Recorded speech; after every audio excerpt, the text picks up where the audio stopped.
the Giants Center for yet another district championship. This time the boys single A. It's the Mighty Amps of New Hope Charter School going up tonight against Mount Calvary Christian. I'm Gary Sutton alongside of Todd McCall and Sam Sutton, and we welcome you to High School Sports Live's presentation tonight of the District 3 Boys Single A Championship. When you start with the Mighty Ants, you're talking about a team that has no league, but they've played all kinds of teams outside that are really, really tough. And the first name on the list goes to Montrell Morgan. Sam, what can you tell us about them? Montrell Morgan is a dynamic scorer. He's only a sophomore, but he averages somewhere from 19 points, 20 points a game.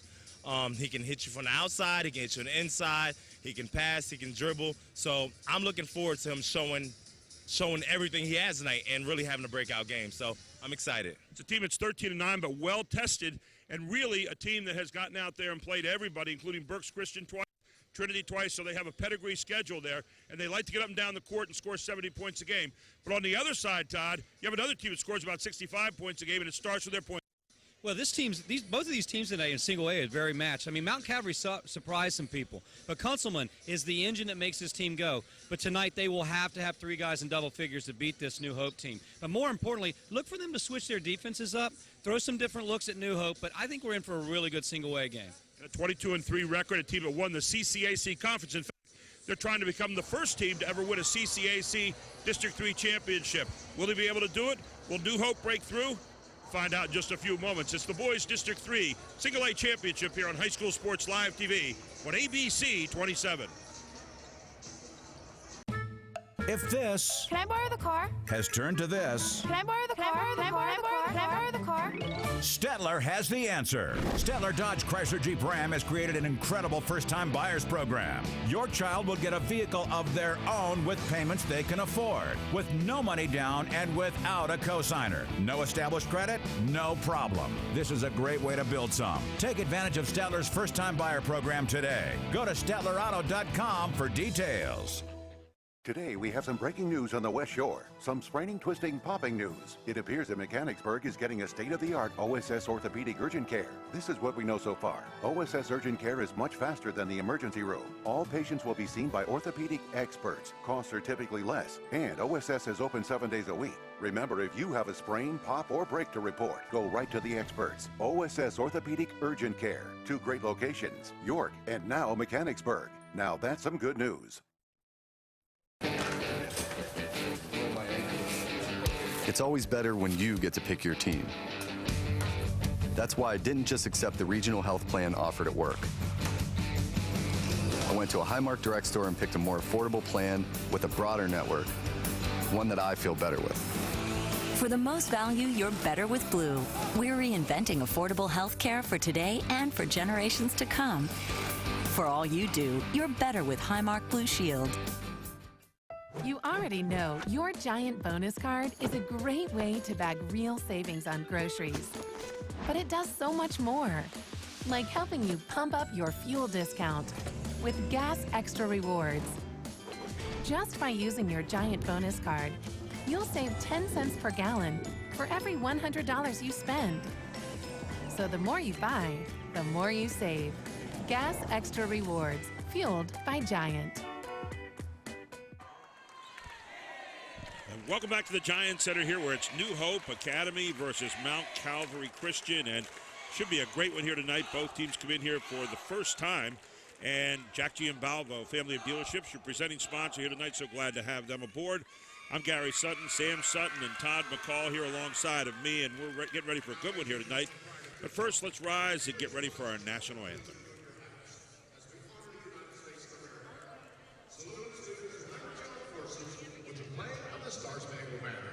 Ladies and gentlemen, we present with pride our national anthem.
Your officials for this evening, Jay Schmale, Jonathan Hoffman, and Tom Wisdowski out there tonight for the Berks County area. And we're getting ready for a team that is looking for their first win ever for their league, the CCAC. Christian School of York was back here in 2005 but lost.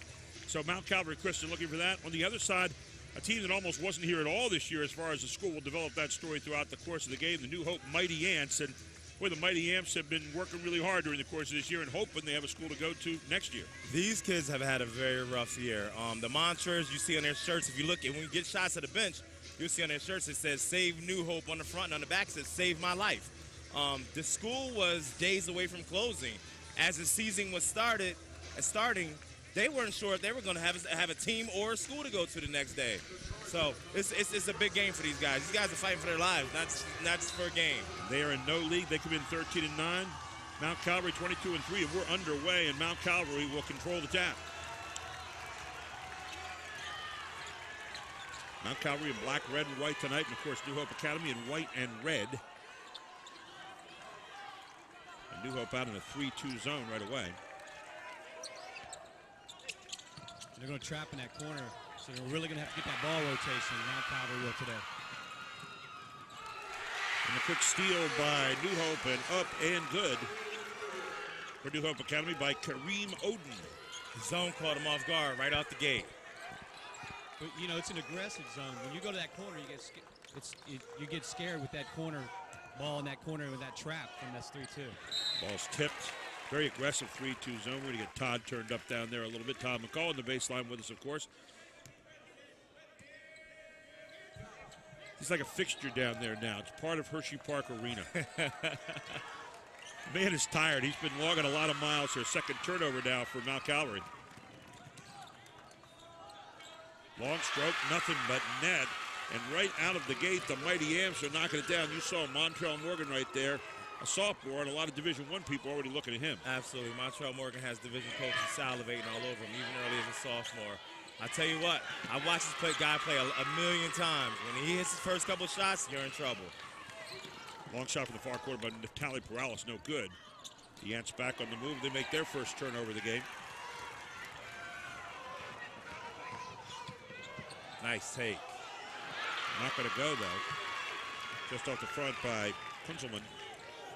Kunzelman comes in this game the leading scorer for the team, 15.6 points a game. Now a little 2-3 zone on the other side by the Chargers. I think Mount Calvary might have to be careful tonight to get caught up in this fast-paced game. I know they score a lot of points, but I don't know if you can run with New Hope tonight. Good take up there by Oden, but not going to go. We'll get a foul called in the backcourt. Foul's going to be called on Jamari Murphy. That's his first, team first. Looks like the zone has changed up now. I see a 1-3-1 here. A lot of different looks, and you know that just throws that. It just throws the team off when you see all those looks. Takes whatever game plan you walked in with the game and just trashes it. Well, they attacked it in the seam on the baseline there, but unfortunately stepped out of bounds. So the third turnover here of the first quarter. One turnover on the other side for New Hope. You know, I think David Sturgis, who just made that turnover, 63% from the line, about 11.7 a game. He's going to have to be a big factor tonight. Long stroke in the quarter is not going to go. Got off the hand of Coleman, and quickly Mount Calvary back on the pedal. From what I know, you're really going to have to keep your eyes on Coleman outside that three-point line. Well, you kind of like the quick hands of New Hope, but unfortunately that time the quick hands are also going to get him a foul, as Michael Coleman will be called for his first foul.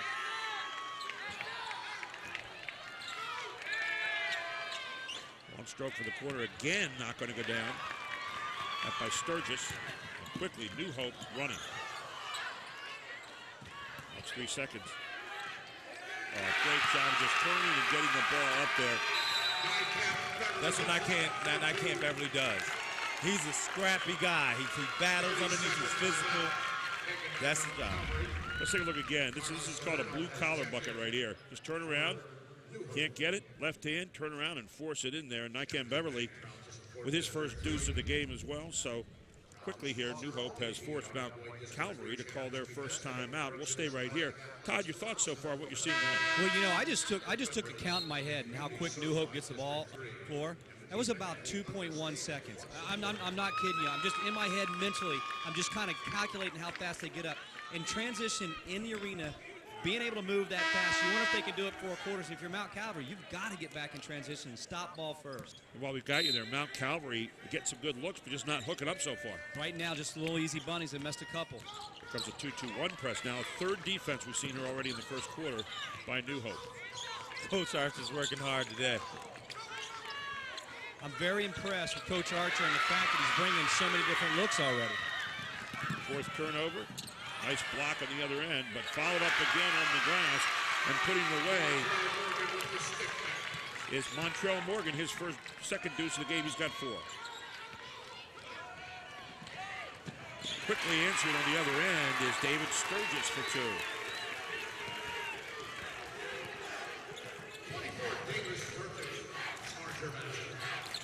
Very active. Looking like a 3-2 zone right now. You know, every zone, there's an old rule, every zone, the first pass becomes a 2-3 zone. So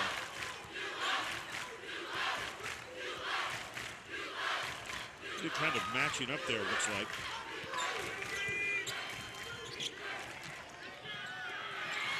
Put it down. Got by Hayden Crick. Ahead. Good shot quickly on the break. That's a nice pull-up. That's a really nice pull-up. He got it over the stretch defender's arm and knocked it down. That was a great decision there. And a second turnover of the game now for New Hope. New Hope Academy coached by Dave Archer. And here we'll see that rebound in the last basket. Or we won't. Or we won't. Not on that one, okay? Or as the kids say, or nah.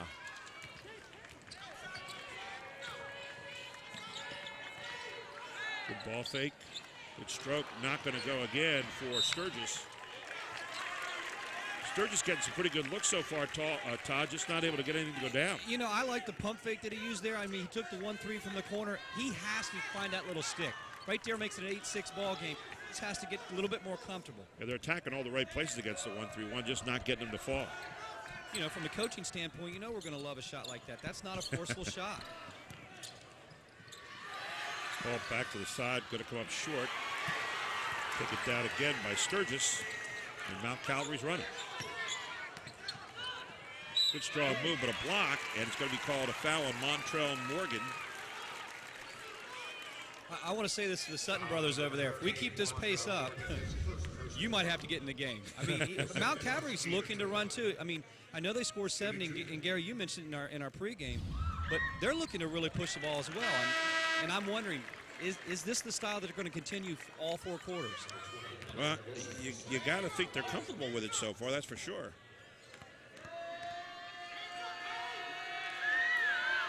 Second shot is up and good for Joshua Jeter. Another senior. The New Hope leads by 3. Really active zone out there. I mean, they were jumping out all over the place. And you're going to get a walk call. That'll be the 3rd turnover now against New Hope Academy Charter. You know what? Looking out on the court, what's interesting is New Hope has 3 sophomores, 1 freshman, and a senior all out on the court right now. Look at Sturgis there, under control. Great job of breaking up the press that time. And Sturgis in for the easy deuce. He's got 4.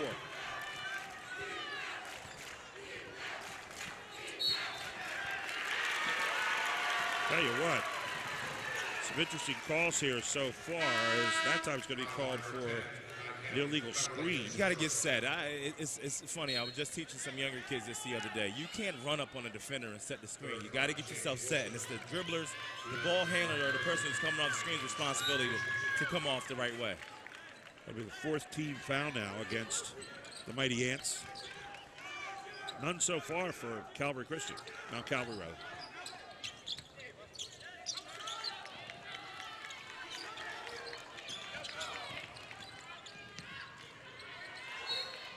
It'll be tipped off White.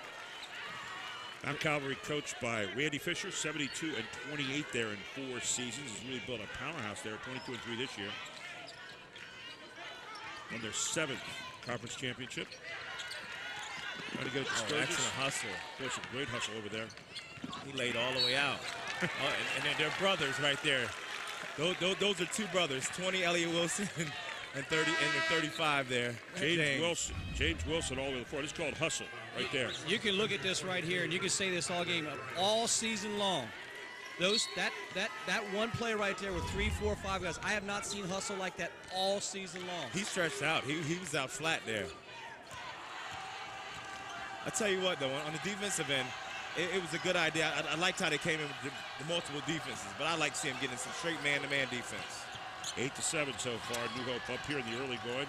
Well-played game as far. A few little turnovers here, but Mount Calvary really moving that zone out. Nice pump fake. Was it ever? Taken down there by Tyree Bryant just in the game.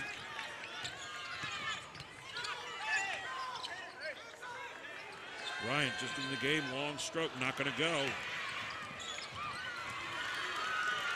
Taken by New Hope, and here we go.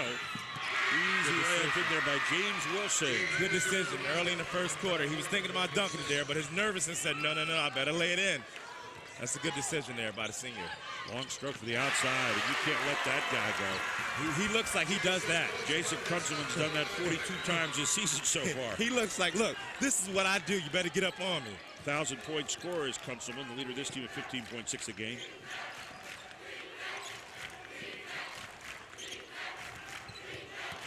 Montreal Morgan controlling the ball out front. Gus Griggs off the front of the iron, but fouled up again, and there it is. Wilson all over it. Wilson with 6 points here in the first quarter to get the lead back up there for New Hope, 12-10. He came in with a level of energy that was so high, he's getting rewarded now.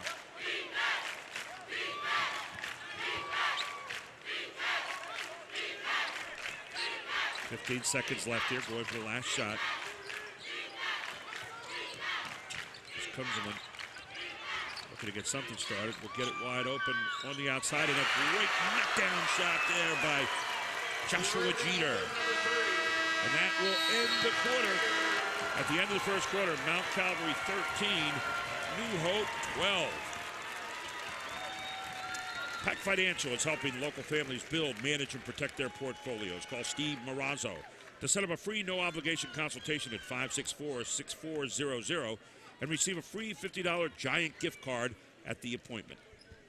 Team Pennsylvania is a high-level AAU boys showcase program that is trying out sophomores and juniors this Sunday, March 2nd. For more information, go to www.advancedhoops.com. Mr. PA and Miss PA basketball is coming to the state of Pennsylvania this spring. 40 players will be nominated by fans and will narrow down to 5 players. Go to www.pabball.com. And the All-Star game coming up, CPBOA, the Central Pennsylvania Basketball Officials Association, sponsoring that on Sunday, March 24th at East Pennsboro High School. And finally, Advanced Hoops. The spring tryouts are coming up, and they're also offering summer camp, spring training, shooting, and ball handling classes for all ages. Go again to www.advancedhoops.com. Getting ready for quarter number 2, and Todd, I wanted to get your thoughts about what you saw in quarter number 1. Well, I'm surprised at the pace of the game in all the different defenses. Let's just talk about what we've seen. We've seen 2-3, 1-3-1, 3-2, 2-2-1 trap. There's a lot going on in 8 minutes of basketball. But we didn't see man-to-man yet, Todd. No man-to-man yet, though. More importantly, just the game plan of the coaches switching up the defenses in the arena. And I think it's called the arena factor. I believe in that. What we have seen is mano-a-mano, though. I mean, these guys are getting it on right now. Right, hustle. Brick wall there. Yeah, they're getting on the floor. I mean, these guys want the goal, both teams. And for New Hope, you know the story of New Hope. This is more than just a trick game for them. And I think it's saving the school, and the back of the shirts. Save New Hope. Save my life. I think it's a really neat shirt. Tyree Bryant with a foul, his first. And there again is the rebound by David Sturgis. Kunzelman dumps it off to Sturgis.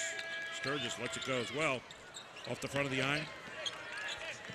Taken there again by Nakeem Beverly.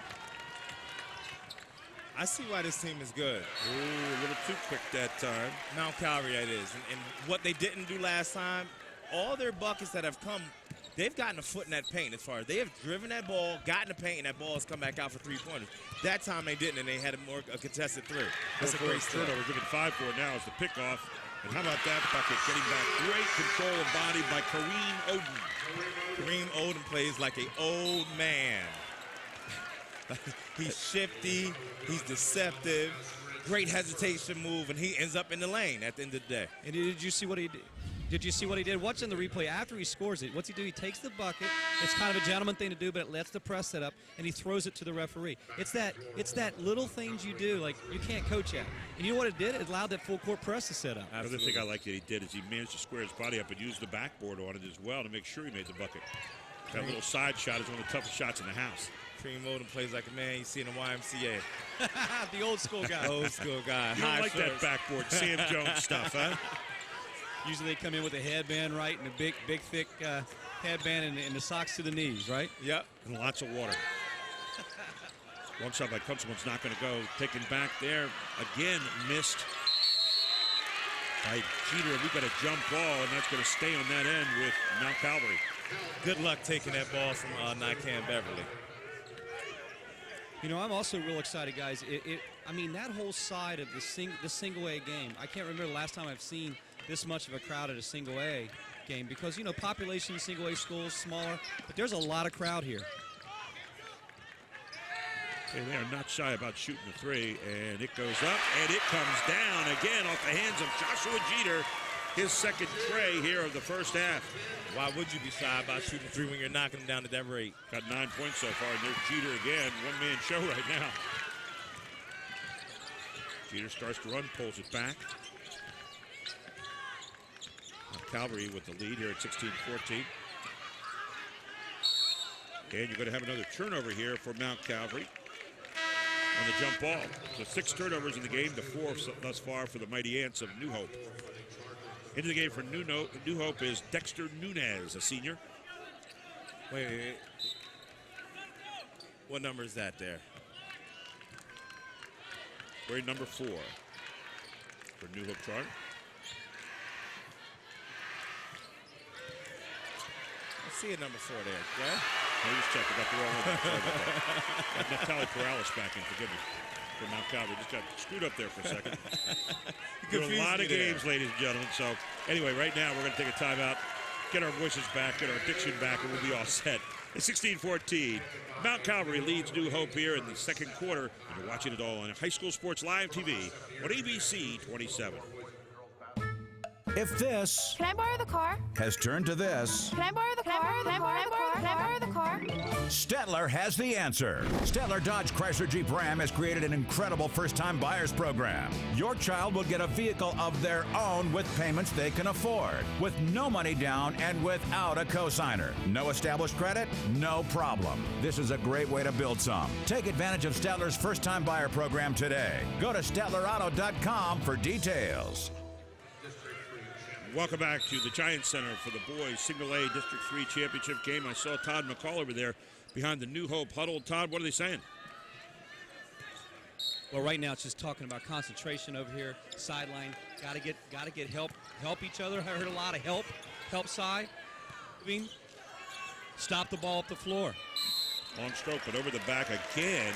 We're going to see number 10. That's Nakeem Beverly, and that'll be his second foul. Team 6 here in the first half. I'm going to think Beverly's going to probably come out of the game at this point, and there he goes. A little referee education. I learned this. I don't know what I was watching online, but it's a little referee thing. They said over the back is actually not a call. It's actually pushing. Yeah. That's the correct call for we. So all of us are fans in the stands. We say over the back, but no, it's pushing. Carlos Serrano in there for the first time, wearing number 0. Kunzelman. That one's free, Gary. I'll tell you what, the defense by New Hope has been amazing so far.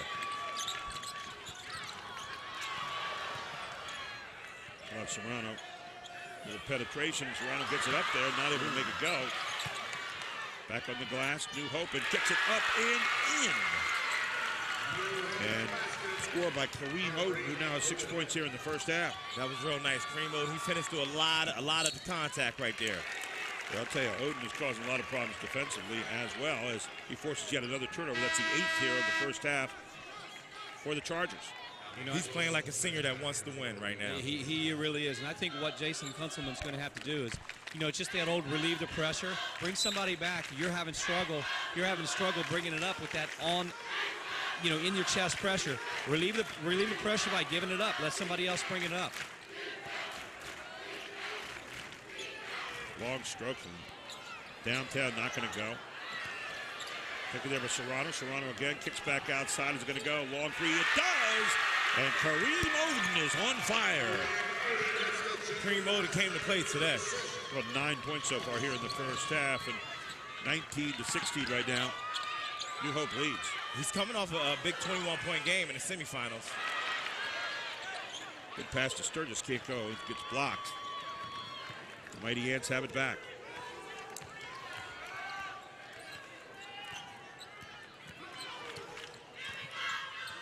Dave Archer's team 13-9 this year, but don't get fooled by that record. They played everybody. Trinity twice, Berks Catholic twice. I mean, you're talking about a quality schedule. They're not in any particular league right now. They're an independent. On the other side, Randy Fisher's team won their 7th CCAC tournament. They're looking to become the first team to ever win here in the CCAC. Christian School of York lost here in 2005, as you said earlier. Randy Fisher 72 and 28 in 4 seasons. On the other side, Dave Archer 76 and 51 in 5. It's his first year at New Hope. Long stroke again, not going to go. Picked off there by Joshua Jeter and thrown away again. Got to be a little patient against this team. Not going to go. Thrown ahead. Here's Kunzelman. Kunzelman trying to get it up there between two guys. He comes down. So he might have hurt his foot. Mount Hope's running. New Hope's running, rather. Yeah, he's limping pretty bad there. Long stroke, no good. Fight for the rebound. Taken there by number 24, David Sturgis. We're going to get a timeout on the floor. We'll take one as well. Right now, drive a 2014 Buick LaCrosse for only $279 a month during the Jack Giambalvo Buick GMC 2014 kickoff event. That's an unbeatable $279 a month. Make 2014 your year for a new ride at Jack Giambalvo Buick GMC, 1390 Eden Road in York. The sports medicine team at Penn State Hershey Bone and Joint Institute is made up of primary care sports medicine physicians, orthopedic surgeons, physical therapists, and athletic trainers who work together to care for athletes at all levels. Visit PennStateHershey.org/bone and joint. Welcome back to the Giants Center, where right now New Hope leads 19-16 over Mount Calvary. And Sam, what have you seen so far in the game thus far from Mount Calvary? I mean, what's been excellent about Mount Calvary is they've gotten in the lane and kicked it out. They've knocked down, how many, 4 threes now already? So that they look really good on that part. On the New Hope part, I like to see them get to the basket a little bit more, and I like them to be a little cleaner in their transition. They're getting turnovers, and with the exception of Kareem Oden, they're not doing a really good job of converting them. We're going to find out who made what adjustments here coming out of the break. Todd, how about you?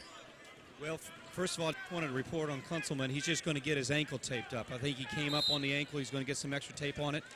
Inside the huddle, really what they're talking about, the coach is talking about just giving it away too easy. Got to handle the pressure. That's what he kept saying. Basically what we've talked about. Quit giving the ball away. And he's right. You give this ball away, lose this game, that easy. Isn't it amazing? Basketball made simple. You turn it over, you lose, you handle the rock, you keep the game going. Simple as that. And we're going to get Chad Edwards out of here in a moment, our erstwhile producer. So at the line right now is Joshua Jeter. Joshua Jeter so far in this game with 9 points. Won't go here, though. It does hurt a little bit having Kunzelman on the bench because, guys, it's that other ball handler that they need. Now, he struggled a little bit with the pressure, but, when you come up with that ankle and you get it taped, you run on adrenaline for a little bit, Absolutely. but it does hurt. Absolutely. Hey, he's a senior. He's going to block that pain out, I'm pretty sure. Senior, first time in the district championship. There's no other choice. Got to play. There's Montrell Morgan at the line for 2. nothing but net on the first one. He's got 5 in the game.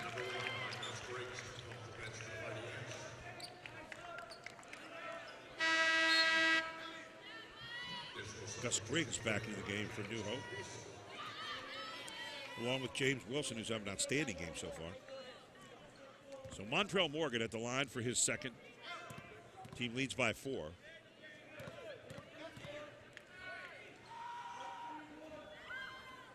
Morgan, second one up and good. Again, only a sophomore is Morgan, but plays with kind of a freshman in college kind of attitude.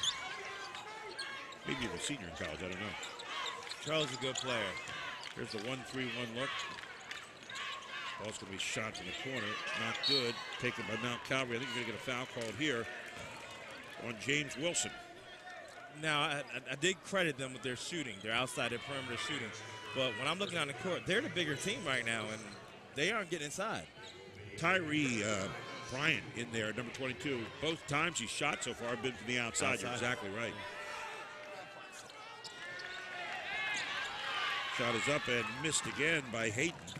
And Hayden Crick's about 44% from the foul line. He's struggling. Boy, you pay for it right there. Quickly converted on the other end by Montrell Morgan. He's now got 8. Now Calvert's going to have to do a better job stopping the ball as it's coming up the court. He's going from end to end right now. There's nothing available at the baseline. And once again, this time knocking it down is Tyree Bryant. Yes, Tyree is doing what he does best, which is shoot the ball.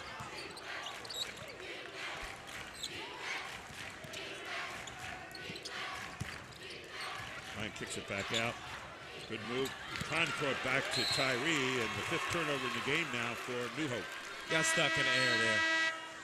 Kareem Oden trying to get it to Tyree after the penetration. Nice idea of the penetration as we see Jamari Murphy into the game now for New Hope. 1:53 to go here in the first half, and 23-18. New Hope leads by 5, and really a kind of an interesting game here so far. New Hope's going to extend that 1-3-1. It really makes it difficult. It's one of the things I used to love to run at Susquehanna. Put a bigger guard on the top of the key and just chase after those smaller guards. Well, I'll tell you what, this guy's showing a lot. Joshua Jeter, his 3rd 3 here in the first half. He's got 12 points. I'll tell you what, but I'm sure Coach Archer will take that shot any day right there. Coming out of 1-3-1. He's running forward, pulling up. That's a tough shot there. But that on the other side, Gus Griggs knocks down his first 3 of the night. Gus Griggs is a really good player. This is his first year playing varsity basketball, even as a senior. But I tell you, he's been making the most of it this season. Third back across the court. Jeter again, missing this time. Taken back, inside, followed up again. Not going to go. 3 straight times on offensive rebounds, and here comes New Hope with it. Under a minute to play here in the first half. Now it looks like they're going to try to settle for 1 shot. Serrano with the ball out front. We're creeping out a little bit from that zone, then we'll kind of suck back in, I think.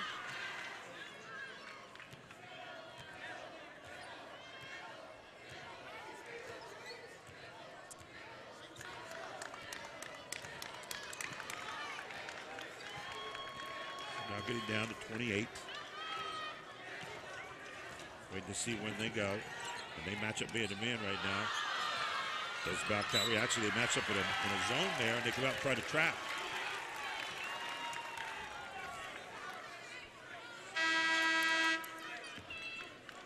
I think the story of the game for Mount Calvary is just finishing inside. They've had some easy little bunny shots and the foul line. You know how important it is in any game, but especially a championship game. When you get a 5-foot-away shot, a bunny, you got to finish it off the square. Here it is, 18.6 seconds left. In no hurry to get down there. We better get across the line, though, fairly soon. Montrell Morgan taking his time. Coach says, hey, get across here. It takes 10 seconds. Better. Running out of time right now. Great play. Great get play, the shot Coach. you want. Not going to go. Morgan gets it. Can he get it back up? And a foul call on the play. Oh, referee got it. As Morgan went back up for the second effort. Foul looks like it's going to be called on Hayden Crick. And Morgan will go to the line here. No time left on the clock. There's a shot. You see Morgan go right up there straight to get it. Going back up strong, and Hayden Crick, number 14, reaches in. Here's Morgan at the line. 2 for 2 so far tonight. Make that 3 for 3 now for Morgan. He has 9. Stretches the lead out to 7 points.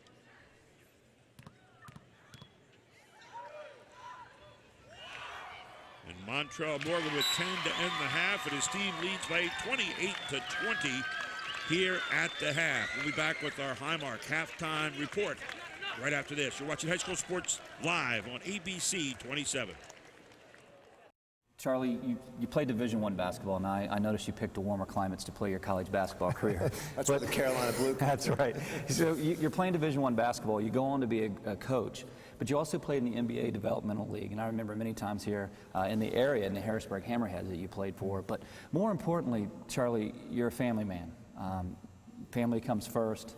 When did you sit down with your family and envision that this Advanced Hoops going on to be 13 years, 1,000 players, 36 AAU teams, and the development of players, both character and I would say offensively, defensively?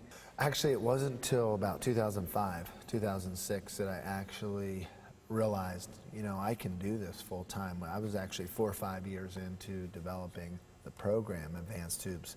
I was still working toward coaching at a high school. I assisted at Central Dauphin and I was assistant coach at Penn State Harrisburg under Kurt Ream. So I stayed involved in the game. But basically, the game is all about mentorship, not just coaches to players, but other coaches to other coaches. And a coach who's currently coaching this area that I have a lot of respect for is talking to him about coaching in a local high school, applying for a local job. And he said, I don't know why you would do that. He said, because you're in a great position right now in influencing kids from all schools all over the region. And he says, guys like me envy that.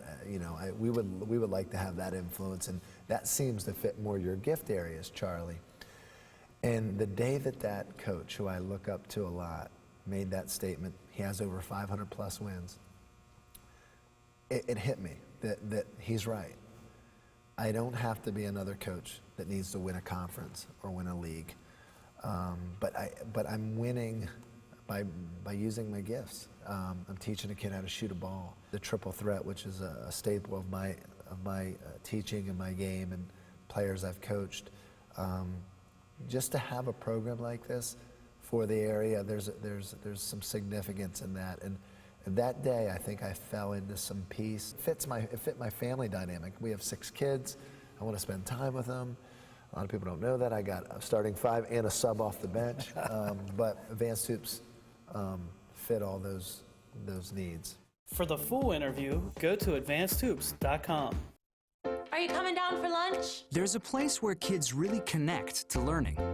You getting hungry? Commonwealth Connections Academy. It's a tuition-free, fully accredited online public school where students find devoted, enthusiastic teachers and a program that gives them everything they need to succeed. Lunch is getting cold. All of which means that Connections Academy students get wrapped up in school like never before. Commonwealth Connections Academy, the online public school. Good day at school? Great day at school. This new diet, half and half's awesome. Best part's lemonade. Best part's a tea. Lemonade! Tea! Lemonade, tea! Lemonade, tea! Lemonade! Tea! Lemonade! So which half is your favorite? And they're blended so perfectly, who cares? Tasty tea, tangy lemonade, 10 calories. Snapple diet, half and half. Made from the best stuff on earth.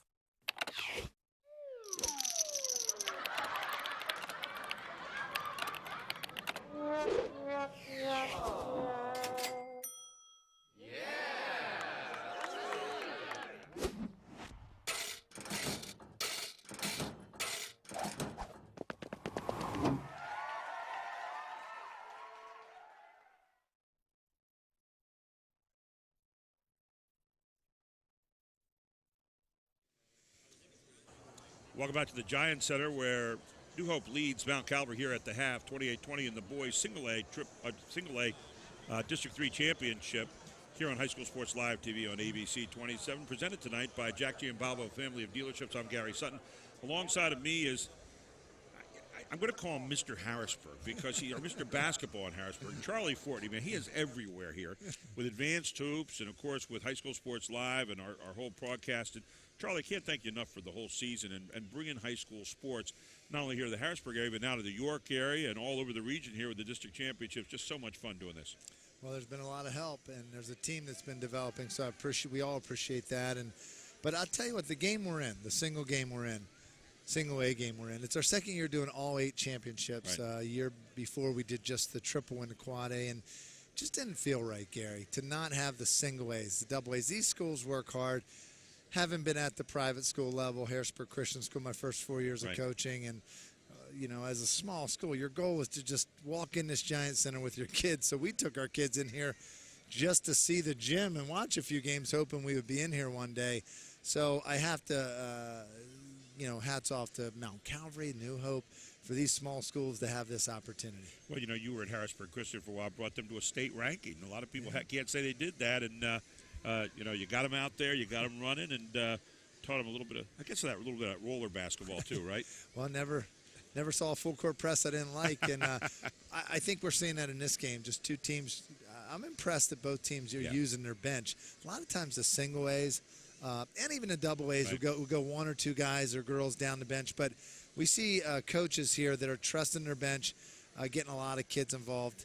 I am impressed with the synergy from New Hope, like the fans. I mean, they brought like at least 1,000 of their own fans here. It seems like they had their own organized clap before the game, and we're going to be talking to their CEO, Greg, after the game about New Hope and what the T-shirts mean and save the school and all that, save our lives. And kids who didn't even know they'd have a team this year for a while and got saved by the bell. And Yeah. still not over yet. That's still going on, and they don't know if the school's going to be there next year. So right now, you play in the moment. You do play in the moment, but the fact that they're here, the fact that they have this opportunity, the fact that they're successful shows that didn't happen by accident. There's some adults out there, there's some administrators putting together a nice program, because what you see on the court isn't just what you see on the court. It's a bunch of student athletes who had to have the PIAA requirement and grades to be on the court. And so basically, and I've been to New Hope. I've visited the hallways. I've walked up and down. There's something special going on there when it comes to student activities. The teachers are doing a really good job, and I've taught not only in the Christian school but the public school and in the urban and the suburban environment. And it was a very impressive environment, and so I'm very impressed with their synergy tonight. And we'll see who pulls it off. Mount Calvary was a rival of mine at Harrisburg Christian, but New Hope's a friend of mine, so we'll see. It's just great for these schools to be here. I'm just really impressed with you using the word synergy here in our broadcast. That was impressive alone. Charlie, great talking to you again. Thanks so much, and we'll see you in 2 more games later on tonight. That's right. Charlie Courtney here with us at halftime, the Highmark halftime report. We'll be back in just a moment and get ready for the second half when Sam Sutton and Todd McCall join us here on High School Sports Live TV on ABC 27. This spring, Advanced Hoops is going to bring high-level skill training to the York area, led by Sam Sutton, former Division I college player. Sam's great at teaching offensive triple threat and shooting the basketball, which he was known for while scoring 1,000 points at the Division I level. Sam will also challenge players with intense skill work, which includes ball handling, speed and agility, and finishing at the basket. I'm looking for players that are ready for hard work. Balls in your court. AdvancedHoops.com. Right now, drive a 2014 Buick LaCrosse for only $279 a month during the Jet Giambovo Buick GMC 2014 kickoff event. That's an unbeatable $279 a month. Make 2014 your year for a new ride at Jet Giambovo Buick GMC, 1390 Eden Road in York. The sports medicine team at Penn State Hershey Bone and Joint Institute is made up of primary care sports medicine physicians, orthopedic surgeons, physical therapists, and athletic trainers who work together to care for athletes at all levels. Visit PennStateHershey.org/bone and joint. Crown Trophy, Central PA's leading choice for awards, engraved gifts, and promotional items. Visit us at crowntrophy.com. Charlie Fortney's shooting instruction has transformed players from 5th grade to college-level players year after year. His background as a Division I shooting guard and experienced trainer gives him an expertise on teaching proper footwork in transition, coming off down screens, and shooting off the dribble. It's my passion to help a player become a better shooter. Developing confidence and getting the repetitions a player needs is very important. To get a spot in Charlie's spring or summer training, go to AdvancedHoops.com. Welcome back to our Highmark halftime report here. Gary Sutton alongside of Sam Sutton. 28-20 at the half. New Hope leads right now. And just a final thought here about what you saw the first half, Sam, before we get to the second. What I saw in the first half is I saw New Hope zone really affecting Mount Calvary here. And on the other end, as far as their zone, it was doing a good job of keeping Montreal Morgan out the lane, but coming down at the end of the half, it started to break down a little bit. So they want to get a harness back on Montreal Morgan. Montreal Morgan scored in the last 4 points in the first half, had 10 at the half. And going to be an interesting second half. On the other side, you've got Joshua Jeter, who is hot, 3 threes. He's got 12 points in the game and has really been the jet so far to keep Mount Calvary hanging around for the moment. 28-20 here. We start the second half, and for Mount Calvary, a little bit of mountain to climb, but not a hard one to overcome, so we'll see what happens here. We start second half, and Kunzelman with the basketball. Kunzelman is still limping right now. Got that ankle taped. Yeah. There's the 2-3 zone again from New Hope Academy. It's going to take him a while to adjust to the taping as well. How about in and out for David Sturgis, who knocks down his first 3 of the game. He's got 7 points. That was a much-needed to the high post and then back out, Todd. Yeah, it was much needed for Sturgis to come out and hit that shot. And for Kunzelman, I think he's hurt that. He injured that earlier on in the playoffs because he was a little ginger on it and soft on it when he first came out, I thought, now that I remember. Meanwhile, the shot in there by Nycam Beverly.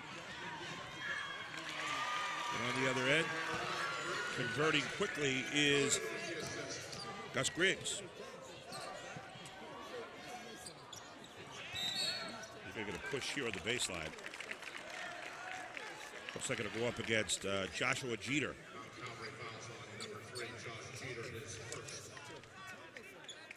So Josh Jeter gets called for his first foul of the game. 32-23 right now. New Hope has stretched their lead by 1 to start the second half, back against the 3-2 zone of Mount Calvary. Hey, Todd, for me, it's a championship game. I'm holding the ball until you come out of that zone. What you think? Hey, you know, that's not a bad at all. I would probably take a look at thought about it. Hey, come on out and play us man and go to a set and then break him down for a layup. Here's Kunzelman. Really, you can see he's struggling with that foot a little bit. Yeah. That's tough for a senior. I feel bad for the guy. But I tell you, there's no lack of hustle there. As you saw Montreal Morgan getting on the floor right away, trying to get that loose ball for New Hope. You're going to get Kunzelman out of there, get him a little bit of a rest. As Jack LaChance in now a freshman, 5'10". It's plays like the one Montreal Morgan just made that shows you that they're fighting for something else. It's a whole lot more involved in how they're hustling. You see it. Jeter kind of forcing it up. Rebound by LaChance. Stolen away. And then not stolen back, but tipped out. That will be turnover number 10 now in the game for the Chargers. New Hope Academy with the ball. New Hope Charter, excuse me. I guess you can actually say New Hope Academy Charter because that's the full name, right? Long stroke, not going to go. Tip up and in. And Gus Griggs there underneath, battling in the paint with the tip. Griggs with 6 points now in the game. And the largest lead of the game for the Mighty Ants at 11. Over and back.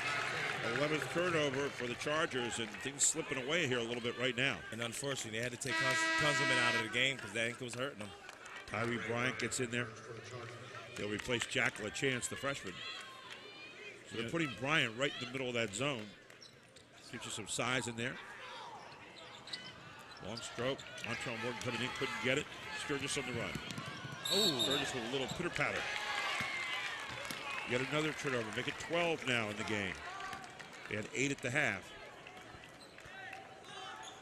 So already 3 here in the third quarter. We've only played about 2 minutes and 15 seconds. So here's New Hope. It's a 2-3 zone.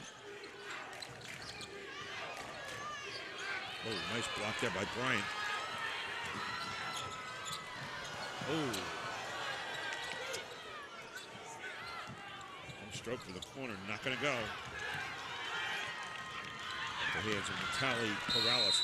Perales, by the way, has 34 threes on the year, so he's a pretty good guy stroking that shot out of the corner most times. You know, with Sturgis and Crick inside, I mean, I don't see a lot of patience for Mount Calvary. Like, it's outside nothing but that. And I think their inside presence, they are bigger arms, bigger bodies, and they haven't really taken any advantage of any inside presence and trying. It's like 5 guards standing outside. with the exception of Bryant. And Bryant shoots the ball outside as well. Morales puts him back into the game, being double teamed. Chasing behind. Good. Oh, wow. Stolen away. Good follow-up. Second offensive rebound, make it 3 now. How about 4? You got a jump ball, and it's going to stay down there with New Hope Charter. You know, there's a word that describes New Hope right now, even looking at this clip. It's the relentless. They're absolutely relentless. The relentless pressure. Look at them just get after it, get up, and then go for a dunk. Get up and rise up on somebody they're trying. Back out to Serrano. Montrell Morgan, sweet-looking stroke, in and out. Taken by Sturgis. I think Sturgis has had a tough game on the board so far. He's done a nice job. He's been very tough on the inside. And that builds off of what Todd just said. I like to see him get inside and battle a little more. They're bigger and they're stronger right now. A 1-2-2 trap here from New Hope Charter Academy. But you know, guys, with the different looks with the zones that New Hope is playing, it's making them bigger. They're rotating well. They're getting in front of the bigger guys. Tried to pass it on a skip pass to Kunzelman's not going to go. Beautiful running break for New Hope, and Elliott Wilson with the score. Sophomore to sophomore there. You know, with his first boot. Timeout called on the floor. It's going to be a 30-second timeout for Mount Calvary. 36-23. New Hope has jumped out here to a big lead, and there you see the steal again by Montrell Morgan. And then the kiss off to Wilson for the easy 2. That kid flies there. I tell you what, next year, he might be swinging from the rim. It's kind of like the LA Clippers came out of the locker room all of a sudden. What their hands what happened? Well, right now, what happened is they've got 12 turnovers in the game.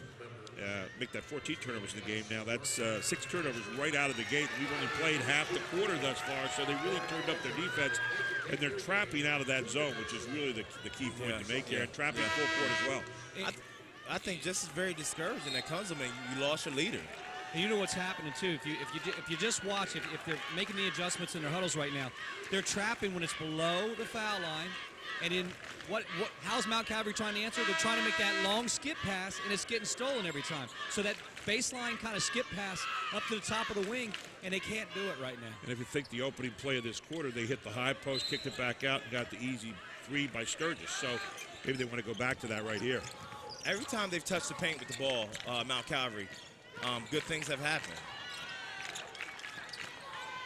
There's a give and go to Kunzelman. Kunzelman looking for someone else and can't find him. And really, right now, you're looking at the Mighty Ants swarming everywhere. Yeah, they're everywhere right now. No one likes to see ants everywhere, no one right? likes But to in this see game, ants. you especially if you're Mount Calvary, don't want to see ants everywhere. Oh, man. There's a 1-3-1 by Mount Calvary now. They change up defenses. And New Hope's going to throw it away. 7th turnover for them. 15-7 in the turnover department. There's Tyree Bryant. Sturgis underneath. And knocked away. Not going to go. Serrano with the ball. Yeah, little Serrano handles the ball pretty darn well. Real low to the ground. Montrell Morgan throws deep corner. Going to get a good shot out there by Gus Griggs. Can't get it to go.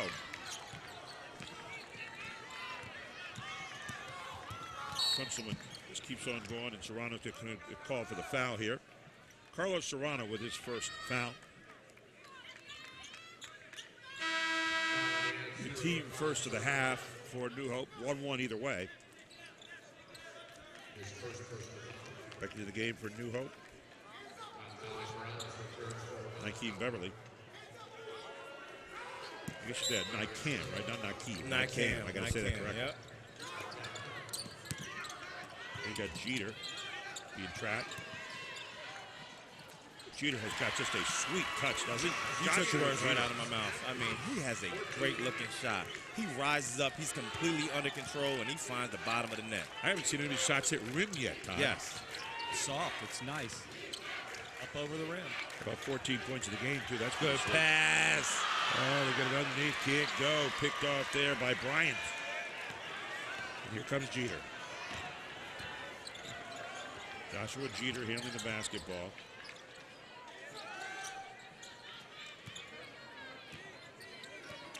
Man-to-man this time by New Hope. Jeter looking to make a move. Where's a long look? Woo! My goodness, Jeter's on fire. He's 3 for 3.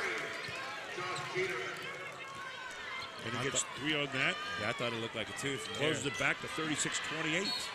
And all of a sudden, the aggressors right now are the Chargers from Mount Calvary with that 1-3-1 trap. Let's take a look at this. Jeter a little off balance, but watch this. Shoulders up, eyes up, forward motion. Rattle it, young man. Wow. What was impressive about that is he actually got both feet behind the lines right there where I thought it couldn't happen. Shot up again by Remo, not going to go. Long way down. Could get within 6. Tied ball. Ball is going to stay with the Chargers of Mount Calvary. Hey, Mount Calvary all of a sudden got a new life here in the last minute. You knocked a couple buckets down. Why not? And who's the guy leading the charge here? It's Jeter, who already has 5 points in this quarter now and 17 in the game. There's a tip with the inbounds. 16th turnover of the game. New Hope running. Easy bucket on the other end. Good team basketball. And Tyrese Little in for his first deuce. Ty Little is a rising freshman who will be a force in the next couple years. First time in the game, didn't look like he was sweating it all out. There's Bryant. It's that little turnaround fadeaway. Not going to get it here. And take it again by Little. Here come the Mighty Ants. Griggs can't get it to go. Put back up. Old man Odin. Mr. Odin gets yet another point. Hey, Todd, I'm going to call him YMCA for the rest of the day. Yeah, I like that. I really like Odin now with 12. Oh. And you're going to get it called for a 3-shot foul. Yeah. As Bryant taking the long one deep. You know, let's go back to the two-play progression with Brian alone. Okay, turnaround jumper, not quite real sure about it. Steps out, hits a 3. Now draws the foul, but you know, from a coaching standpoint, you kind of get a little crazy in a situation like this. But if it goes down, then you go, okay, good, just like I drew it up. Bryant goes back to the line here. No. Yeah, that one. Bryant rattles down the first. He has a great touch for a big man. 3 points in this one and make it 4 now. So he makes 2 out of 2. This is 3 points the real hard way. He is kind of making it easy at the foul line, and he just sort of grabs it and throws it up. Yes. Just steps in and says, let me knock it down there, sir. When I see a big fellow who shoots like that, it immediately draws me back to Dwight Stewart. They used to play for Arkansas. Does he look like a 55% free throw shooter? Whoa, really? Oh, he's 67 right now. He must have, he hasn't shot a lot of them, I guess. Pretty sweet there on 2 out of 3 of those. So we're down underneath a minute here in the third quarter. This game's being played fast, guys. Not a lot of fouls. Wow. 3 fouls called the whole fourth quarter already. Wow. Seen all that zone, so I really believe, it does. It'll chew the clock up. It shortens the game. Huntrell Morgan. And the foul called in the backcourt against David Sturgis. It'll be his first, team second for Mount Calvary. 37.6 seconds left here in the quarter. 40-30 right now. New Hope leads.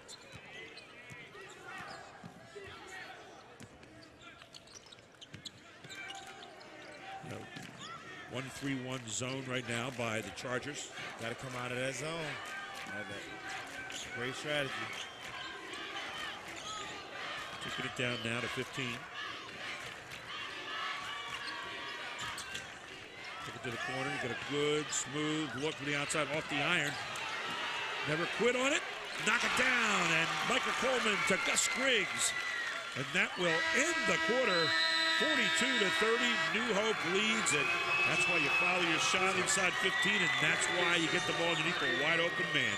Good call, guys. We'll take a break. We'll be right back. You're watching High School Sports Live TV on ABC 27, and we'll stay right here with Pac Financial, who is helping local families build, manage, and protect their portfolios.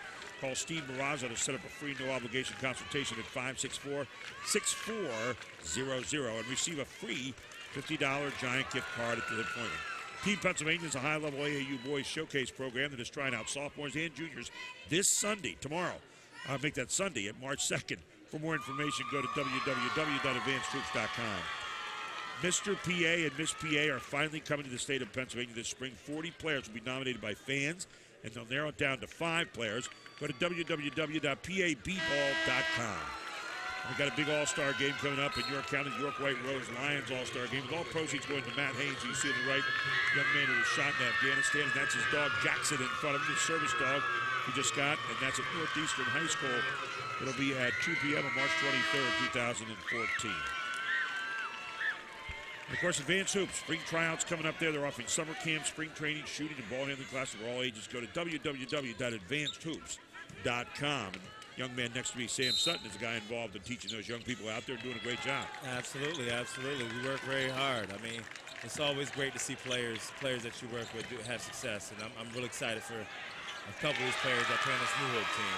Boy, that Coleman to Griggs look is working out pretty well so far as Griggs now, yes, sir, with 8 points in the game. This is such a big moment for this school right here. I mean, I can't say it enough.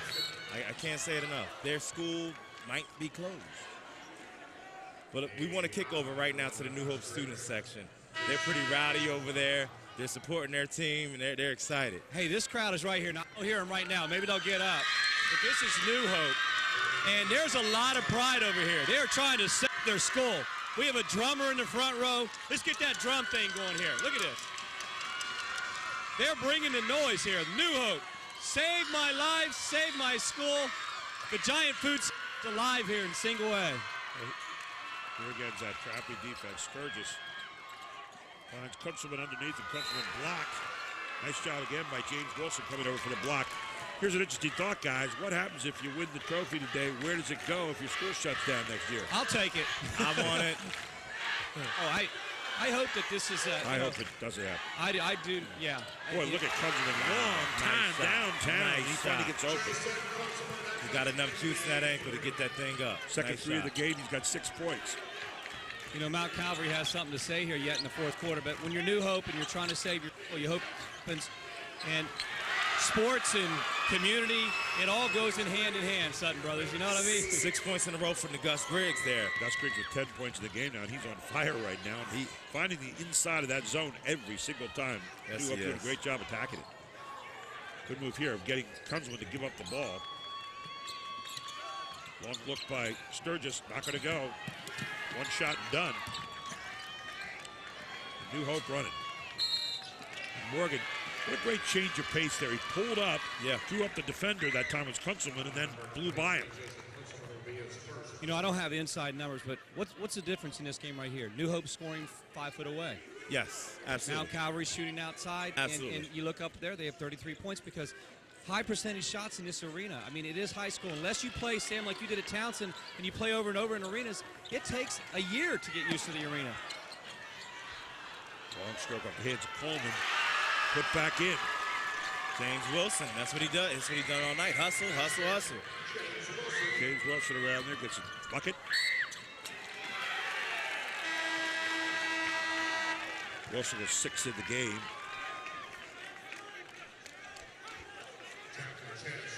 So 48-33 right now is turnover number 17 for the Chargers. See a long hit. James Wilson cleaning it up right afterward, puts it back off the glass, and a good stick back. We talked about that mic and drill last night. It looked like it came in handy right there. Oh, especially when he used his left hand Absolutely. off the glass. Absolutely. On the correct side. There's Kareem Oden. Puts it back out. Morgan underneath. Not going to go. Stolen away. Turnover number 8 now for the Mighty Ants. We'll take it back immediately. YMCA. Back at it again. Mr. Oden. Something about giving and taking away, right? 18 turnovers now for Mount Calvary compared to 8 for the Mighty Ants. You'll see the drive here for Oden. Kick back out. Montrell Morgan looking underneath. Gets taken away, and then that quick, it's right back. And what do you call him? Plays like an older man, Oden. Good credit to Gus Griggs on the tip there. And Kareem Oden with his 13th point. Make it 14 for Oden.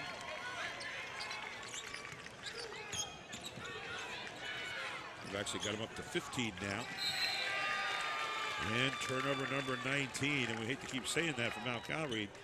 Turnovers have really been the difference in the game. You got 19-8 on the other side. That 2-2-1 zone threw him off. Sorry there, guy. That 2-2-1 completely threw him off. We used to call the old Clemson Tiger Paws, double high stacks. See, I like that old man knowledge there, Gary. 5:11 to go. A little stall game here going on right now for. You're going to get a backcourt call. A little indecisiveness there for the moment. Stall games don't always work out well, especially when you're playing. Well, you can use that as an offense, too, though. When you come out of that stall and you bring a guy to top the key, what you do is cut a guy to the box. Sometimes you get a little dump off. I thought they might go to that. But, turning the ball over late here with 4:54, you want to handle the ball. You don't need to score. Aiden Grip with a drive. Isn't going to go. You're saying right now, always get a good one right here with 4:45. Man-to-man defense for Mount Calvary. Smart move. Make a reload and bring it back out. We're starting to play the clock, but again, a little careless. Got to watch yourself there on the passes. You're going to get a timeout here from Coach Dave Archer to get his team refocused. We'll take one as well. It's 50-33 right now. New Hope leads Mount Calvary. It's the boys' Single A District 3 Championship here at the Giants Center on High School Sports Live TV on ABC 27. This spring, Advanced Hoops is going to bring high-level skill training to the York area, led by Sam Sutton, former Division I college player. Sam's great at teaching offensive triple threat and shooting the basketball, which he was known for while scoring 1,000 points at the Division I level. Sam will also challenge players with intense skill work, which includes ball handling, speed and agility, and finishing at the basket. I'm looking for players that are ready for hard work. Balls in your court. AdvancedHoops.com. And welcome back to the Giants Center. Gary Sutton, Sam Sutton, and Todd McCall alongside of our Invicta crew here, led by Chad Edwards. And you're looking over there right now. If you're Mount Calvary, you're down by 17 points with 4:34 to go. What are you telling them if you're head coach Randy Fisher? Let's do our best job to take care of the ball. That's what's been killing us right now. Let's do our best job to take care of the ball, and let's get the best shots that we can. 19-9 in the turnover department. Need I say any more? And New Hope has turned those turnovers into real points on the other end time and time again.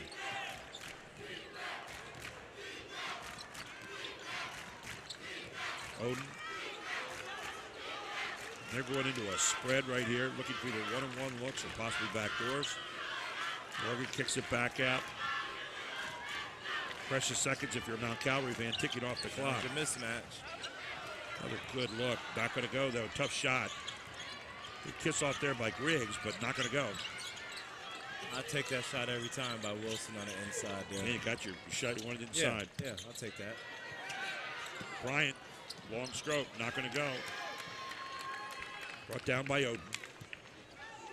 Now under 4 minutes to play here in this one.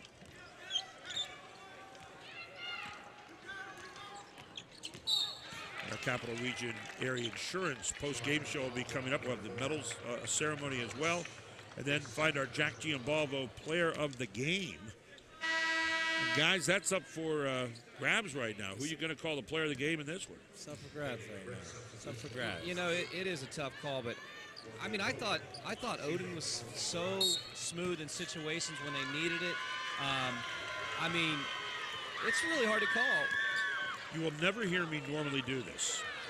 But how about if New Hope wins in the situation they're in, how about if we give it to the whole team? New Hope fighting for their life? What do you think, Sam? I think so. I think so. I like the way that sounds because it's gonna take a team effort here. Who knows? They're going to go to states now after this year. There you see Serrano going to the basket, taken down by Kunselman. Good clean play. Good clean play. So we'll decide on that and keep it a little bit of a mystery until post-game. Serrano at the line here, a junior.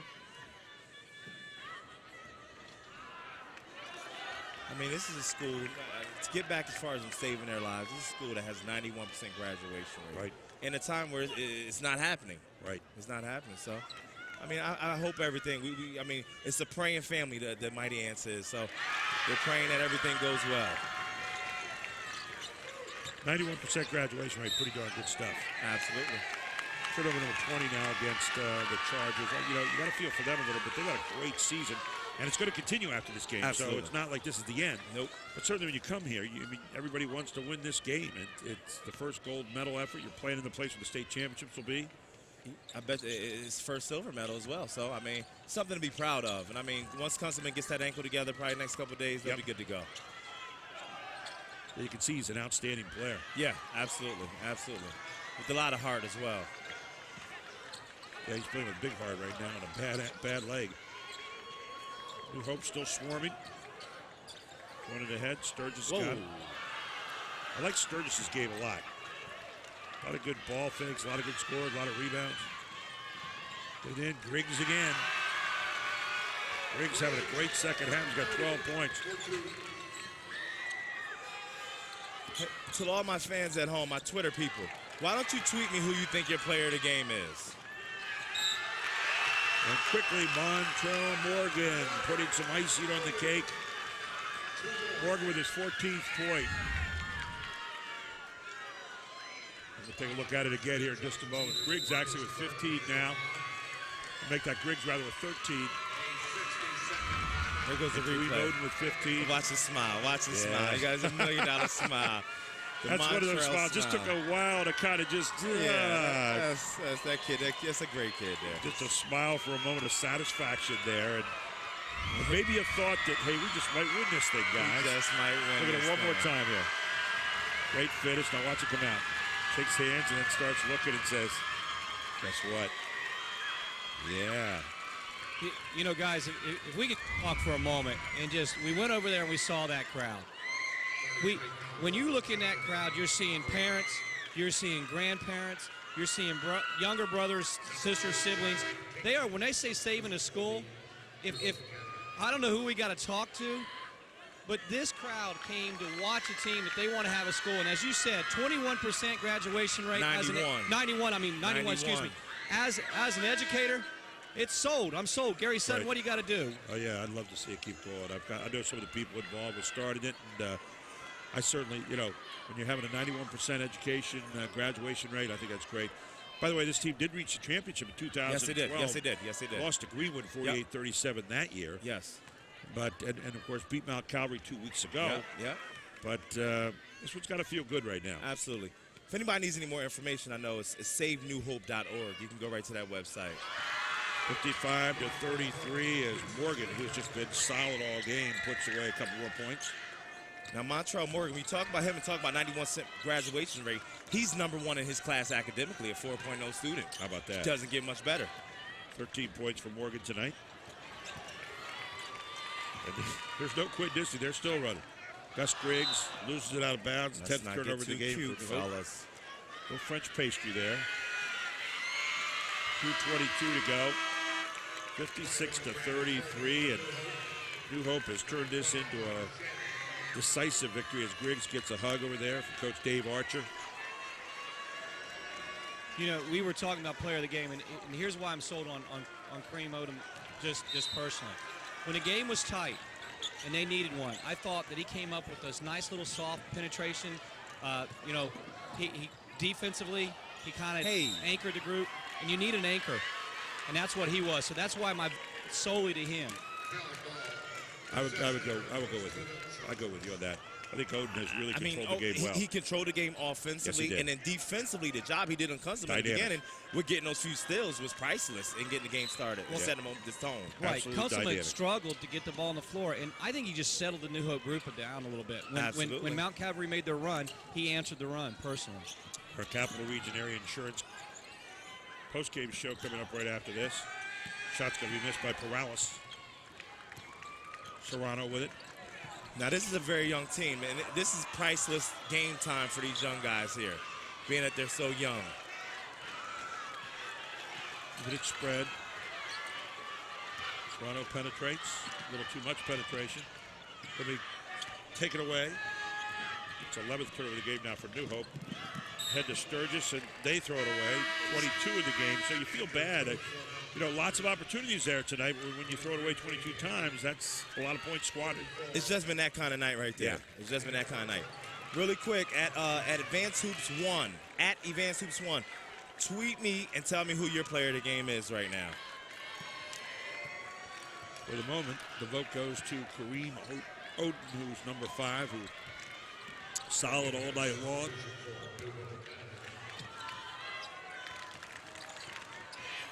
Oden with 15 points in the game. Going hard to the basket for Mount Calvary. It's Jack LaChance.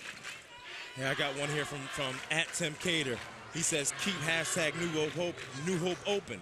Number 5, Kareem Oden, MVP. Here you go. You see Jack LaChance, the freshman, in there. Going hard to the basket. It's going to get fouled. Tyree Pinckney fouling him. Pinckney immediately reaching down to help him up.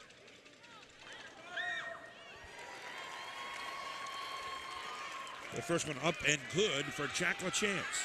His first points of the game. And another new number in, Jamer Murray. Yeah, I got another tweet here. @ToddMack says, starting 5 for New Hope. So he agrees with you.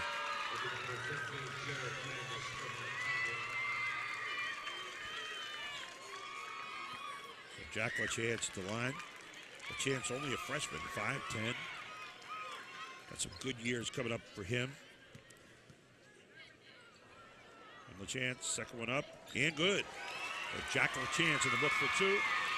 56-35 here with 1:15 to go in the game. New Hope just moments away from their first gold medal. Double teamed by Mount Calvary. I do like Mount Calvary the way they play. I think there's some games to be won out there for them yet, coming up in the state tournament. Put it down. Mount Calvary's got it. Under a minute to play. Kick it ahead. Long 3 for Mount Calvary from Kyle Wolf. Not going to go. Long 3 tried on the outside by New Hope. Oh, an undercut is Jamer Murray. Young guy's going to get a couple free throws in the Giant Arena. So Murray will walk up there and get a chance to shoot the basketball.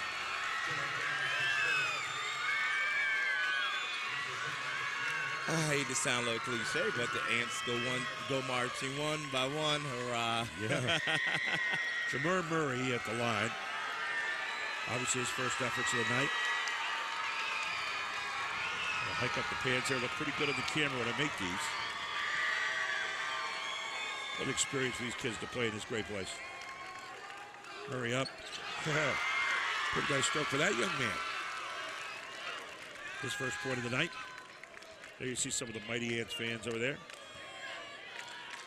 Lots of smiles on faces.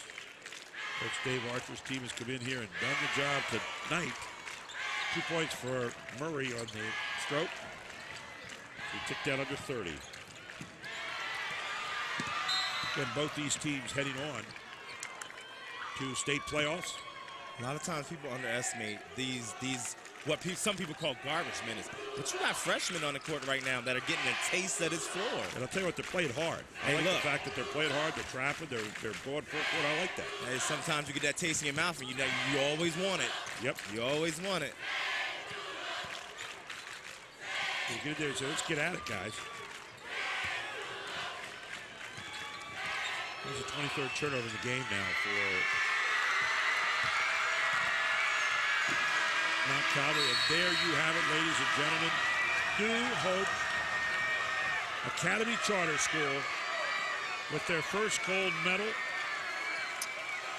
And one way or the other, it might be their only gold medal, or hopefully there are others to come in the future, or at least other opportunities in the future. You know, guys, we've covered a lot of games, but covering this one, it's just, you can just see how special it is. It's special when you win a goal, but there's just so much behind it. And we talked last night about how sports bring communities together. And this might just be that piece, Sam Sutton, that just rocks them to the top. It's a beautiful moment for the school, beautiful moment for the community. We're going to take a break. We'll come right back for the medal ceremony. We'll also have our Capital Region Area Insurance post-game show and pick our Jack Giambalvo Family of Dealerships player of the game right after this. You're watching High School Sports Live TV on ABC 27.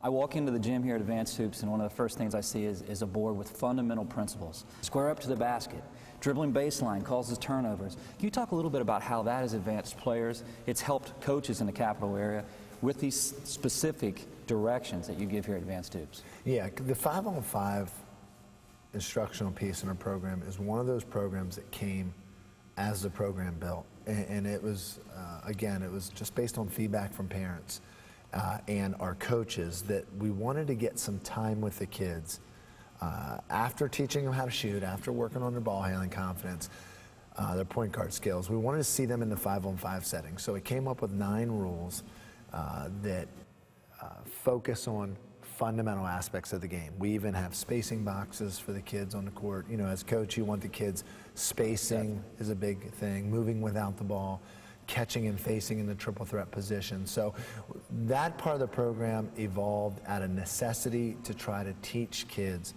how to become more fundamental and more confident with their shooting in the 5-on-5 setting. Because one of our rules is if a player catches it and they're open and they don't shoot it, it's a turnover. So we found that this 5-on-5 instructional system has worked for anywhere from 5th grade all the way up to 12th graders.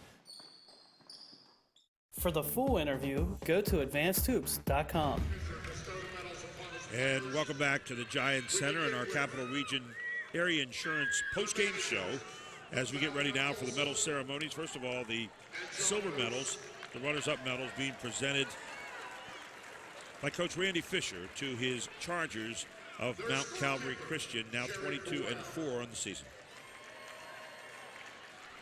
And now let's meet the players.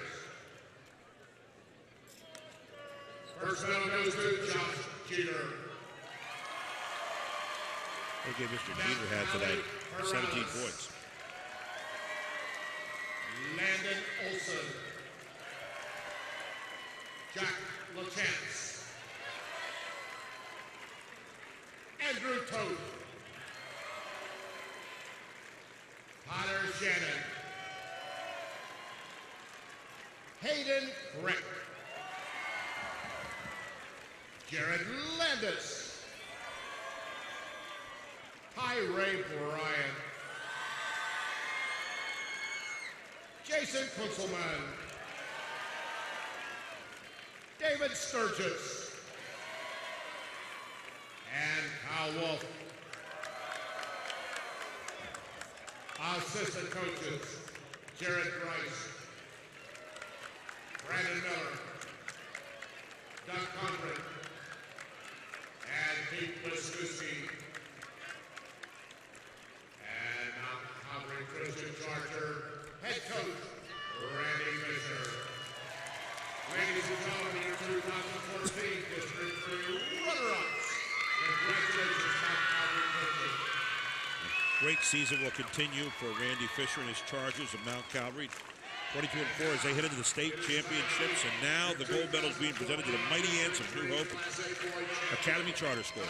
Mighty Ants from New Hope Academy, their head coach, Dave Archer, will present the medal. First medal goes to Carlos Serrano. Nagas Briggs. Briggs had a tremendous second half. He really did. He really did. Montrell Morgan, solid holder. Dexter Nunez. Corey Odin. Nycam Beverly. Jermari Murphy. Montrell Morgan. Elliot Wilson. It's really a special moment for many reasons. Jaden Handy. Louis Valentine. Jamar Murray. Tyrese Little. Eddie Jimenez. And James Wilson.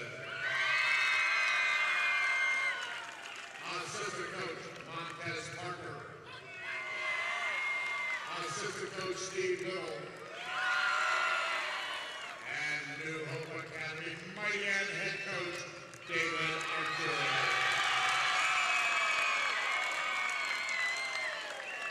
And now we need the captains.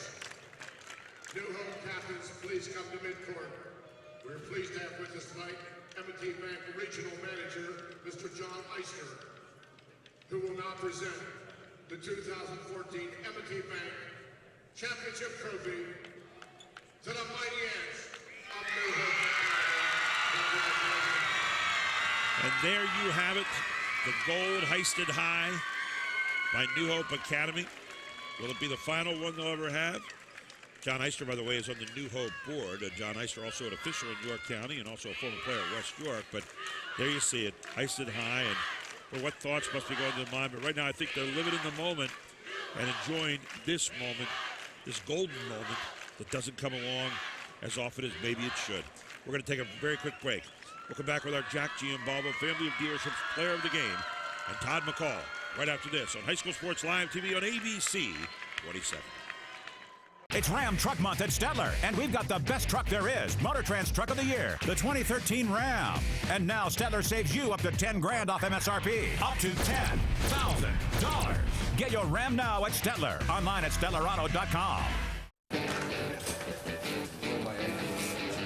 It's always better when you get to pick your team. That's why I didn't just accept the regional health plan offered at work. I went to a Highmark Direct store and picked a more affordable plan with a broader network, one that I feel better with. For the most value, you're better with Blue. We're reinventing affordable health care for today and for generations to come. For all you do, you're better with Highmark Blue Shield. This new diet half and half's awesome. Best part's lemonade. Best part's a tea. Lemonade! Tea! Lemonade! Tea! Lemonade! Tea! Lemonade! Tea! Lemonade! So which half is your favorite? And they're blended so perfectly, who cares? Tasty tea, tangy lemonade, 10 calories. Snapple Diet half and half. Made from the best stuff on earth. Welcome back to the Giants Center, where 58-35 the final score for the Mighty Ants of New Hope Academy Charter. And let's get to Todd McCall with our Jack G. and Volvo Family of Dealerships Player of the Game. Take it away, Todd. Well, thank you. I'm here with Kareem Oden and head coach David Archer. Kareem, you are our Jack Giamotto Volvo Player of the Game. Tonight you had 15. I think when Mount Calvary made a run, you got down and played some defense, some pressure on Kunzelman on the point guard, gave up some turnover. He turned the ball over a little bit, and then a smooth touch around the basket, and you helped be the engine to get this team started. Talk about the special night and what your team did. I just play hard every night I go in the court. I know I'm a great defensive player, and that's one of the best aspects of my game. All I do is play hard and try to help my team win and do what I do best, like the coaches say.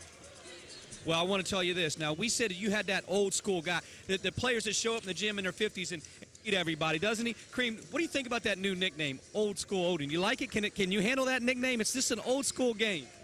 Well, I do like the name because old school players, that's where we got our game from. Hey, you know what, Coach Archer, he's the right things, doesn't he? Yeah, he's a really good kid. Came into us, I've been hard on him all year, trying to teach him how to play the point guard, but I told him this year I was going to unleash him at some point, and now's a great time to do it. I mean, 21, 21, and 15, he's showing what a senior leader guard should look like. And Coach Archer, you're no stranger to basketball in the Harrisburg area. I mean, ever since you were a little kid, you've been shooting jumpers. But today I saw an emotional side of you. Save New Hope has been the thing. And today, if a gold medal around your neck, basketball and community comes together, can you just talk about the special moment for you and your players? Yeah, I mean, you got to look at it. I mean, you're talking about in November, we didn't know we was going to have a season. You're talking about kids came in, nobody left, everybody stayed together. You're talking about I've been coaching a long time now. It's year 9. You know, I won a district title 2 years ago, but nothing has felt like this one. You're talking about day in and day out, all the work, the blood, sweat, and tears.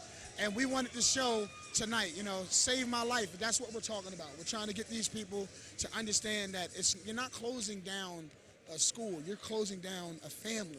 And, you know, we're really excited about trying to get, you know, that back out there. Well, Coach, there are so many great things your team did, but more importantly, when you need it. Second half, you just came out with it was time. It was winning time. And that's what we always used to say at Susquehanna. And I kind of just saw that in your guys. It was winning time, right? Yeah, I know when we came in at halftime, we were up 8. And usually, I'm a rah-rah guy. You know, playing for Harrisburg, we're going to play with defense first. And they said, literally, I think Kareem and Montrell and Gus, they said, hey, it's just one adjustment. Once we get the ball to the middle, they're collapsing. And that's when the coach just got to get out of the way and let players play. And in the third quarter, in the fourth quarter, I just, sat back and kind of enjoyed the ride for a little bit. And it was a nice ride. I want to let both of you guys, I want to let old school Odin get back with his players. Coach Arch, I want to let you get in there and celebrate a little bit. All right, great win. And Gary, we're going to kick it back over to you, but there's a lot of excitement on this New Hope thing. They brought the crowd tonight. They brought their team, and I'm just going to kick it back to you. New Hope is the gold medal winner tonight. 58-35, they win here this evening. Their first gold medal. They were here in 2012, and who knows what awaits for them out there later on in this single-A state tournament. Both these teams will head on to the state tournament, and we wish them both a lot of luck. Absolutely. But special moment here tonight for New Hope. Final thought on the game, Sam? Oh, man. I mean, I'm whelping up a little here. But no, I go back to the original start of New Hope in the first couple years. I was the first athletic director and first head coach there. I didn't say that tonight, but so this is a special moment to see all that happen and progress. So it was a great game. Mount Calvary had a lot of fight to them. It was sad to see Kunstman go down, but a great moment for New Hope, a great moment for the New Hope family and the New Hope community. Very proud of everything. That concludes the Single-A Boys District Championship game, and obviously the gold medal going back to York, Pennsylvania with New Hope Academy. Trinity and Hanover just out ahead, the boys AA game, and coming up right now, a special interview with Todd McCall going one-on-one with Advanced Hoops director Charlie Fortney, followed by a very special interview that Greg Mace has lined up. It's all out ahead here on High School Sports Live TV on ABC 27. I walk into the gym here at Advanced Hoops, and one of the first things I see is a board with fundamental principles. Square up to the basket, dribbling baseline causes turnovers. Can you talk a little bit about how that has advanced players? It's helped coaches in the capital area with these specific directions that you give here at Advanced Hoops. Yeah, the 5-on-5 instructional piece in our program is one of those programs that came as the program built. And it was, again, it was just based on feedback from parents and our coaches that we wanted to get some time with the kids after teaching them how to shoot, after working on their ball handling confidence, their point guard skills. We wanted to see them in the 5-on-5 setting. So it came up with 9 rules that focus on fundamental aspects of the game. We even have spacing boxes for the kids on the court. You know, as coach, you want the kids spacing is a big thing, moving without the ball, catching and facing in the triple threat position. So that part of the program evolved out of necessity to try to teach kids how to become more fundamental and more confident with their shooting in the 5-on-5 setting. Because one of our rules is if a player catches it and they're open and they don't shoot it, it's a turnover. So we found that this 5-on-5 instructional system has worked for anywhere from 5th grade all the way up to 12th graders. For the full interview, go to advancedhoops.com. It's Ram Truck Month at Stettler, and we've got the best truck there is, Motortrend's Truck of the Year, the 2013 Ram. And now Stettler saves you up to $10,000 off MSRP, up to $10,000. Get your Ram now at Stettler, online at StettlerAuto.com. Charlie Fortney's shooting instruction has transformed players from 5th grade to college-level players year after year. His background as a Division I shooting guard and experienced trainer gives him an expertise on teaching proper footwork in transition, coming off down screens, and shooting off the dribble. It's my passion to help a player become a better shooter. Developing confidence and getting the repetitions a player needs is very important. To get a spot in Charlie's spring or summer training, go to advancedhoops.com. It's always better when you get to pick your team. That's why I didn't just accept the regional health plan offered at work. I went to a Highmark Direct store and picked a more affordable plan with a broader network, one that I feel better with. For the most value, you're better with Blue. We're reinventing affordable health care for today and for generations to come. For all you do, you're better with Highmark Blue Shield. This new diet, half and half's awesome. Best part's lemonade. Best part's a tea. Lemonade! Tea. Lemonade, tea, lemonade, tea, lemonade, tea, lemonade, tea. So which half is your favorite? And they're blended so perfectly, who cares? Tasty tea, tangy lemonade, 10 calories. Snapple diet, half and half. Made from the best stuff on earth. Karen has 459 friends, but none of them made sure she got home okay. None of them suggested she skip the next drink, try a glass of water, or maybe just call it a night. Karen has 459 friends, but tonight, what she really needed was one good one.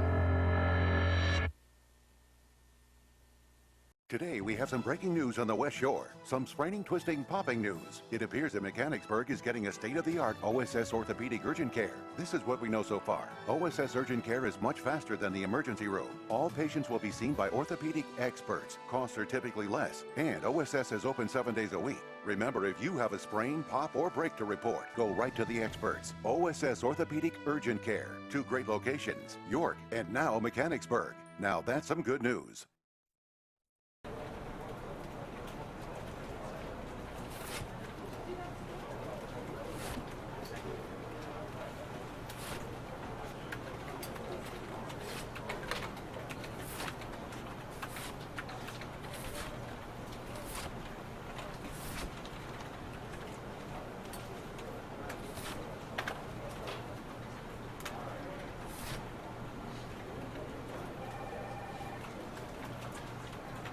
No matter the season, when it's time to gear up, you've got to get to Kelly's Sports. Kelly's Sports. Top quality sports equipment for the field, the rink, the court, and more. Matched with the experience and knowledge to help you get the winning edge. Plus all the latest styles from Nike, Adidas, and Under Armour. And the large selection of name brand athletic footwear. Local sports team members get 10% off all purchases. Kelly's Sports. In the High Point Commons, Harrisburg. Or visit online at kellysports.com. This spring, Advanced Hoops is going to bring high-level skill training to the York area, led by Sam Sutton, former Division I college player. Sam's great at teaching offensive triple threat and shooting the basketball, which he was known for while scoring 1,000 points at the Division I level. Sam will also challenge players with intense skill work, which includes ball handling, speed and agility, and finishing at the basket. I'm looking for players that are ready for hard work. Balls in your court. AdvancedHoops.com.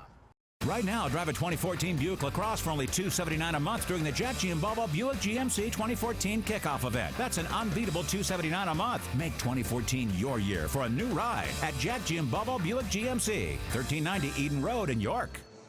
Back live at Giant Center as we get set for the boys' AA District Championship game between Trinity and Hanover. We are joined by a very happy man who is a part of the Single A state champion, New Hope Academy Mighty Ants, the owner of the charter school in York, Isaiah Anderson. Congratulations. Thank you. That was what a terrific win. There's certainly been a lot of news concerning your school, so briefly explain. We touched upon it in the broadcast. What is going on with New Hope Academy right now?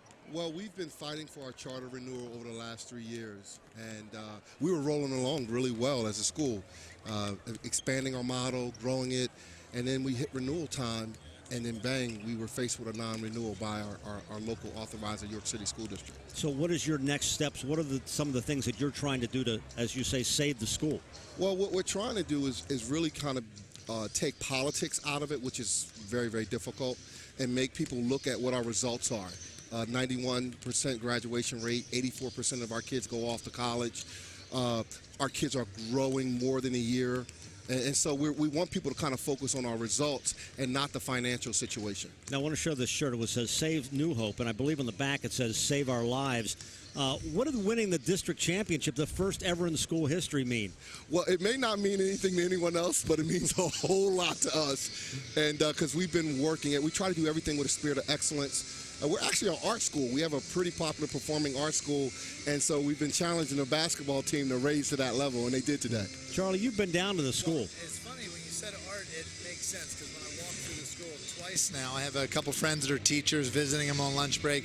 I'm just been impressed. Whenever you're walking, there's kids engaged in activities. There's a lot of art hanging all over the school. You could tell it's As a former teacher of an urban and a suburban school district, you can tell there's a lot of engagement with teachers and students there. And the kids, you saw it in the crowd, there's like a family atmosphere. And I would hate for that to be lost in either politics or whatever is going on, because the kids are definitely getting something out of it. Isaiah Anderson, owner of New Hope Academy, good luck. Congratulations. I'm sure it'll be a great ride back to York. Thank you so much. All right. When we come back, we'll talk about the upcoming game, which is the boys' AA District Championship game, Hanover and Trinity, next here on ABC 27. It's Ram Truck Month at Stettler, and we've got the best truck there is, Motor Trend's Truck of the Year, the 2013 Ram. And now Stettler saves you up to $10,000 off MSRP, up to $10,000. Get your Ram now at Stettler, online at StettlerAuto.com. Charlie Fortney's shooting instruction has transformed players from 5th grade to college-level players year after year.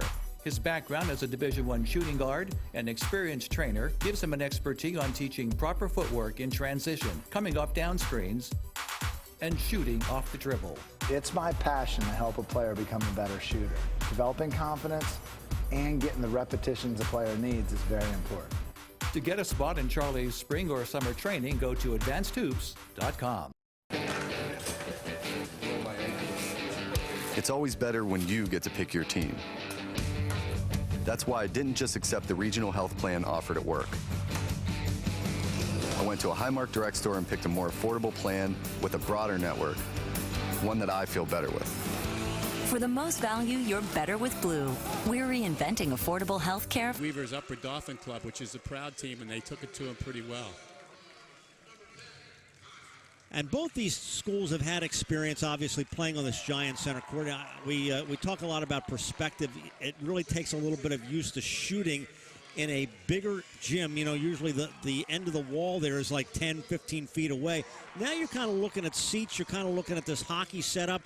And you got to get perspective when you're taking those first shots. But both these teams have been here. They've been here before, and these kids have played so much basketball. Believe me, they've been in arenas like this and shootouts in gyms exactly like this before. To them, it's a game, and they're ready. Well, Trinity has won, as we said, 6 straight, 10 of their last 14. They lost last year in the district finals on a buzzer beater to DeLone. And I can only, of course, think of Jim Dooley, the late Jim Dooley, who was the coach at DeLone, who won as the district championship here. And, of course, he passed away this summer. And a lot of thoughts with Jim here in this district championships time. I just remember how excited he was after the game. So excited about his district championship. Well, Jim is here with us in spirit. 3rd straight appearance in the district finals for Trinity. They lost to Berks Catholic and the aforementioned DeLone earlier.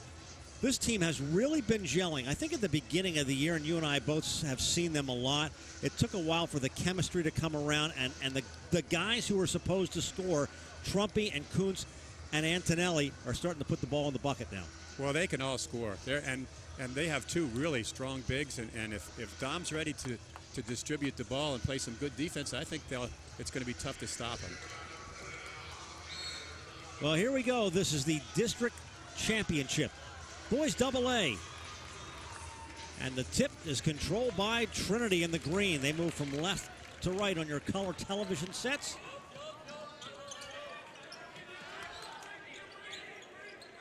Brandon Kuntz going inside. Kyrie Callie has come on strong here in the district playoffs, but Brandon Kuntz accounts for the first 2 for Trinity, and a little pressure in the backcourt to start. Great follow and very strong, and they are getting after him. I think they're going to try to contain number 2. That's Brady Goodfellow from the outside. Strong shooting outside team is Hanover.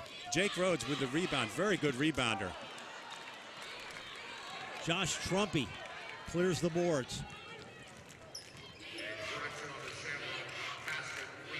Interesting matchup with the guards, Nick Trish and Dom. It'll be fun to watch.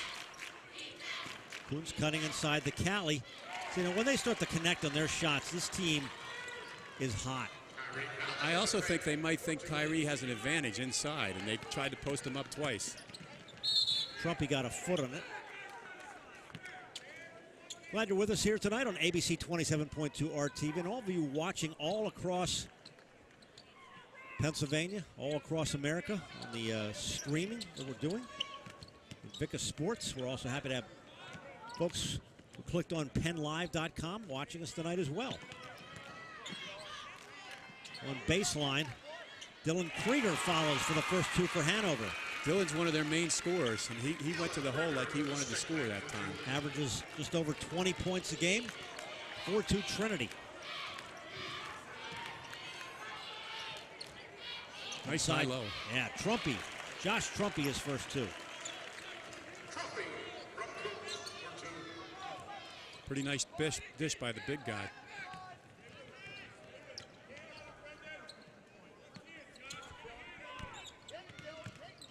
There's Krieger off the glass, doesn't get the roll. Antonelli got the rebound. Took it away from Jake Rhodes.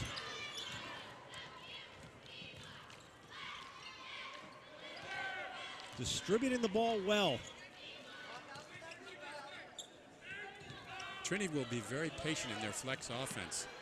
There's Trumpy again. He's got 4. And that's the second assist. Brandon Kuntz with his second assist. On cross court, there's Jake Rhodes. A reverse. And there's another big-to-big assist.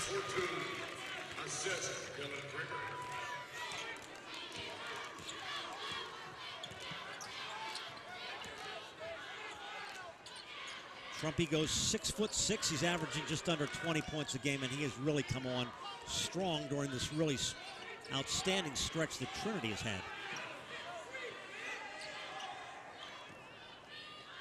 Block. Antonelli behind the back. Didn't fall.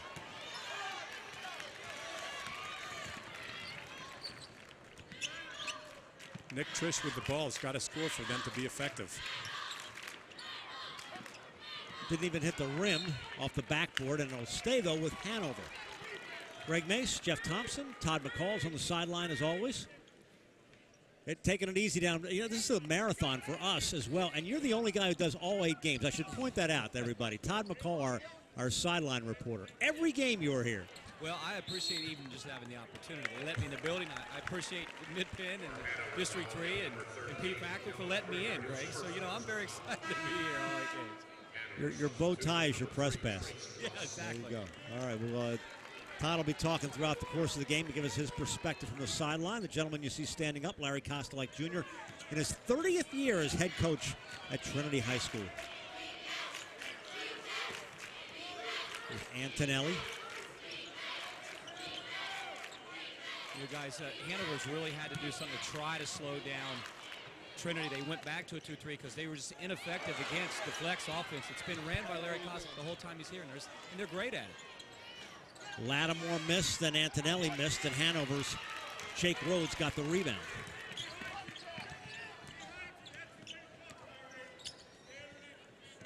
Trace Rush is number 3. Had it blocked. Trumpy got it. Catley got a piece of it, and here come the Shamrocks.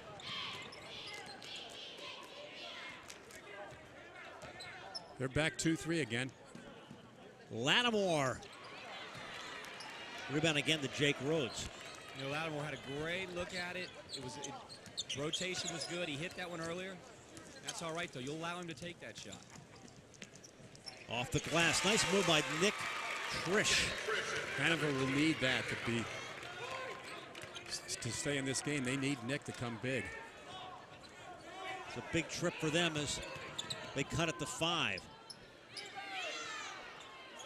And the tip will go down to Hanover. Austin Gilbertson into the game for Brendan Lattimore for the Shamrocks. Austin's a freshman. He's a 9th grader. Pretty good 9th grader last night played. We've seen a lot in this district championship, which means there's a bright future for a lot of teams. This has really been a fun tournament. We've talked about a lot of the buzzer beaters and a lot of the teams that, you know, we haven't expected to be there over the years, and they have gotten back to the districts. Jake Rhodes follows, and the lead is down to 3 all of a sudden. A little momentum for Hanover. Jake's got 5 rebounds in the first quarter. Yeah, they're going to need Jake Rhodes at 6'3" on those boards. But you know, this team beat a great DeLone Catholic team in overtime to get here. They're serious about trying to win this. Todd, you notice that's the third three they've missed in a row, and all of a sudden Hanover's back in the game. That 2-3 zone's effective in this case right now. They need to stay that. When they go back to man, I really think they get picked apart in the flex.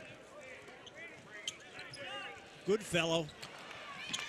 It's Callie clearing the boards, and here comes Dom Antonelli. I think Austin's in there to take a shot. 3 from the outside, and Callie leads the way with 8 points for the Shamrocks. Greg Callie had a great last game, didn't he? Yeah, he's really come on strong as well with the rest of this team, and everybody talks about the big 3 on here, but Callie has played outstanding. Look at the roll, there's Trumpy.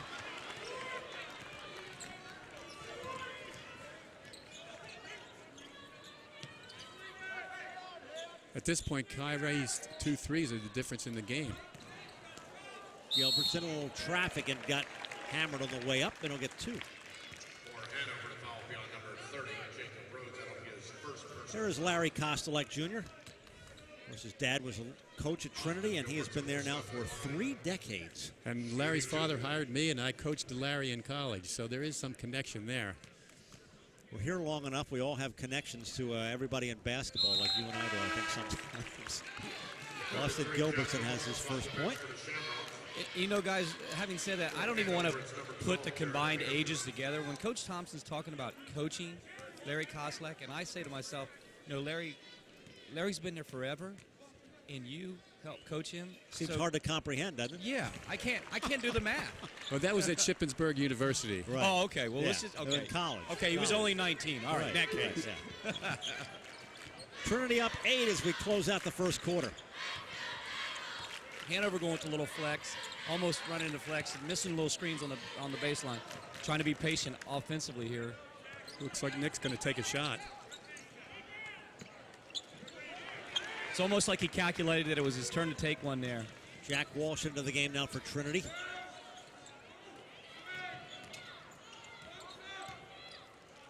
Callie again. Both Trumpy and Walsh went down. Rhodes is a big rebounder. There he gets the ball inside. And 1.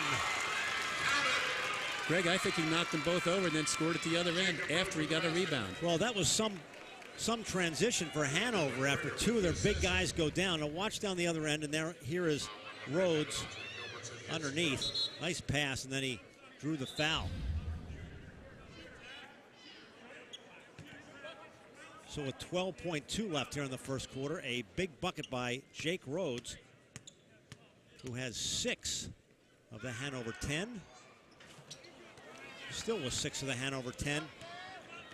Trinity will get one last crack at it to end the first quarter. Trumpy will go up and connect. So Josh Trumpy connects. Big bucket for Trinity.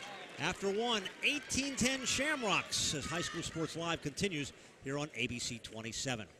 Pac Financial is helping local families build, manage, and protect their portfolios. Call Steve Morazzo to set up a free no-obligation consultation at 564-6400 and receive a free $50 Giant gift card at the appointment. Team Pennsylvania is a high-level AAU boys showcase program. They're trying out sophomores and juniors this coming Sunday. For more information, go to advancedhoops.com. Mr. PA and Miss PA coming to the state of Pennsylvania this spring. 40 players will be nominated by you, the fans. They'll narrow it down. You can vote at paball.com. The Central Pennsylvania Basketball Officials All-Star Game, Mid-Penn Conference All-Star Game, takes place March 24th, East Pennsboro High School. A great tradition of All-Star Games continues at the end of March. And Advanced Hoops, offering summer camp, spring training, shooting, and ball handling classes for all ages. Go to advancedhoops.com for more information. Hanover will inbounds. First half shooting. Trinity shooting 54% from the field. Hanover 36. Rebounds are pretty much even.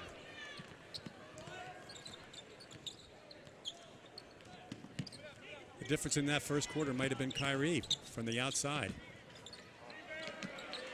And he got the rebound.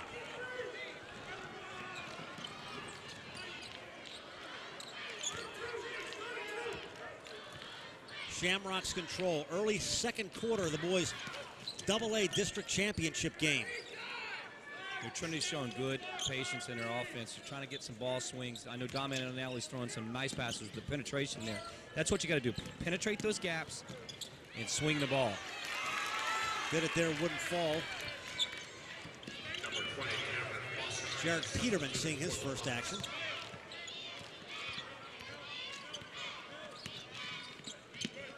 Trace Rush had it knocked out of his hands. Antonelli tried to go behind him to steal it away.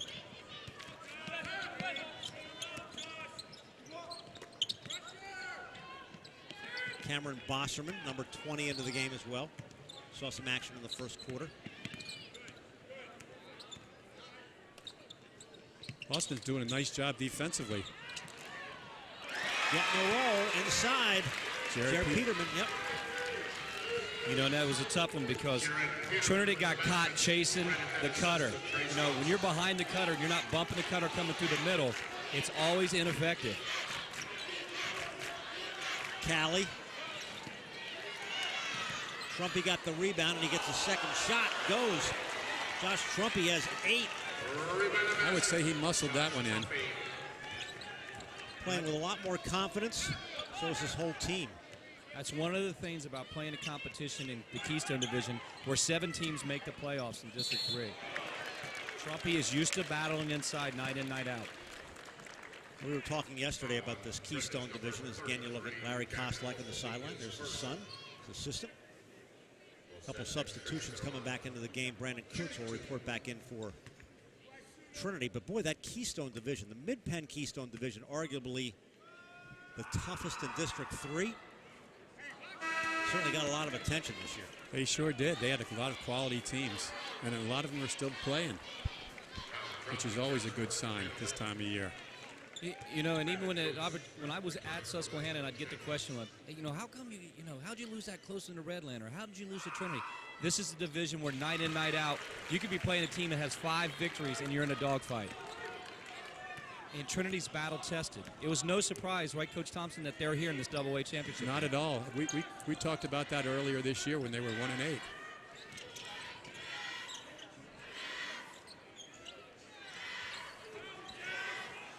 Long range. Wouldn't fall for the Shamrocks. Walsh is there for the rebound. Nice looking shot. Looks like it's Dom's turn. They got 2, neither fell. You know, both shots within the rhythm of their offense against the zone. You'll take both shots. Great penetration. And Trace Rush with another bucket and one again, and Hanover has a chance to cut the lead to 4. They don't want to let Trace get going if you're Trinity.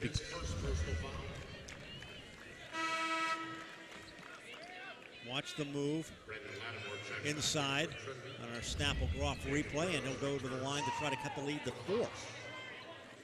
You know, Trace Rush, he is a really elusive player, almost sneaky, kind of catches up with you. He's got a great first step, Coach Thompson. And he has a mindset for scoring. You could tell that just by looking at the young man.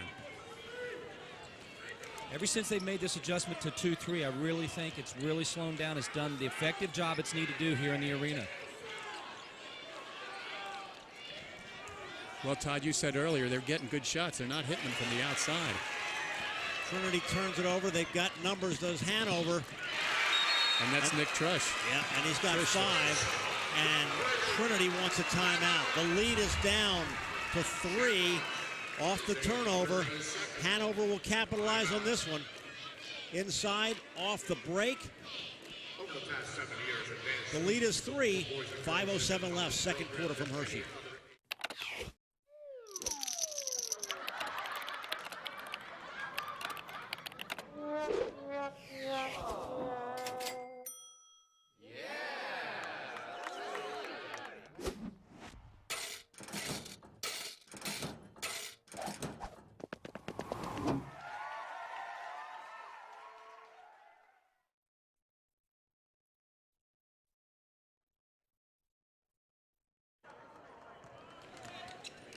Back live, Giant Center Hershey. Game number 5 of 8. All live here on ABC 27.2 RTV. This is the boys' AA district championship game. Hanover out of the York Adams League. Trinity out of Mid-Penn Keystone. And Hanover with some momentum here, a lot of momentum, and even more momentum. I'll stay with Trinity. Ball is at our feet. The Blackhawks are the Nighthawks. The Nighthawks are doing a nice job in their zone. 1-2-2. Nick had a shot at that steal.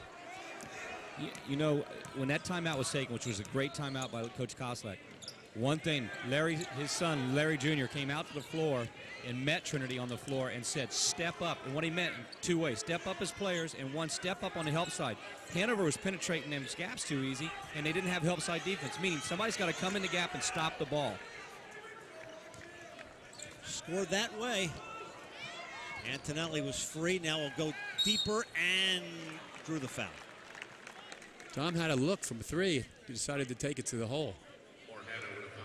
Well, they were hot early, trying to mix it up here a little bit and get back on the scoreboard. Sometimes Dom hasn't scored yet. Sometimes going to the foul line is the best tonic scorer can get because they see it go through the basket. Hanover's been on an 11-5 run. That's Antonelli's first point. You know, I'm sure Coach Jeff Thompson gets a real eerie feel when he looks at those orange and black uniforms. He said the Blackhawk, it's got such a Susquehanna look to it. Probably takes him back. They're the Nighthawks, though. Similar colors. I guess almost exactly the same, aren't they? Pretty close. That's the orange and black. Oh. They wore uniforms. Susquehanna wore uniforms that look really similar to those. Rhodes kicking it back out to Nick Trish.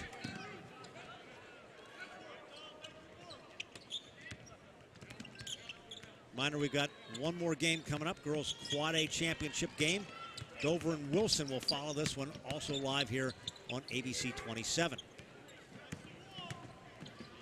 In the paint, and over top of the basket, the Dylan Krieger shot. Shamrocks with a chance to get back on the board. Antonelli, that's a big hoop. Well, it all started on the defensive end. I thought Brandon Kuntz did an excellent job defensively on their scorer, but Dylan Krieger. Yeah, that was sort of a determined, I got to score here and open this lead back up to 6. Antonelli with his 3rd point, first field goal. We approach 3 minutes here in the first half. Tracy's ready to shake and bake, isn't he? And he hits. You called it. He didn't put a lot of arc on that ball, but it went right in.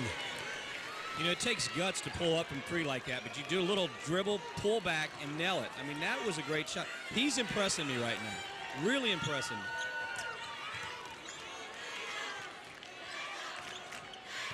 Trumpy, and we got a foul in the paint. Hey, a reminder, you can tweet us if you'd like at Advanced Hoops 1.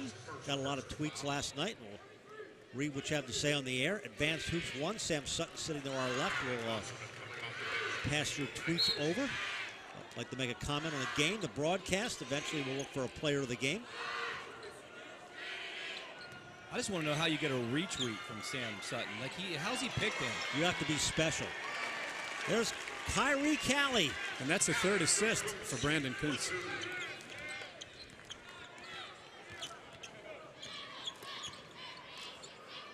Quick swing for Trinity.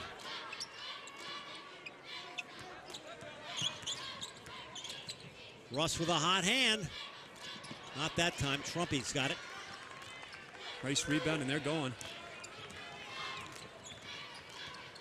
Antonelli. You know, Antonelli's playing very unselfish, and he always has. But right now, I like what he's doing. He's penetrating, and he's looking for other people to get Trinity involved. He's going to be a great player at the next level. Sort of picking his spots. Well, how about the sophomore for Trinity, Kyrie Callie? He's really doing a nice job. His name will be mentioned through the Keystone and Mid-Penn for a long time. Actually, Trinity's moving out of the Keystone next year. Kind of hate to see him go. Yeah, I think you want a lot of fans. There's Kuntz, and he got hit on the way up. I don't believe he'll get 2 out of that because he was passed. He's passed first tonight. There's a look at the Nighthawks student section, giant student section. I'm going to have to get over there and mix it in the orange here in a little bit. That is your specialty. We've had some good student crowds here. There's Antonelli, Trumpy. We'll go to the line. That was created by Dom's penetration. Jake had to come over and help. Watch the replay. Should give a shout out to Josh's grandparents who are watching in Cincinnati tonight, including his grandfather, longtime NBC sportscaster and former Cincinnati Bengals star, our friend Bob Trumpy. His wife and neighbors, friends. Glad you're watching on the stream out there. A shout out to the Trumpies in Cincinnati, Ohio. And Greg, when you say Ohio, I grew up in Portsmouth, Ohio. Cincinnati, Cleveland Browns fans. I grew up a Steelers fan, but watching Mr. Trumpy play and watching Kenny Anderson. Remember quarterback Kenny Anderson Absolutely. for the Cincinnati Bengals in those days. Trinity up 6 as we approach the minute mark of the first half. Krieger. That's a big guy, Rhodes. He's tough inside. Yeah, Rhodes is another kid that's really surprised me too. I mean, this team, this Hanover team is here for a reason. You can see that tonight. I've been impressed with the way Brandon's been playing defense on Krieger. Hanover had a little double at the top of the key at both elbows to try to get a couple extra looks for people, but good defense by Trinity to force a turnover. So 52.1 left here in this first half. We'll be talking with Mike Bullock from PennLive.com at halftime.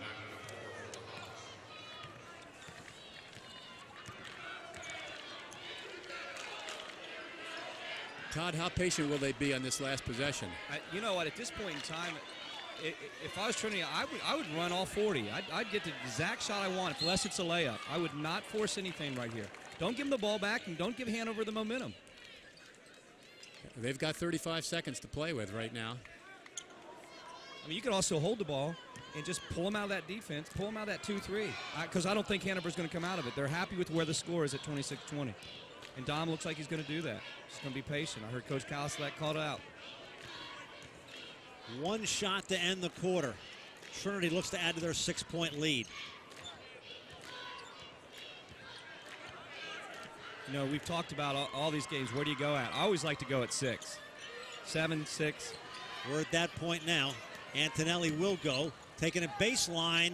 Big hoop to end the half for Dom Antonelli. Very well executed. Oh, wow. That was close.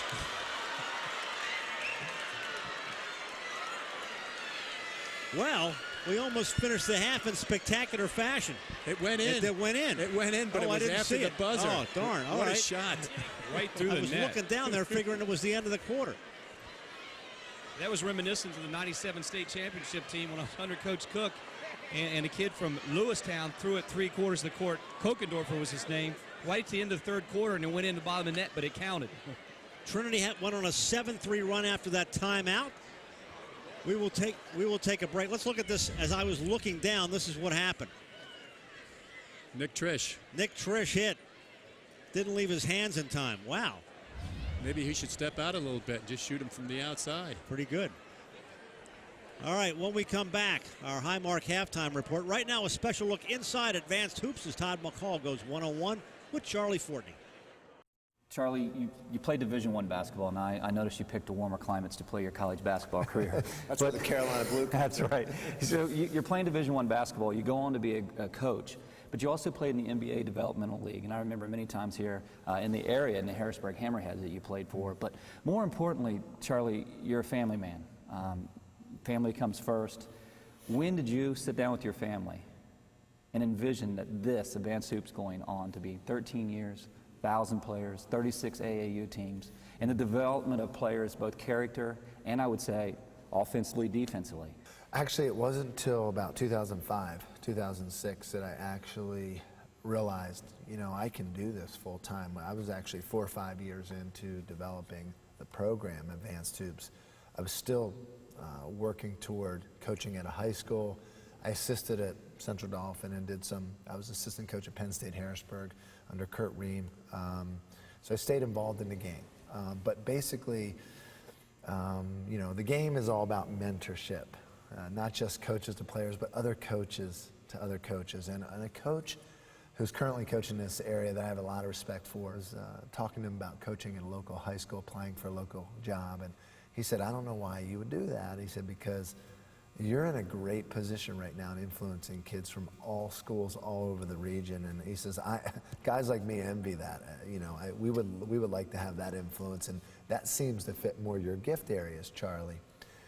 And the day that coach, who I look up to a lot, made that statement, he has over 500 plus wins, it hit me that he's right. I don't have to be another coach that needs to win a conference or win a league. But I'm winning by using my gifts. I'm teaching a kid how to shoot a ball. The triple threat, which is a staple of my teaching and my game and players I've coached. Just to have a program like this for the area, there's some significance in that. And that day, I think I fell into some peace. It fit my family dynamic. We have 6 kids. I want to spend time with them. A lot of people don't know that. I got a starting 5 and a sub off the bench. But Advanced Hoops fit all those needs. For the full interview, go to advancedhoops.com. Are you coming down for lunch? There's a place where kids really connect to learning. You getting hungry? Commonwealth Connections Academy. It's a tuition-free, fully accredited online public school where students find devoted, enthusiastic teachers and a program that gives them everything they need to succeed. Lunch is getting cold. All of which means that Connections Academy students get wrapped up in school like never before. Commonwealth Connections Academy, the online public school. Good day at school? Great day at school. This new diet half and half's awesome. Best part's lemonade. Best part's a tea. Lemonade! Tea! Lemonade! Tea! Lemonade! Tea! Lemonade! Tea! Lemonade! So which half is your favorite?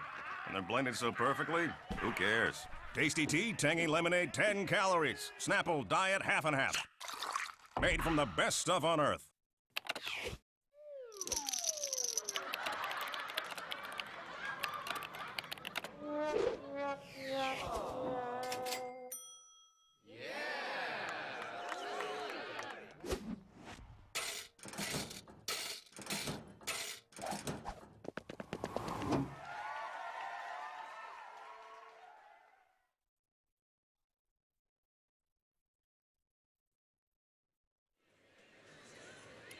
Our halftime presented by Highmark, Giant Center, Hershey. As we continue with the boys' AA championship game. Well, both Mike Bullock and I were looking down, marking a basket down, and there is Nick Trish, who hit from three-quarter court at the buzzer. However, it didn't leave his hands in time. But as I said, like good reporters do, Mike Bullock and I were both marking down the Dom Antonelli bucket, and now we've finally seen it. Well, yeah, good first half. Absolutely. Very efficient at both ends. Nice little tactical move by Hanover to go to the zone because they're, Trinity's bigs are kind of carving them up with that high-low play. So well done all around. We should talk about Trinity's comeback because you and I have both seen them a lot. At the beginning of the year, they were very uncharacteristic 1-8. Shots weren't falling, didn't seem to gel. And now this has just been a great stretch for them. Well, Larry Kostelak and I talked about it even back in December, all that sort of thing. The loss of those 3 guys on the outside last year, DeFrank, Westner, Jay Agnew, huge, and that's where they've been kind of lacking up until this point. Now it's kind of guard play by committee alongside Dom Antonelli. But, the division will have them ready to go, and I know you guys talked about this last night as well, but this Keystone thing, sending 7 teams to the playoffs and 4 of them going to states has been, that primer to get Trinity ready to go. Talk with Mike Bullock from Penn Live and the Patriot. 28-20, Trinity has the lead at the half over Hanover in the AA game. What a great tournament this has been. I have said it a number of times on here on ABC 27 News. I can't remember so many buzzer beaters and kind of teams coming out of not out of right field, but there's some new faces in this thing. Yeah, and I think that's kind of characteristic of what's been going on all year. That's just a lot of parity all over the place in all 4 classifications to a certain extent, and that's terrific because then it gives everybody a chance. At that point in time, you get other fan groups into this thing that aren't customarily here at this time of the year, and yeah, you'll see one of the old standbys tomorrow, but and we're seeing one right now, but it's kind of neat. All right, Mike, we'll talk to you throughout the weekend. Thanks for stopping by. All right, Greg, thanks for having me. All right, Mike Bullock from Penn Live. You can catch his columns and all the articles about the district championship on PennLive.com. Jeff and I will be back with more on the Highmark Halftime Report as we continue.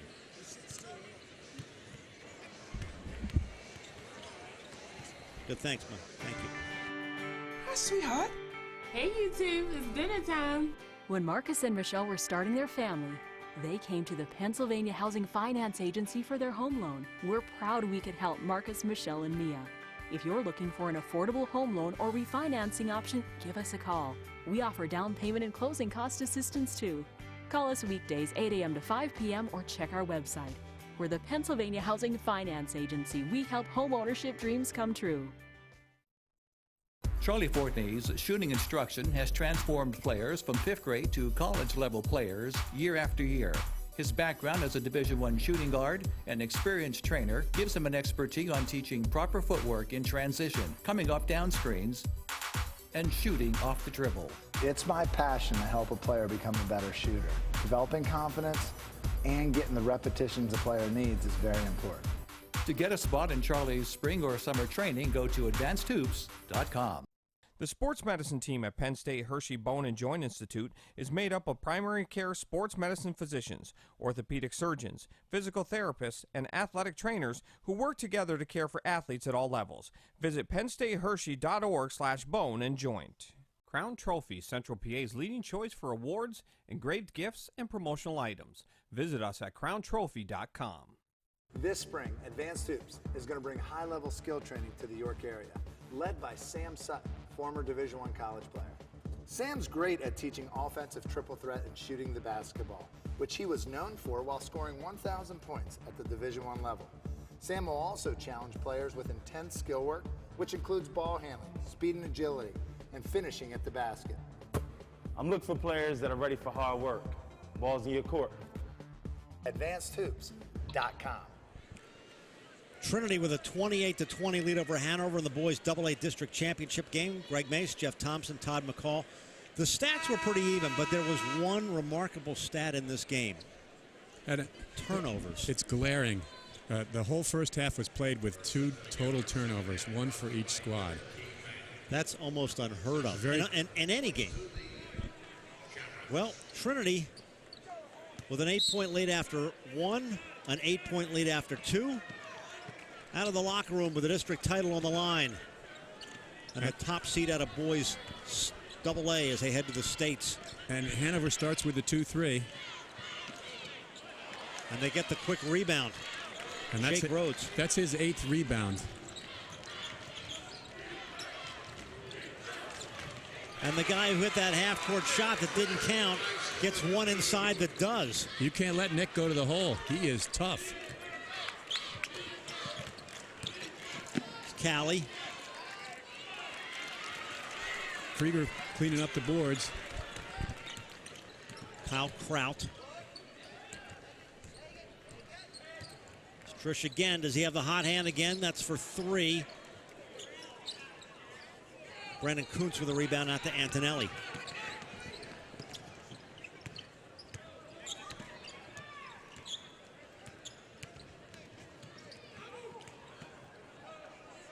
Antonelli, long range, in and out.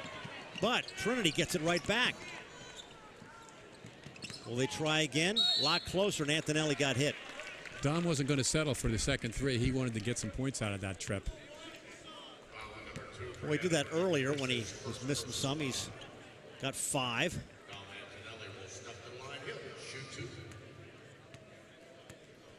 Dom Antonelli averaging just over 16 points a game, his 6th of this one. Well, a real good scorer is going to score inside. I remember Kevin Morrissey, probably Trinity's best player ever. He used to do his damage going to the rack strong, and that's where Dom scored tonight. Great free throw percentage, and he's got 7, and the lead is back to 8 for the Shamrocks. Been to this district title game the last 3 years, looking for their first win out of that series. Krieger over Kuntz. Didn't get the roll. They got the tip, though. Give it to Jake Rhodes. His 9th rebound. Brendan Lattimore is paying some attention to Nick Trish right now, too.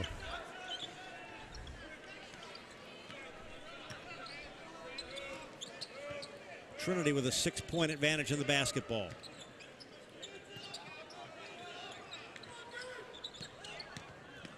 Callie's going to try to scoop, but he's called for traveling. That zone has them stymied somewhat. Interesting ebb and flow to this game. Certainly been a game of momentum. You're right, Greg. It's a game not only of momentum, but also just when you're playing zone, the game's going so fast, so quick. And look at our scores throughout the district title games. Not much up pushing to get up to the 50 range. It's just this arena factor. It's just this space. And then when you're in zones, it's unbelievably tough to play here. Almost as if the rims are a little bit tighter here. Sometimes you just never know. It's a good fellow.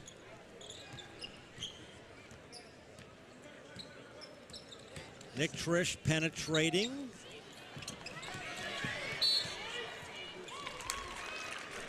And it'll go out of bounds. Hanover maintains possession, retains possession.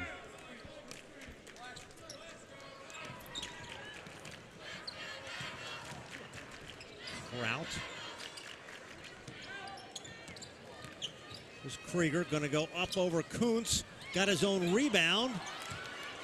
And out of all that, out of the big guys, Brendan Lattimore comes away with it. Nice pass by Dom. Gilbertson. Kuntz tried to get the tip, and somebody, I think, went over his back. I believe they're calling Brandon for that. He's a big, strong lad, isn't he? Yes. You know, they're calling Brandon. You know, you'll take that as a coach because you need Kuntz to be a little bit more physical. Look, he came right back and got it on a turnover. And gave Antonelli the easy 2. He looked like a cat on that play. Well, he is a big, strong guy. He's going to play D1 football. That wouldn't be a house cat either. That'd be more like a mountain lion. He's doing the damage, and the lead is back to 8 for Trinity. Good series for the Shamrocks.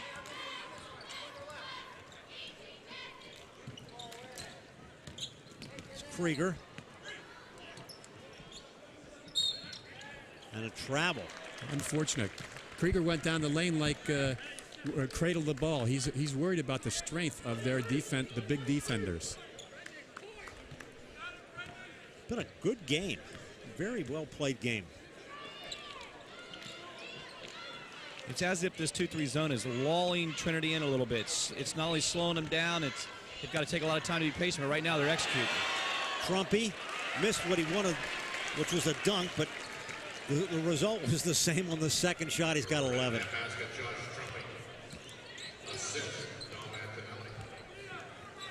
My JV basketball coach used to say, that's the easiest shot in basketball, you guys, the layup. And he would do it over and over and over. Jake Rhodes.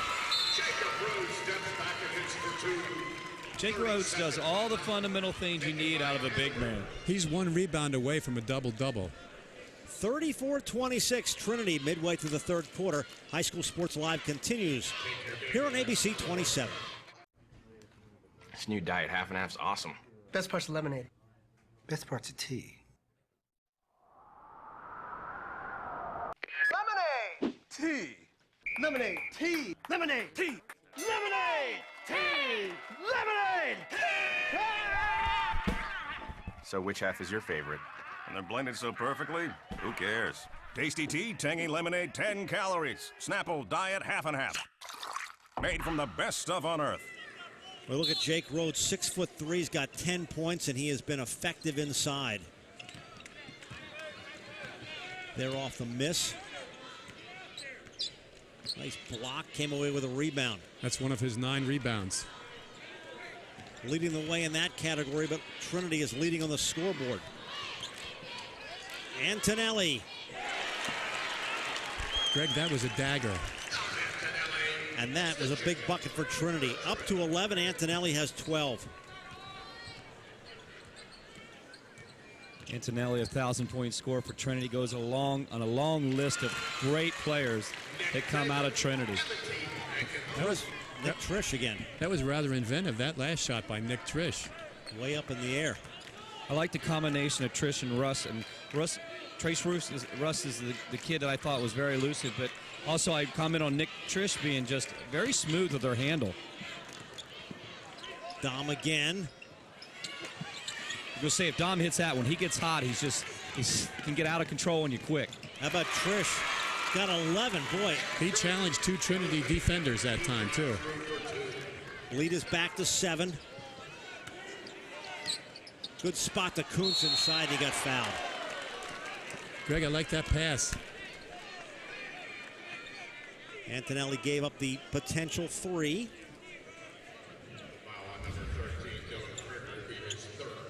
You know what's if I'm right on this, Brandon Kuntz did not even play for the Trinity basketball team last year as a junior. Comes back out in his senior year, and he's been very helpful inside. That would be an understatement.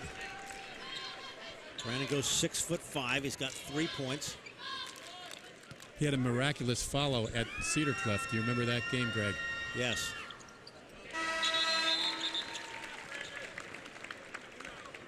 Brandon will take a seat, giving his team a 9-point advantage. Trinity's upping the pressure a little bit. Man to man. Brendan Lattimore up to the challenge of Nick Trish.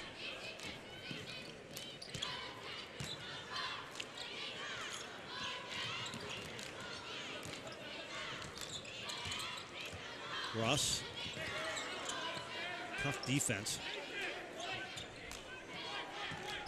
Coming up on the 2-minute mark of the 3rd quarter. Trumpy got the boards.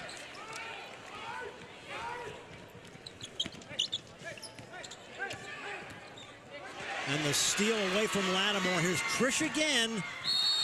Was that clean? No, he hit him. Nick picked his pocket. Look at Hanover coach Nathan Myers.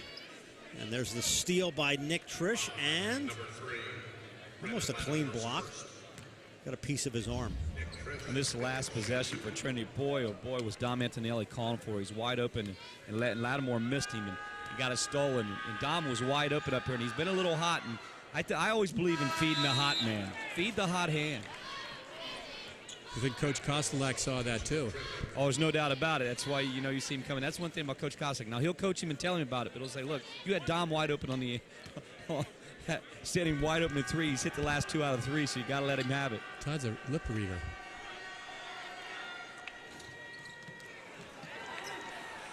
Rebound to Cali.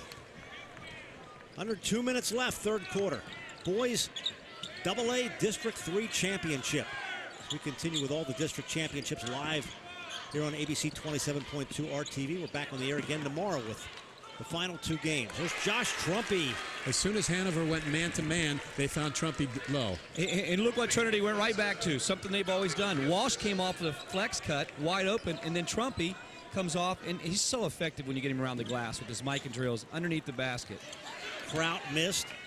Krieger is right there, and almost turned that into a 3-point play. That was a nice gather by the 6'3" junior, Dylan Krieger. I want to comment on Trumpy a little bit. At 19.7 points coming in the game, he plays well underneath, and I think at the next level they're going to put on a little weight on him, upper body, and I think he's going to be able to step out and play 3-4 a little bit, Coach Thompson.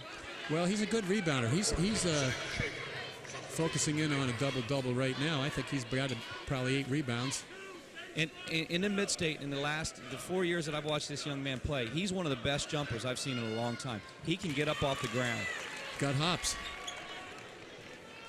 Hanover just 2 of 7 from the charity stripe. Ooch. Yeah. A little bit of the difference in the game. Was that flex look down screen? They're going to look for that. And Hanover's basically grabbing jerseys off the flex cut. They're playing aggressive defense. You got to bump that cutter coming off that flex cut. If you don't get a forearm in that chest when they come across, they'll get wide open on you. And that's that baseline screen I'm talking about. Block to block. Good help. Nice help by the Nighthawks. Trumpy double team. Then we got a foul called for traveling. And, you know, I just read Trumpy's lips. He said, I didn't lift my pivot foot up, and I'm standing here, and he had that left foot as his pointed pivot foot. I didn't see it lift, but I'm not a referee. Todd, do you know any ball player who's ever admitted that they've traveled? Nobody travels in the game of basketball. Not even Dr. J. That's right. Well, he just jumped over you.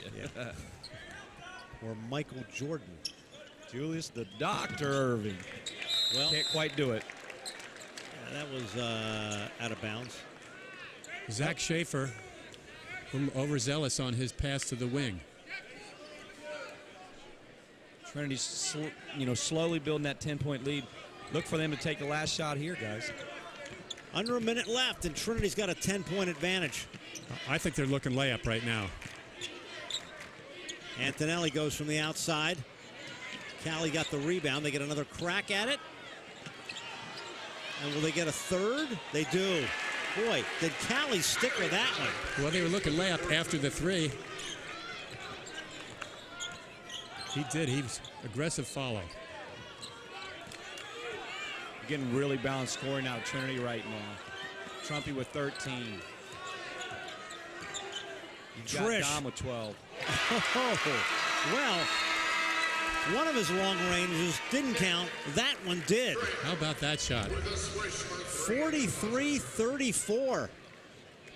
Hanover continues to hang around, cutting into the lead. Pac Financial is helping local families build, manage, and protect their portfolios. Call Steve Marazzo to set up a free no-obligation consultation at 564-6400 and receive a free $50 Giant gift card at the appointment. Team Pennsylvania is a high-level AAU boys showcase program that's trying out sophomores and juniors this coming Sunday, March 2nd. For more information, go to advancedhoops.com. Mr. PA and Miss PA coming to the state of Pennsylvania this spring. 40 players will be nominated by you, the fans. You can vote by going to PABball.com. The White Rose All-Star Game, the White Rose Lions holding a benefit for Army Corporal Matthew Haynes coming up Sunday, March the 23rd at Northeastern High School. Tickets just $5. The girls' game at 2, the boys' game at 4. Well, here we go to the fourth quarter with a district title on the line. And Trinity up 43-34 after 3. Hanover hasn't gone away. The hot hand. Oh, well. Well, as a coach, you hate to see a three-point shooter fouled.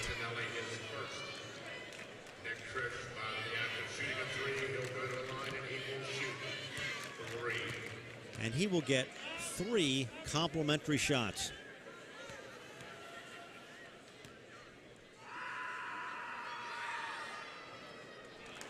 Well, they have struggled at the free throw line.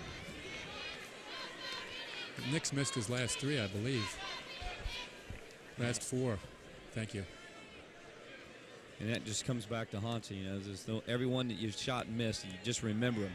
Especially if you get back on the bus and it costs you a game. You know, it's so crucial. Nick Trish has 15 of the 35 Hanover points. I don't think anything's more pressure-filled than shooting free throws in an arena like this, in a game like this. With 4,000 people watching. 16 for Trish and Hanover. Jeff, like you said, they're hanging around. I remember listening to a major league pitcher, and they asked him if he felt the pressure, and he said the pressure is being in a basketball game with 4,000 people shooting a foul shot. Kuntz kicked it back out, and he got forced out, but had the foul as he went up.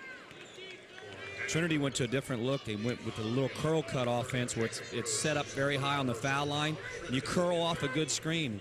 And Hanover was trailing a little bit, but I give credit to Hanover's man-to-man defense tonight.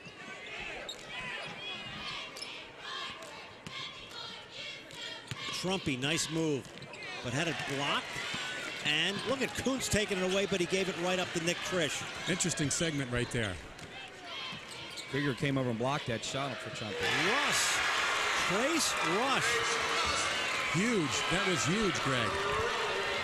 Russ has 8, and the lead is 4 all of a sudden. Trace is feeling the moment. What can you say about Trace Russ? I mean, he is really a good basketball player. If he heats up, that could spell trouble for Trinity. Trumpy. And it'll stay down that end.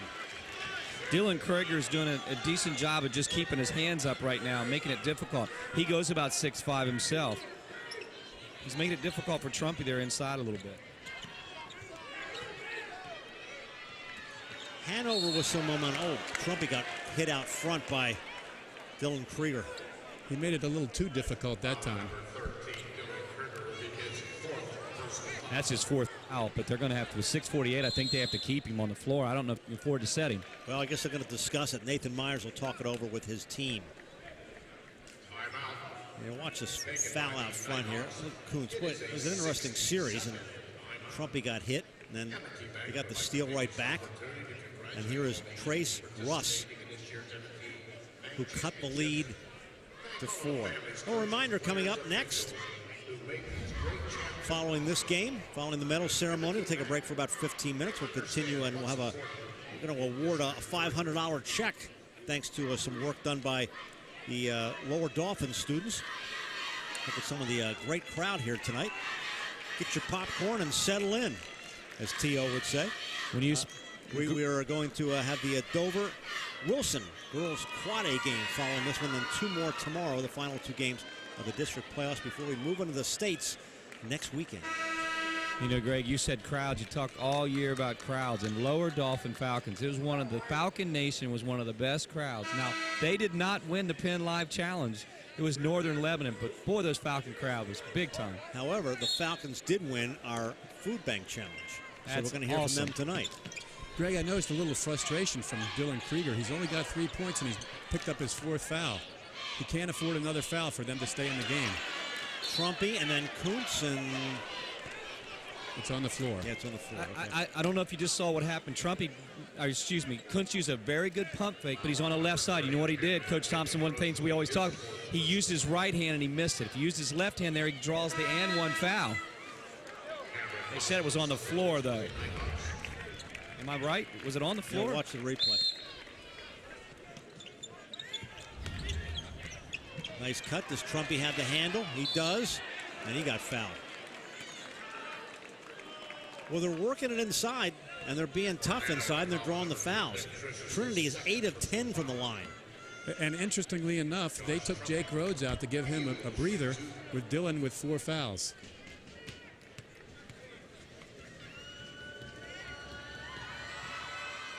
And Trumpy has 14. And I would venture to say that the foul line is the difference in the game right now. Difference 7 points. You're right. Trumpy's got 15, and that is the point differential. Let's see if Hanover can produce some magic in the last 6.5 minutes.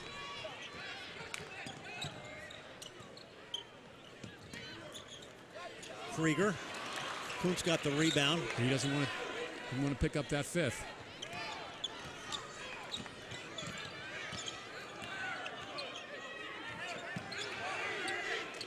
Trinity up 6. 4th quarter. Boys AA District 3 Championship live from Hershey. Greg Nace, Jeff Thompson, Todd McCall.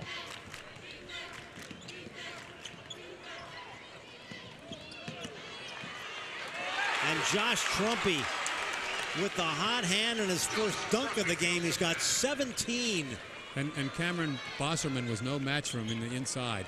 I want to tell you something. He makes that look so easy when he steps through and dunks that thing like that. He makes believers out of everybody. He makes everybody think that you might be able to jump like him. He's unbelievably off the ground.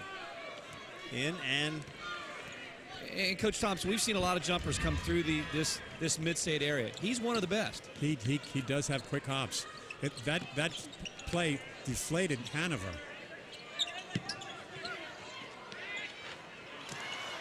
Well, they get the basketball back off the miss, Dylan Krieger. Big trips now for Hanover. Well, Trish has had the hot hand. He almost got the roll on that one. Now Trinity can take their time. But there's enough time. One thing Hanover does not want to do is be impatient. Hanover's forced to stay man-to-man with the time on the clock now. Trinity's going to be very patient. Got a walk on Dom Antonelli. Nope. Not a lot of turnovers in this game. And now Hanover gets it back. And after one turnover for each team in the half, Trinity now has 7 and Hanover has 5. So certainly a whole lot more in the second half. Krieger over Trumpy, has a shot blocked. They're paying a lot of attention to Dylan Krieger. Trinity's done a fine job defensively. Held him to 3 points. You get to feel, guys, Trinity's been here 3 years in a row now. They lost in AAA. They were AAA 2 years ago. Lost to Berks Catholic. Came here, got upset by DeLone Catholic, if you want to call it that, in a real tough buzzer beater. And then here they are, that 3rd year in a row. More focus this year. The jumper by Krieger. That's his first, I don't know if he was in the paint on that one. He had been 0 of 5 in the paint before that. So to your point, they have been paying a lot of attention to him. Lead is down to 6 again. They pushed him outside. That was a really tough shot. Hanover's just, they refuse to go away. You got to give them so much credit tonight.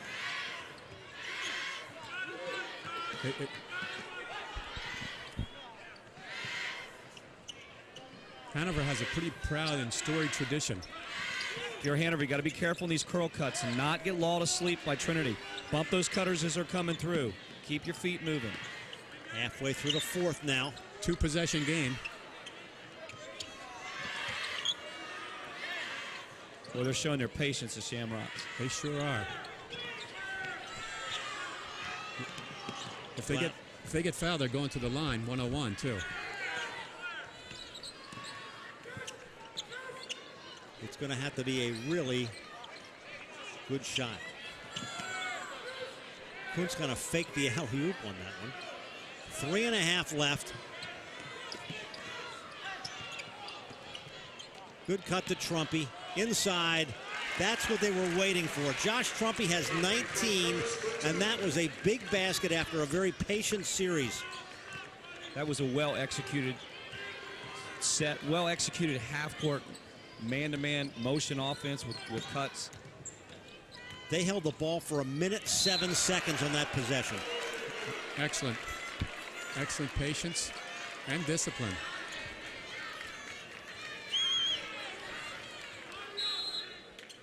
And the Nighthawks want a timeout. 49-41. A look at the Shamrocks crowd. 3:03 left. 4th quarter. We continue live from Hershey. Karen has 459 friends, but none of them made sure she got home okay. None of them suggested she skip the next drink, try a glass of water, or maybe just call it a night.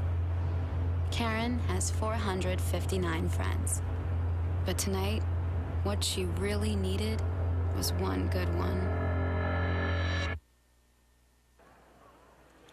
Back live at Giants Center. We continue with High School Sports Live, presented by PHFA here on ABC 27. Greg Mace with the coaches Jeff Thompson and Todd McCall. There's Larry Kostelek.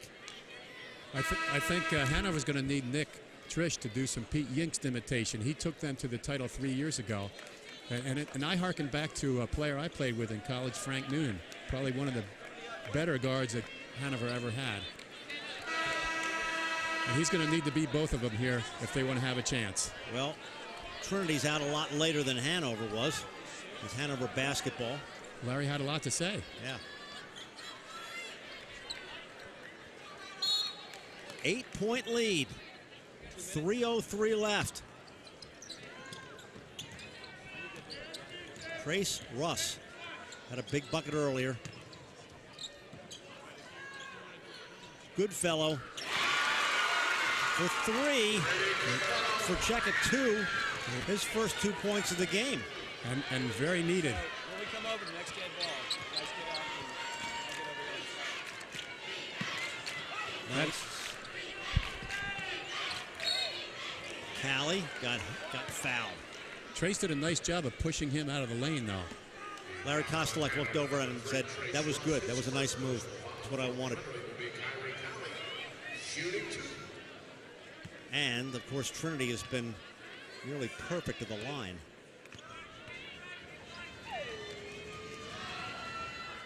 Well, Greg, as I said that, that one's on you, Greg. Just don't say anything, right? I won't say anything for either team now, right?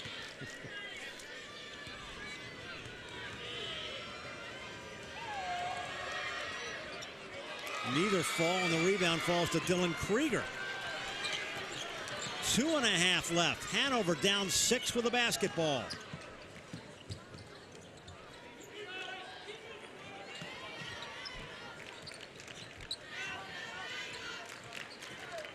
Coming up on 2 minutes.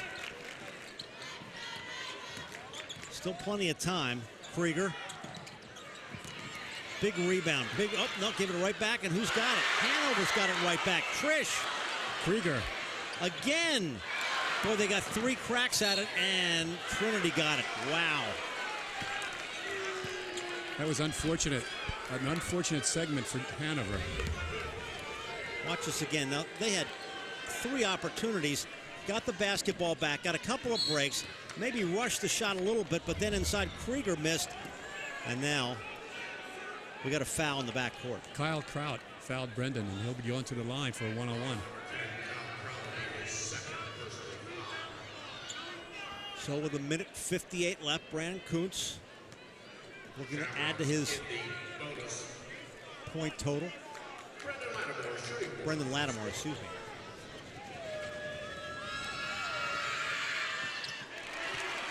Well, he doesn't add to it. He simply puts on his first. Nice time to have your first point, isn't it? Yeah.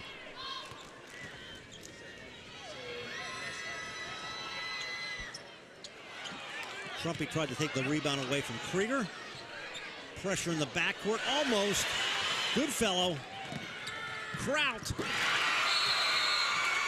And Hanover wants a timeout with the lead down to 5 and 1:48 left, and we'll keep it here. Trinity sold out at half court and allowed Hanover to have a break. Watch it again. Missed, and then they got caught with numbers there. That was icing, wasn't it? Yeah. Look at that. It's icing in this arena.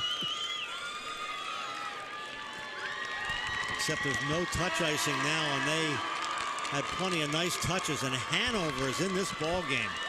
In field hockey, that's offsides. Hanover definitely is in this ball game. A 5-point game.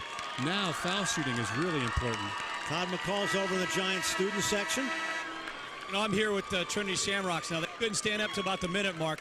Standing up. I need to hear him one more time. Is Trinity pride still alive? They've been here 3 times, and this Shamrock crowd has always been a good one. Last year we were dancing, doing the Harlem Shake, and now this year we're trying to win the gold, Greg. All right.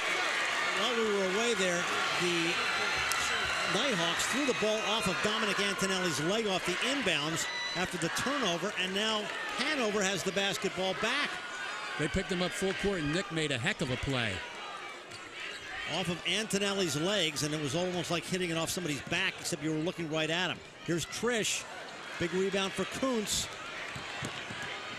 Antonelli through some traffic will back it out. And he got fouled. He was looking for that. Now watch again. Now watch, look at that. That was a great play. What a great heads-up play. Almost to try to save it from going out of bounds. And well, Nick Trish has been clutch from the outside, and then he went sprawling over a photographer. I hope that camera's okay. I know Nick is. And Antonelli hits. Antonelli has 13.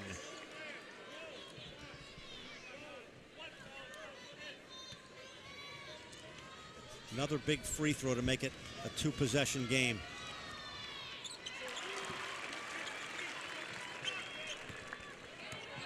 Hanover plus. They'll have to be efficient on this possession. Down 7, make it a 3-possession game.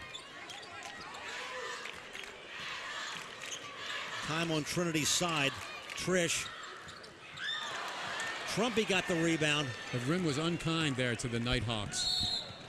Trumpy's 11th rebound, and now Trinity will get 2 shots. Still a lot of time left. But 2 big free throws here for Antonelli. 13 of 18 from the line for the Shamrocks.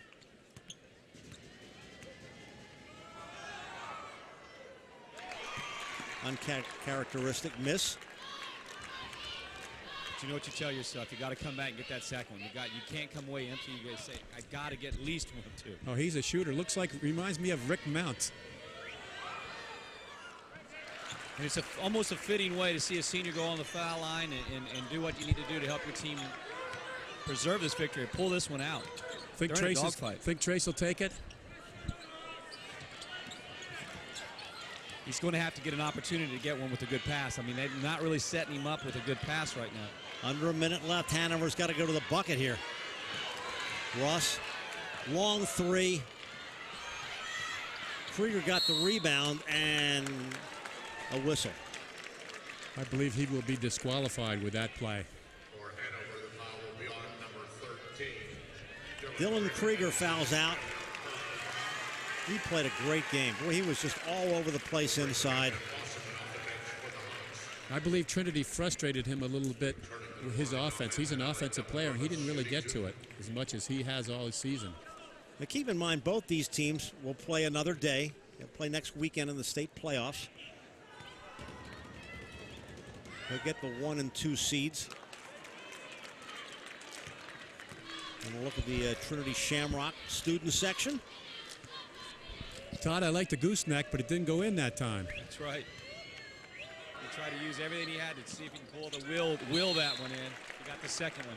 Antonelli has 16. We'll have to discuss a player of the game. Well, Antonelli and Trumpy have just played tremendous, particularly down the stretch. Yeah, you're right.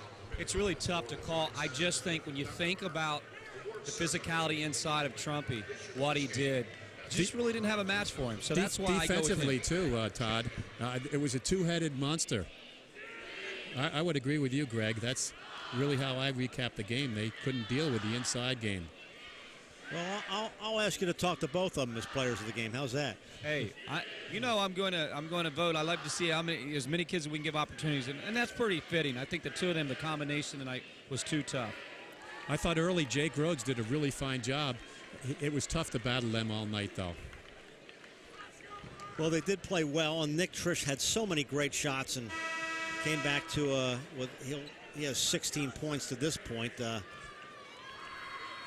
we said, both these teams will play on. It's always a great experience, win or lose, being in this situation as you head into the States. And now Hanover will have to go to the basket quickly.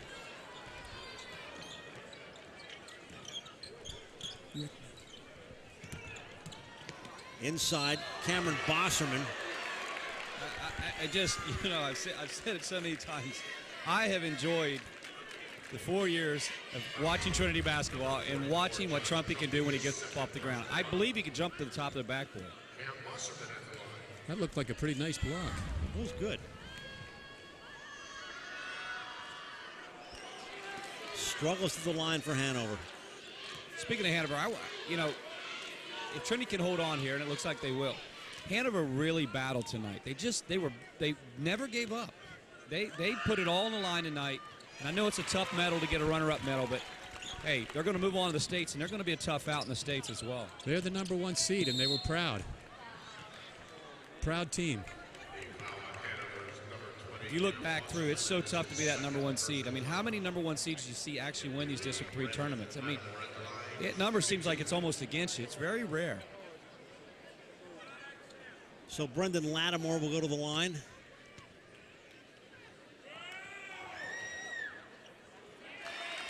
And Brendan has his second point. Well, I believe in the AAA, I don't think we have one of the top 4 seeds in the finals, do we? I think you're right. What a rebound. Good hustle. Coots almost put it back up and in. He's very athletic. Under 30 seconds left. Nick Trish. Trumpy got the rebound. That would be a fadeaway 30-footer. Something you'd see in the NBA. Well, a great comeback. The Trinity Shamrocks, who began this season 1-8. 1-8. With tremendous momentum, their 7th straight win is the district championship.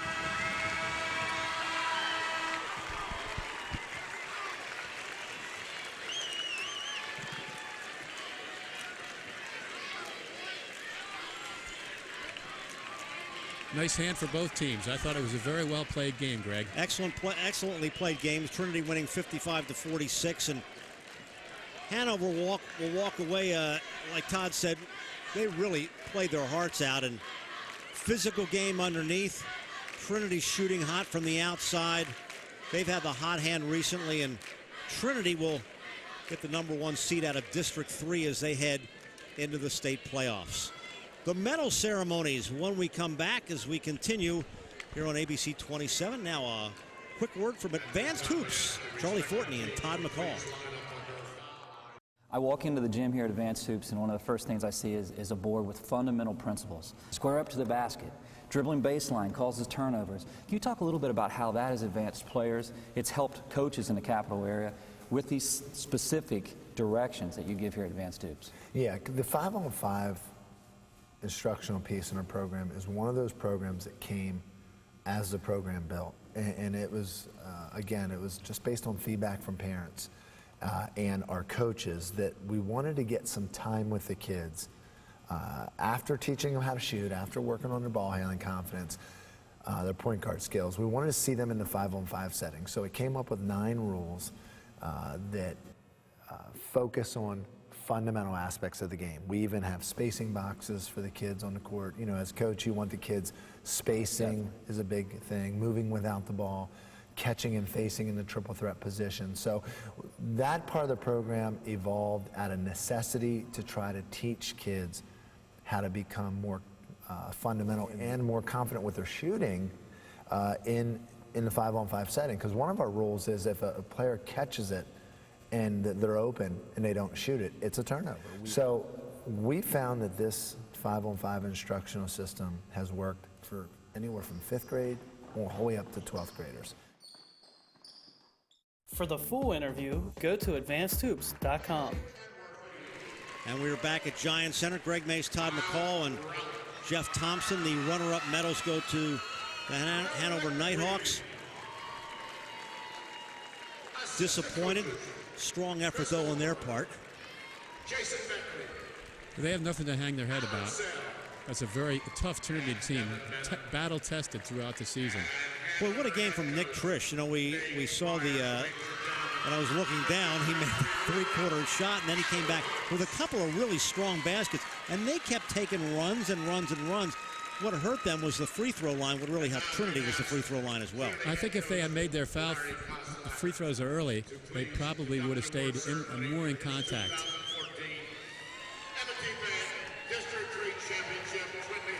And now the Trinity Shamrocks.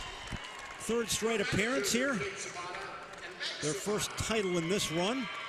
Larry Kostelek Jr. will present the medals, along with Athletic Director Gary Bricker and the assistants. And now, let's meet the players. Laurel Robinson. You know, we think about, there's Laurel Robinson, and we'll point out some of these guys as we go down the line.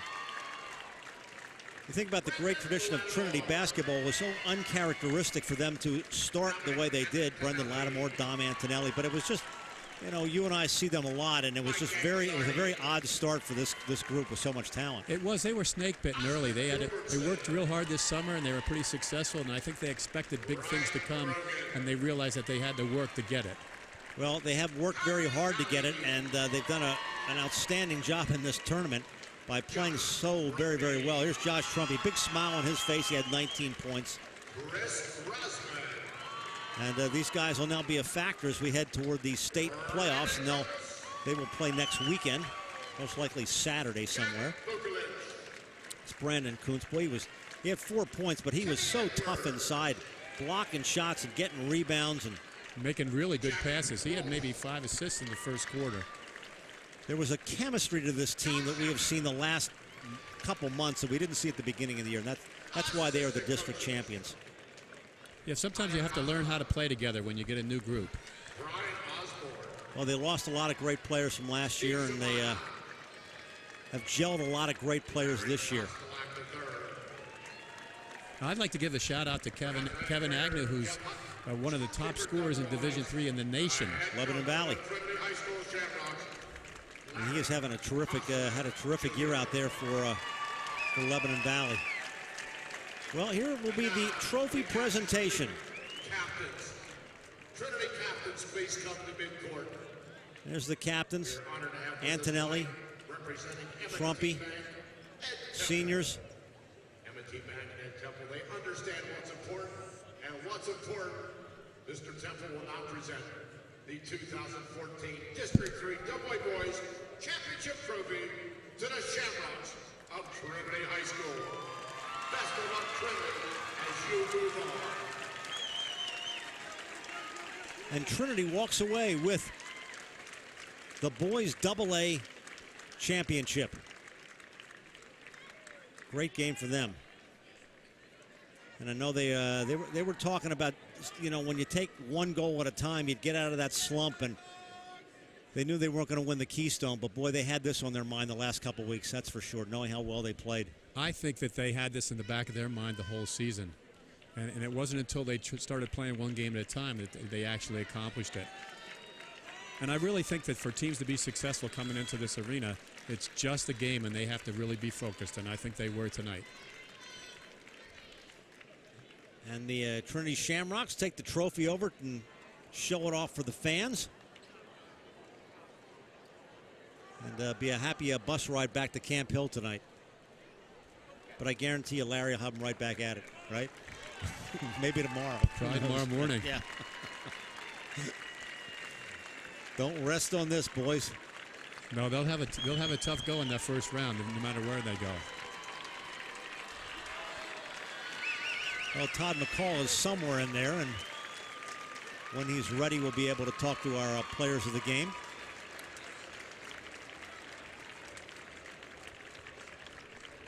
That is a young lady who they have taken a great liking toward, and she's been a big part of the team, sits behind the bench.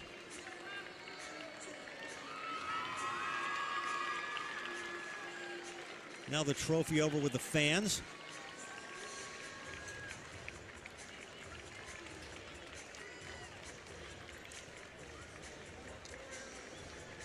And I see Todd McCall looking to get our players of the game here in just a minute. A little pose for a picture here first. He might have a tough time getting them. They're not ready to quit celebrating.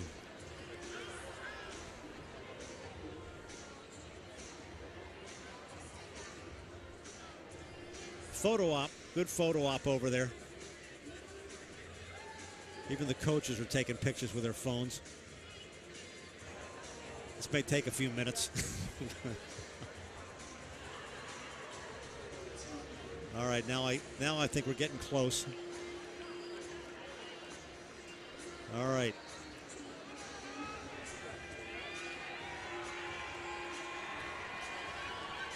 All right, Todd. I don't know if Todd can hear me or not.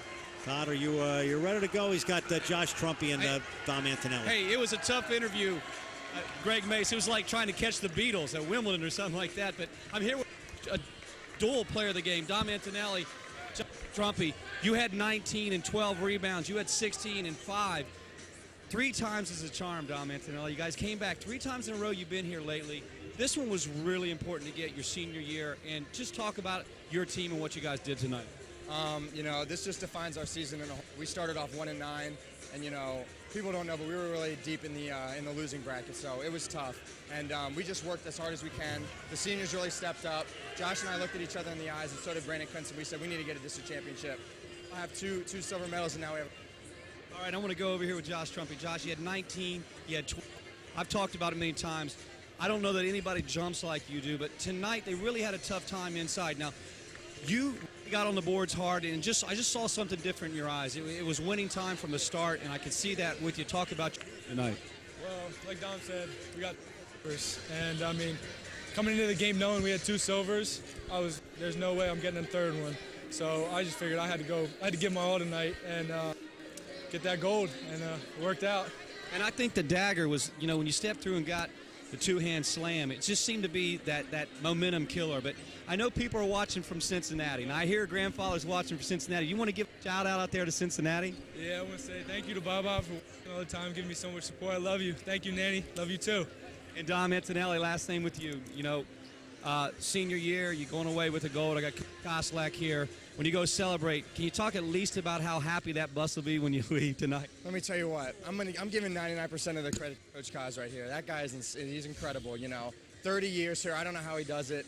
He gets us to win, man. You know, we're out there working hard, but he's the one pushing the and the bus, we're going to yell the whole time home. It's going to be great. I hear Coach Koslak. I'm going to have him step in. I think he's taking a different trip home. Coach Koslak, first of all, congratulations with what you and your team did. 3 times in a row this year, 3 in a row you got here, and I know what that's like, to feel like coming up short last couple of years. But this team, 1-8, everybody doubted them, and man, did they come through. Talk about what they did. They really did a great job. You know, during the early part of the year, we struggled. To your point, halfway through the year, we had 1 win. And to our kids' credit, they kept battling hard, they kept working, and played some very good basketball January forward. So I'm very proud of what they've accomplished. There were a lot of bad things that were said about those kids and those teams, things that I've never heard from people ever, and I've been in this business for 30 years. And I'll tell you what, they proved a lot of people wrong doing what they did here in this district tournament, so I'm very proud of them. There was a reason that Hanover was the #1 seed. I mean, they came in a game, they played very tough, but really when you guys needed to, you're so patient offensively. You went to the things you did, night in, night out. You went to your flex and some nice curl cuts, but your team was so patient in the half court. You know, we really thought that we could get up and down the floor and get some easy ones, and that did not materialize. And our goal is to come in and execute offensively from the half-court sets. Kids did a great job sharing the ball and moving. When we stand, we're not very good, but when we move, we can really play. And defensively, I thought we made them work. They have 3 very, very good players, and then their role kids really contribute. And our kids just did a great job defensively. And, Coach, last question. You've been in it 30 years, but there's nothing better. You know, you were in a battle-tested Keystone. But isn't there nothing better than to answer the call when you needed to? When your team, in the end, when you go to celebrate tonight, of all the victories you've had, it's got to be a real special one. This is definitely a special one, you know. And to your point, we had a very strong Keystone Conference, and that prepares you for tournament runs like we just finished off tonight. But all the credit in the world goes to those kids wearing those green uniforms. They did it night in and night out, little prodding here and there, but the bottom line is they got it done, and I'm proud of them. All right, Coach, we're going to let you go celebrate. All right, Greg, just an elated Coach Koslak. Now, as always, really like a mentor to me in my coaching days, a very tough opponent to go against, but I think this one really means a lot to him and his team. Back to you, Greg. Capital Region Insurance Agency post-game show. Congratulations to them. You can certainly tell Larry was very prideful of the fact that his team was able to endure a very, very rough start. And then, you know, Trinity basketball, everybody expects them to always win in there. And like he said, there were some people critical of them. Newspaper guys critical of them, said Trinity was done. Well, I think they proved them all wrong tonight. Well, there's nothing more satisfying as a coach to start off a season like that and finish like this. That's great. And my congratulations to Larry, his staff, and the Trinity Shamrocks in general. It's tough to be under the gun like that, and they really came through. All right, here's one of the big stats right here. I mean, Trinity out rebounding Hanover 32-18. Free throw shooting, they hit 16 from the charity stripe to Trinity, and Hanover was 5 of 12. So there's really kind of the difference in the game. The rest of the statistics were fairly even. I thought it was a very well played game. They were a little stronger inside. They shot the ball from the foul line a little bit better. Well, Trinity's off to the States, and so is Hanover. Jeff, always great having you working with us. That was a lot of fun tonight, Greg. Thanks a lot. All right, Jeff Thompson with us. We're going to change shifts here in just a minute as Trinity wins the boys' AA District Championship, 55-46 over Hanover. Special interview and a special presentation when we come back, and then the girls' Quad A game. Stay with us as we continue with High School Sports Live on ABC 27, live from Hershey.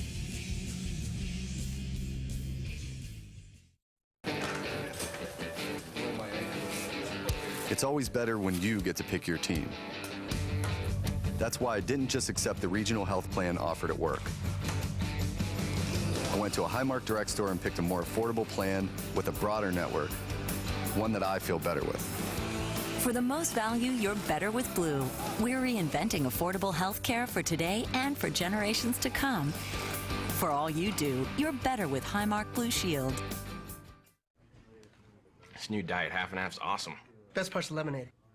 Best part's a tea. Lemonade! Tea! Lemonade! Tea! Lemonade! Tea! Lemonade! Tea! lemonade! So which half is your favorite? And they're blended so perfectly, who cares? Tasty tea, tangy lemonade, 10 calories. Snapple Diet half and half. Made from the best stuff on earth. Hey guys, just in time. When Julie wanted to provide some stability for her two boys, she reached out to the Pennsylvania Housing Finance Agency for her home loan. We're proud we could help Julie and her family. If you're looking for an affordable home loan or refinancing option, give us a call. We offer down payment and closing cost assistance too. Call us weekdays 8 a.m. to 5 p.m. or check our website. We're the Pennsylvania Housing Finance Agency. We help home ownership dreams come true.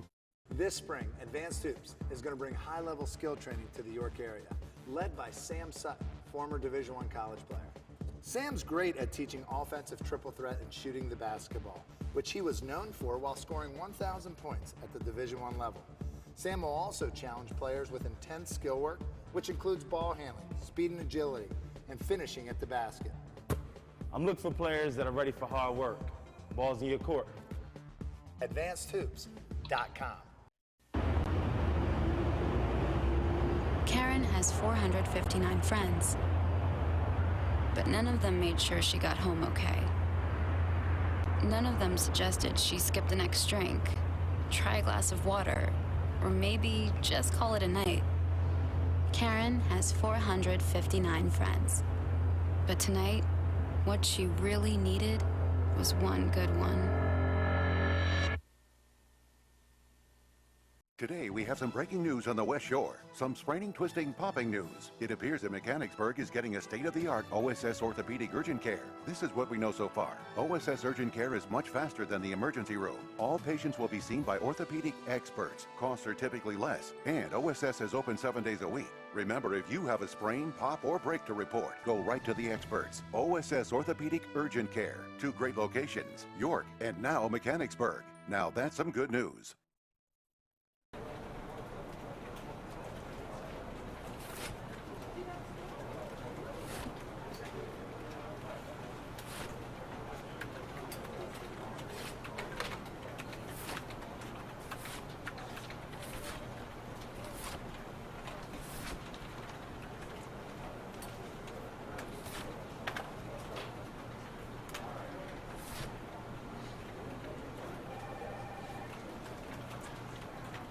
No matter the season, when it's time to gear up, you've got to get to Kelly's Sports. Kelly's Sports. Top quality sports equipment for the field, the rink, the court, and more. Matched with the experience and knowledge to help you get the winning edge. Plus all the latest styles from Nike, Adidas, and Under Armour. And the large selection of name brand athletic footwear. Local sports team members get 10% off all purchases. Kelly's Sports. In the High Point Commons, Harrisburg. Or visit online at kellysports.com. Our post-game continues, presented by CRIA, as we get set for Wilson and Dover. It is the girls' Quad A game. But we are with a very special guest, the Director of Communications and Marketing for the Central Pennsylvania Food Bank, Brad Peterson. We're going to talk a little bit about a campaign that High School Sports Live had together with the Central Pennsylvania Food Bank. But first of all, I think we give a lot of attention to the food bank, but just kind of explain what you do in the community. We are a large regional food bank. We serve actually 27 counties in central Pennsylvania from Maryland to New York and distribute, this year it'll be about 32 million pounds of food. Talk a little bit about the need, particularly in the winter when the need is perhaps the greatest. Well, this winter's been really tough because it's been cold. It's been really cold. And a lot of people that are struggling with hunger are now struggling to pay their heating bill. So that's one more burden on them to choose, do I pay for my heat or do I buy food? Especially seniors living on a fixed income. So a lot more people coming to us asking for assistance this time of year. With Brad Peterson from the Central Pennsylvania Food Bank, I think there's a lot of people a lot of times will say, well, I'm sure my neighbor's fine, and maybe they're not. And I think you fulfill that role as well with food. Yeah, hunger is right here in our neighborhoods, in our communities. A lot of people don't understand that. When they think of hunger, they think of Appalachia, or they think of Haiti or something like that. There are hungry people here in all areas, not just in urban areas, in the rural areas too. It could be someone you go to church with, someone your kids go to school with. So anything that anyone can do to help, it's really helping in your community. Now, they had a drive in conjunction with a lot of the schools living here, giving here with Giant Food. and High School Sports Live kind of got involved as well, but you've got a partnership with Giant Food. Giant Food is one of our greatest supporters, financially, with food donations, hundreds of thousands of dollars, thousands and thousands of tons of food. They come and volunteer with us, and this is just one more example of how they're giving back to the community. They truly live the Living Here, Giving Here campaign. And we're going to present a check from Giant tomorrow. If people are interested in giving, can they give both money and food to the food bank? Absolutely. If you go on our website, centralpafoodbank.org, you can go on there and find ways to volunteer, to do a food drive, to donate food, or to donate funds. And any of those things will be a great help to people that are struggling with hunger. All right. Truth be told that Brad and I have known each other for probably 30 years because many years ago at ABC 27, Brad Peterson was our sports photographer, and we have gone on more trips and had more fun together than you could possibly imagine. I can remember running through airports and alarm clocks that didn't go off and all kinds of things that we won't talk about here. We've had a lot of great championship moments. Great to see you. Thanks for thanks for joining us. Central Pennsylvania Food Bank, a great cause, and we thank them for their assistance. We'll talk more about that tomorrow. That's our post-game show. Coming up next, it's Dover and Wilson, the girls' Quad A championship, next here on ABC 27. This new diet half and half's awesome. Best part's lemonade. Best part's a tea. Lemonade! Tea! Lemonade! Tea! Lemonade! Tea! Lemonade! Tea! Lemonade! Tea! So which half is your favorite? And they're blended so perfectly, who cares? Tasty tea, tangy lemonade, 10 calories. Snapple diet half and half. Made from the best stuff on earth. Chrysler, Jeep, Nissan. The Brenner family of dealerships is proud to support High School Sports Live. We've been serving Central PA for over 92 years and have everything that you're looking for when purchasing a vehicle. Great customer service, great pricing and selection, an excellent service department for the life of your vehicle. All at the Brenner family of dealerships on the Carlisle Pike in Mechanicsburg and 24/7 at BrennerFamily.com. Serving Central PA for over 92 years. Andy, you had a choice to make. Holidays, the snowman, or that thing, just scary. But you threw Moore out and said, I want and. Because you don't go for choices. You go for greatness. So you go with Pizza Hut's Big Dinner Box. Get 2 medium one-topping pizzas, breadsticks, and pick from wings, rollers, pasta, or now a third pizza for just $19.99. And get any other delicious pizza for $10. All hail Andy, the king of the cul-de-sac. Go for greatness, people. Pizza Hut. Make it great. Karen has 459 friends, but none of them made sure she got home okay. None of them suggested she skip the next drink, try a glass of water, or maybe just call it a night. Karen has 459 friends, but tonight, what she really needed was one good one.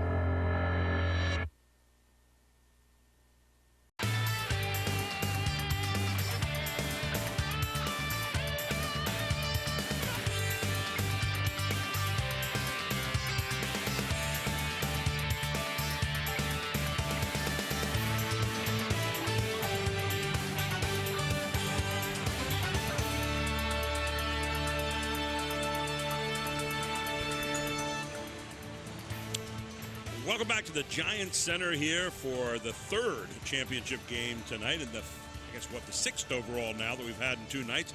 And you have Wilson West Long against Dover, and this might be the proverbial David and Goliath here tonight. We'd like to thank you for joining us. Our presentation tonight by the Pennsylvania Housing Finance Agency, who've been very loyal people all year long, helping us and giving back here to high school basketball. Gary Sutton alongside with Charlie Fortney, and also Todd McCall will be on the baseline tonight.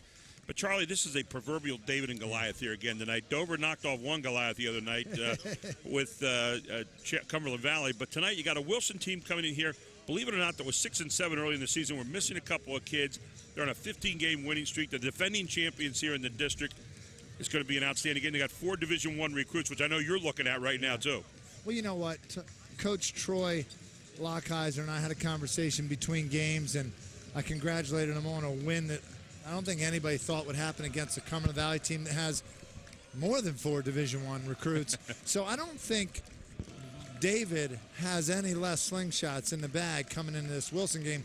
But you just wonder, how much did that last game take out of Dover? can they keep it up? Our analyst, Sam Sutton, says the game didn't surprise him against Dover because he knows those York girls.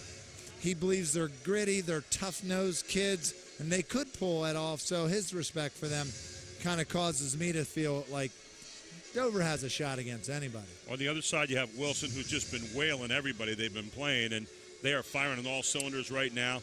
They're looking for their 6th championship there tonight. They won last year. They lost the year before. I mean, it's like a regular season game for them almost. Yeah, Wilson, I was at the semifinal against Mannheim Central, and I was with my father, and he hadn't seen a girls' basketball game in a long time, and we were sitting there, and he said, it was 6-0. And he said, let's go. he said, let's go. We're out of here. He said, this team is good. He said, we're just wasting our time watching this game. And that's the impression they give you. They just have all the power. They have guards. They have forwards. They're pumping on all cylinders, the Wilson Lady Bulldogs. Well, they were 6-7, and they have been on a tear ever since. 50-game winning streak. And I think it's important to note they had injuries early. Injuries early in the season, but now that they have everybody back, they're the Wilson that they can be, and we'll see how it goes tonight. Going to be the Bulldogs and the Eagles hooking up here tonight, and it's all going to happen on High School Sports Live TV, right here on ABC 27. Tired of your old beat-up car? Make the switch. Look how easy it is to make the switch to Hoffman Ford. Right now, you can get $10,000 off the MSRP of the rugged new 2013 F-150 with Chrome package. Or make the switch to the 2014 Escape S starting at just $19,995. Or switch to the fuel-efficient 2014 Fusion S starting at just $18,695. Make the switch to Hoffman Ford or visit us online at HoffmanFord.com. Today, we have some breaking news on the West Shore. Some spraining, twisting, popping news. It appears that Mechanicsburg is getting a state-of-the-art OSS orthopedic urgent care. This is what we know so far. OSS urgent care is much faster than the emergency room. All patients will be seen by orthopedic experts. Costs are typically less, and OSS is open 7 days a week. Remember, if you have a sprain, pop, or break to report, go right to the experts. OSS Orthopedic Urgent Care. 2 great locations, York and now Mechanicsburg. Now that's some good news. It's always better when you get to pick your team. That's why I didn't just accept the regional health plan offered at work. I went to a Highmark Direct store and picked a more affordable plan with a broader network, one that I feel better with. For the most value, you're better with Blue. We're reinventing affordable health care for today and for generations to come. For all you do, you're better with Highmark Blue Shield. You already know your Giant bonus card is a great way to bag real savings on groceries.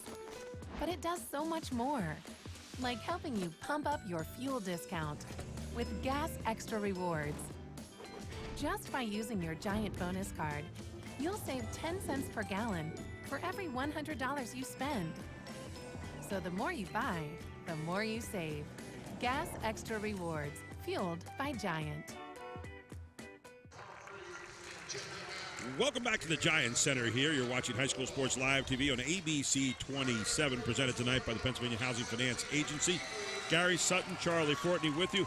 And Todd McCall is going to be traveling the sidelines tonight. And Todd, this is going to be an interesting game because for a lot of people, they're thinking Dover might get blown out. But Dover has already proven they know how to play with the big teams out there. Well, they're coming on in the 4A scene now. It's like they expect to be here now. And when you're Wilson, Miraz and those girls really get it going. Carly Brew, they've got 3-4 girls that they can put 20 up night in, night out. Don't be fooled by their averages. They're very balanced. We've got a great 4A game here tonight, Gary Sutton.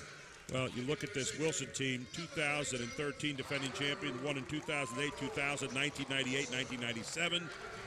They lost a couple of times here, but they are a team that knows what they do when they get here to the Giants Center, Charlie. Yeah, it's all going to be about the first 5 minutes of the game, I believe. This game will be won or lost in the first 5 minutes. If Dover comes out and makes us a fight early, creates a little bit of tempo for themselves, that'll give them enough confidence, I think, to find a way to stay in this game. I think if Wilson comes out like they did against Mannheim Central with the knockout punch, it could be tough. For Dover, it starts with Alea Hall. She averages 17 points a game. She had 22 the other night against Cumberland Valley in that big win they had, what some call an upset win. On the other side, you've got Avery Mars, who's heading to St. Joe's next year, 12.4 a game. Ivory Bailey, a Bryant recruit, 8.9 a game. A Ryder recruit, Jesse Wallace, 11.6 a game. And then Carly Brew, who's going to James Madison, 13.4 points a game. So a lot of weapons out there. You got to stop if you're Dover, and we're ready to get underway here. It's the Eagles and the Bulldogs hooking up for the girls 4A District 3 Championship. And Wilson controls the tap. You know, one of the big tests right now for Dover in this 2-3 zone is to keep Mars out of the middle of that penetration into that gap. She gets in that gap, and she can get the big girls the ball. They're tough. Dover loves to play close to the lane. They will keep that thing tight the whole way. Well, and I can tell right away that they have a great help on the driver. You know, they don't allow a driver to have a free lane. Their hands are there right in the dribble lane. Well, against Cumberland Valley the other night, they totally took away the inside. There was nothing available. And right away out of the corner, Avery Mars with a long three. Division I. And that looked effortless. I'm a fan. So here's Alea Hall. The assignment on her tonight. Looks like they're just switching on the guards every time she gets it.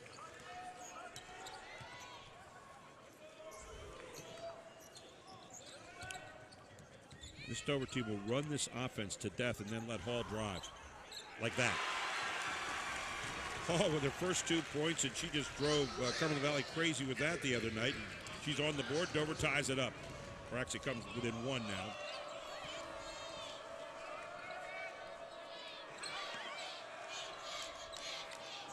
What I feel this nightcap game is just everything that you want to see when you're a basketball fan. It's going to be tough. Girls are very, very ready, very balanced. Strong putback by Carly Brew for 2. That has a ring, doesn't it? Brew for 2. I mean, I just like the way that sounds. That was low-hanging fruit. I stayed away from it, but you picked it up right away. I appreciate that.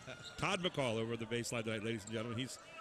We figure he's logged about 20 miles in the last 2 days, right? I'm trying. You know, I eat those nachos up there in this concession stand. I got to burn them off. This is your workout.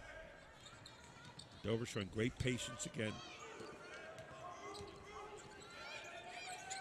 One of the things about the Dover kids you really like is the fact that they all play within themselves. They play away from their weaknesses and to their strengths constantly. That's why they won 40 straight league games in the York County area. And there's Hall again. She just finds ways to score. 4 points for Alea Hall.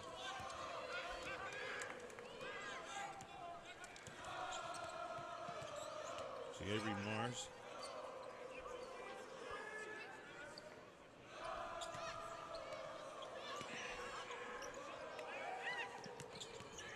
Look at Mars handle the basketball. Look at this. Oh, nice block from behind by Lindsay Fowler for Dover. Well, defense gets you to championships, and defense can win championships, and that's what Dover has. Lindsay Fowler, one of those kids that's kind of just scrappy out there. She likes to drive, she likes to shoot, and she loves to play defense. Long look by Wilson, could be taken there by Fowler. And Hall says, give it to me, I'm ready to go.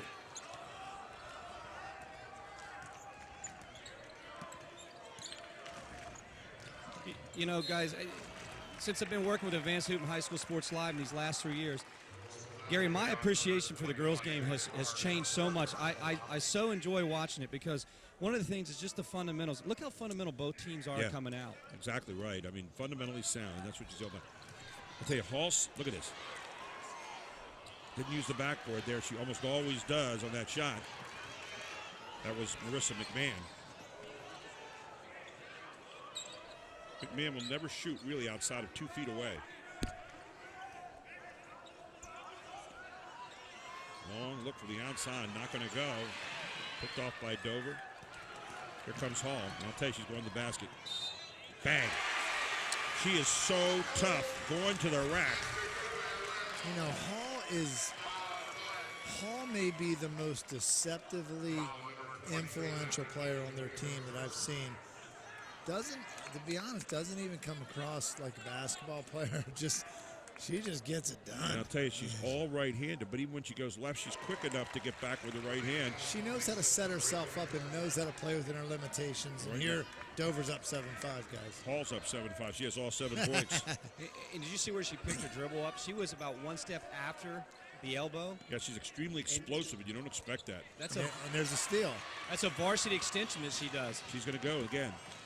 Oh, pulls it out. She's also very smart. Very smart. Good floor leader. There's Fowler. I think Fowler got caught off guard there on that pass. Look at Dover winning the scrap. I think they're going to call a foul on McMahon. That was late. Real late call there. Kind of looked like a wrestling move there for a second, Todd. Yeah, it was kind of like a double takeover or fireman's carry. You can see. 2 points. By the way, they had to fire me at Van Stoops to get me out of the wrestling game. They put you in it this year, Gary. I enjoyed it. I learned a lot about it. I became a real fan of wrestling. I'm a fan. I just don't know what to call on it. I turned to my partner for that one. It's a long look. Not going to go. Coming off the hands of Ivory Bailey. And tell you what, so far Dover has taken away the inside game as far as scoring is concerned. I think Wilson's under a trance right now, guys. It's the Dover trance. They're lulled in a little bit. I think so. I mean, because those shots don't even look comfortable for Wilson right now. Those are usually money balls, guys. Well, it's the patience on offense that they exhibit, Dover, and they'll lull you to sleep and get an easy bucket. And guys, as I watched two broadcasts tonight, I came up with that money ball. It took me a while to get that. It was very nice. Thank you. I got a couple more coming, guys. And a good job getting down there by Jessie Wallace, and she'll score and get fouled. And that's an and one. That was another one I came up with. I heard that on TV. An and one. Okay. And one, and the foul is marked up. Just got to share with you guys some of Thank you. Yeah. I've been studying with ESPN guys. I can see Chad Edwards in the truck laughing right now. And that foul's going to be marked up on Megan Lockheiser. Okay, Wilson up 8. Let's see how Dover handles that. Up by 1, I should say. Let's see how Dover handles that. Now make sure you make your easy passes here. That was a little bit of a kind of sloppy pass that time. Dover does not want to get into any kind of transition game with Wilson. Not at all. You also don't want to get into an inside game with him either. Ball's going to go off Dover, I think, and remain with Wilson here. See, because the key to Dover's defense is squunching in that lane. And yep. There you see Troy Lockheiser, and he has had an unbelievable 2 seasons. Of course, the AAA champion this year, beating York Catholic in the final in that one. Of course, York Catholic winning their 9th straight gold here last night in AA. Anytime you beat a York Catholic or a DeLone Catholic or a Catholic from York, you know about that, Gary. You've earned a championship. You talk about, oh my goodness, and I think they're going to call a foul on Hall here, and I'll tell you what. That's not a good call. Carly Brew brought it down, and Hall grabbed it. This is a big girls' game, and that's not a good call. And I rarely complain or bring up officials. Let's see if she got her on the arm somehow. That's a jump There's ball. Brew. She'll bring it down. Yep. And she just took it out of her hands. Yeah, no, not a good play. That looked pretty clean. Yep. So Brew goes to the line. I've seen 2 unnecessary calls in a row. One was the on the ball, play was over, called the foul, and then right there, jump. That's, if anything, a jump ball. Carly Brew heading to James Madison next year, averaging 13.4 points a game, stands 5'11". Really nice stroke. He's got 4 points in the game so far. Wilson is nudged out to a 3-point lead. Troy Lockheiser, by the way, assisted over there by Jay Rexroth, the former coach at Dallastown for the boys and also outstanding player himself at Millersville University. He was part of the Millersville University team, was ranked #1 in the nation for a while. There's the problem. You go in for the layup and your point guard, no one's back. Brew chasing down the court. She's going to put this away. I'll tell you what, Carly Brew's hustle just keeps Wilson right where they need to be. She's just getting it after it right now. Yeah, she really is. And I'll tell you what, what's the old rule? If my big person beats your big person down the court, we win. Exactly. Hey, guys, I never heard that before. Look at that. Great inside pass and just missed by Dover. Good hustle. One thing about Dover is, another block shot underneath. Going to have another block and finally a push. You're going to get a call there against Wilson. You know, if we had a stat tonight for who wins the 50-50 balls, I think Dover's undefeated right now. because they are getting every. Now this is why they're good, guys. This is why they're here without the 6'2" post or the major D1 kid or whatever. This is why they're here. Yeah, they're scrappy. They're showing it tonight. I mean, tonight has been one of those nights that we've seen teams really get on the floor. And that first single-A game, New Hope and Mount Calvary getting on the floor. Tonight, Dover and Wilson, they're getting after it. I mean, I've seen Carly Brew on the floor 3 or 4 times. Dover getting on the floor. But like you said, they're winning that 50-50 ball. Avery Morris picks up her first foul. And Dover not hitting their shots right now as Lindsey Fowler misses.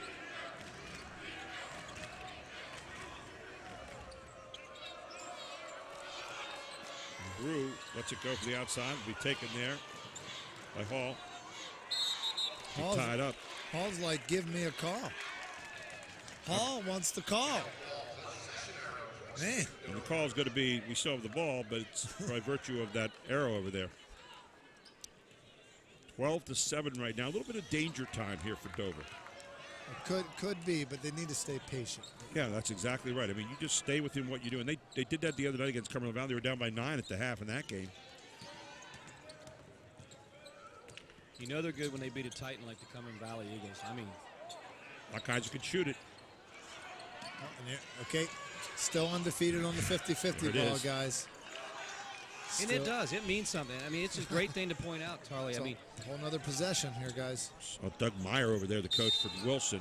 Oh, my Lord. Look at this young lady. She just makes you play her. She makes you have to play her. I'm buying her whatever she wants at halftime. I'm telling you, this is good. This is good. Leah Hall, who has just had an outstanding 3 years for Dover. She finds a way to get to the bucket. I mean, man, oh, man, can she get to the bucket and just athletic. So far, the free throw line has not been good here to Dover. Yeah, and the game's knotted up if they can make some foul shots, basically. Exactly. So. You know what I like to see the girls and kids do after they miss that first shot? Because sometimes when you get the substitutions, you get that long time before you get the ball. I was always taught to walk off that foul line. I always wanted to get away from that foul line for a second and come back. Dover will come after you if she makes a shot. She misses it, put back again, not any good. And this is going to have to be the conversation in the huddle. 1 out of 5 so far from the free throw line for Dover.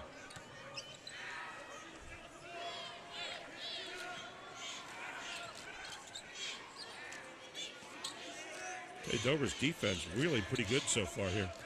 We tick under a minute, out of close to 40 seconds now. We've really not gotten beat on the inside except for a couple second chance shots. And they are willing to just stay packed in right now and keep it close. On the other side, Cumberland Valley also showing great patience here. Let's see what their set play is when they come up here in about 10 seconds. Actually, is good for Dover in a way that. Nice.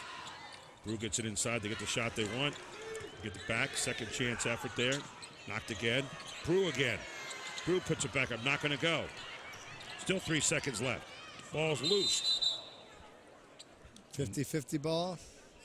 And it's going to be 1.5 seconds left. It'll be Wilson ball underneath their own basket. And they're calling the diamond play right now.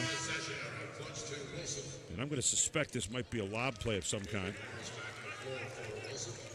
Let's see what we get. Either a lob play or throw it out back for a 3. You'll see a screen for a screener on the other side. No, maybe not. There's a lob play. You're right.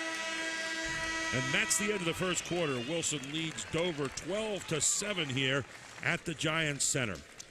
Pac Financial is helping local families build, manage, and protect their portfolios. Call Steve Marazzo to set up a free no-obligation consultation at 564-6400 and receive a free $50 Giant gift card at the appointment. Team Pennsylvania, Charlie's always excited about that, is a high-level AAU boys showcase program and girls as well. And they are going to be trying out sophomores and juniors this Sunday, March 2nd. For more information, go to www.advancedhoops.com. Mr. PA and Miss PA, and they're coming to Pennsylvania finally. And this spring, 40 players will be nominated by fans and dominated by fans too. And we'll narrow it down to 5 players a little bit later on. Go to www.pabball.com for more information. And the All-Star Game, the Central Pennsylvania Basketball Officials Association All-Star Game, coming up Sunday, March 24th at East Pennsboro High School. And don't forget, Advanced Hoops, spring tryouts coming up. They're offering summer camp, spring training, shooting, and ball handling classes for all ages. Go to www.advancedhoops.com. AAASports.com. And here you see Carly Brew having a heck of a good first quarter. Big girl getting on the floor, not afraid to do that. You always like when your big girl get on the floor and coming length of the court, passing it ahead, helping a teammate get a bucket. As we start the second quarter here, Wilson leads 12-7 right now over Dover. Dover needs a bucket. They really do. They just got to break the ice here again. They're getting to the foul line. That's for sure. So they're getting the opportunities. So Hall controls the action here. I like their offensive movement. Yeah, their constant motion keeps you away from being double-teamed a lot. There's Hall again. You know, and I'm not going to say this as a negative, but Hall's footwork on her shooting is so uncanny, and it's not even proper footwork, but... I'm not even sure that doesn't throw the defenders off a lot of time. Well, there's just an uncanny about her and the whole team that look at this. Okay, now you got 2-on-1. Watch this. Perfect. Fundamentally perfect. That's exactly what you do, and find Marissa Mann, who ran the floor very well that time. She gets her first deuce. In fact, she's the first person to score other than Hall so far for Dover. Okay, these Eagles just don't go away. Another thing I want to point out is whenever Wilson has the ball in the paint, there's a reason why they're missing shots. There's an interior defensive ability of Dover to know how to angle themselves, know how to alter, know how to peck at the ball, know how to maybe get away with a little pusher. But it's a competitive feistiness that's causing Dover to miss, or Wilson to miss a lot of those shots you think should be going in. Well, if you're Dover right now, too, you've got this in a half-court game, a low-scoring kind of game, which is kind of exactly where you want it. And I just want to see what Charlie's talking about. They also have the ability to box out. How about Jessie Wallace has the ability to knock down a tray and get her 5th point of the night? Well, and she had a hand in her face, too. Credit Dover, but you can't do anything about that one. Jessie Wallace, another of those Division I recruits, going to Ryder next year, averaging 11.6 points a game, 5 tonight. Lynn Milligan, a Ryder. That was where that bounce pass would have been. Yeah. I know you don't like that, but the bounce pass would have done it, see? Yeah, I'm agreeing with you, Gary. The bounce pass right there on that situation. Step with the bounce pass, but it's got to be taught. McMahon is kind of an interesting post player in that when she posts up, she has to be facing the basket normally and catch it. She doesn't do a great job of turning. Oh, look at Wallace going to the basket. Wallace is starting to pick her game up now. She knows she needs to. Yeah, you're exactly right, Todd. Making a great move that time and exploding is Dover keeping bodies fresh right now, or Wilson keeping bodies fresh. As we see Avery Mars back into the game and Ivory Bailey. Get an update from Sam Sutton here soon on the Twitter Nation and what's going on there. A long shot again. You know, when you talk about patience, I'm not sure Wilson really is having the kind of patience inside they maybe like to have. And looking over there, Coach Doug Meyer.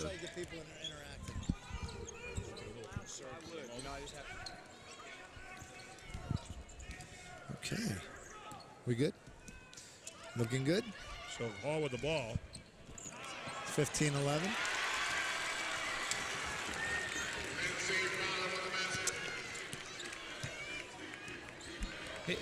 That's their attack, the discipline attack. They have to do it that way. It's outstanding what Dover does with this offense. They are so patient. They are putting on an offensive half-court clinic. But because you're playing Wilson and Wilson being tough, Wilson has the ability, all 5 scorers have an ability to pull the ball outside and hit the 3 or go inside. Okay. It's 15-13. Just when you think Dover, Todd, let's talk about this. Just when you think Dover is behind and they're going to get pulled away, Wilson's going to pull away, right. All of a sudden Dover comes back. Right. And how about Carly Brew coming right back too with another one, as she is part of the crew at a timeout on the floor for Dover. We'll take one as well. Right now, Wilson leads 17-13. We're watching it all here on High School Sports Live TV on ABC 27. Do you have a game plan for retirement and college education? In today's turbulent economic landscape, navigating the market to ensure a secure retirement can be challenging. PAC Financial can help guide you every step of the way. I define financial independence as when work is optional and retirement's affordable. So when life throws unexpected obstacles, you can still win the game. Hi, I'm Steve Morazzo. Contact us today for your free, no-obligation consultation. Here, as you see, Tanya Hall has been the show here in the first quarter, and wow, taking it to the basket every time she gets a chance, pulling up for the jumper at the elbow. She's been doing it all for Dover so far, and that's why they're only down by 4 here in this game. Curious how Coach Troy Lockheiser used his timeout, and actually that's how he used his timeout. Okay, let's give it to Alea again and let her score. Guys, we know what got us here. You know, that help side was just a little late for Wilson. One of the things, Wilson is very good fundamentally defensively, but if you can't get that help side over and come up and stop that penetration, you know, it allows Dover to stay in the ball game. Check this out. So far, Wilson's 4 out of 13 in the paint. Dover's 4 of 5. Oh, maybe you don't have to go into the paint if you shoot the ball like that young lady does, Ivory Bailey from downtown. So can I honestly say that's a layup for Wilson? That's a layup for Wilson tonight. That's her 3rd 3 here in the first half. Here comes Hall. Hall just tests you all the time. There's a block.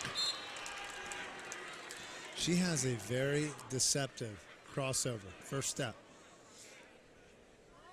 Like you said, there's a lot of unorthodox things there, but I think that's almost what makes her really special. And she just plays with so much heart. But if she doesn't get the drive, it seems like Dover's then at their best if they go 3, 4, 5, 6 passes into their offense.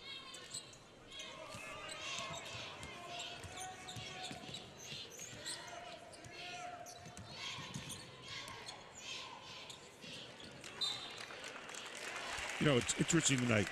Hall's been getting a lot of layups, but one of the reasons I think, and Todd, you can take a look at this, is they're overplaying the lane so hard out there, is Wilson, that she has one-on-ones an awful lot of times, why she's getting a lot of points, but she's not getting a lot of easy passes out there to the wings. Right. They are taking the wing away, which leaves that an opportunity for that offense to be spread, and then that's where the penetration's coming from. Shot again by Bailey, not going to go. Because Wilson has actually, all the games, the 6 games that we've done, Wilson shot the ball best from 19-9 than any team. That's boy and girl. That right there alone keeps them in the game. And they've got inside presence. It's just they're pulling it from outside, and they're not afraid to do it. Mercedes right into the game for her first time tonight, a 5'7" junior. Also into the game, Madison Clee, who's also a junior, 5'6". Wilson 3 out of 7 for the three-point line so far, so doing pretty well in that category tonight. Here's a steal. It's actually a good foul there. Yeah, that was going to be a layup. So Fowler, probably a poor choice of words there. No fouls. No pun intended. No, none. Chad or Todd as an English teacher?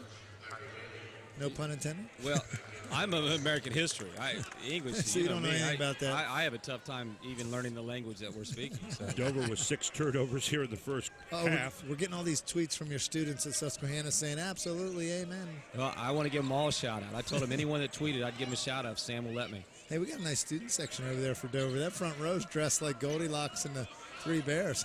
We'll get over there. Look at that. Great hands. See, this is what I'm talking about here, the scrap, the hand on the ball. And this was something Sam Sutton talked about when I didn't think they had a chance to be Cumberland Valley. He said, no, not my girls from York. They're tough. Those Dover girls are feisty. And there's just an interior defense about them. And that does come from coaching. You got to coach that kind of stuff in kids and expect it from them in practice. They have great hands on defense. Carly Brew inside. She's tough. Oh, and cool inside out. Look at this. There's another 50-50 ball. And this time it's going to be a foul on Wilson as Hall comes away with it again. And Hall's saying, I finally got a call. On her, at least. She's been getting hacked pretty good.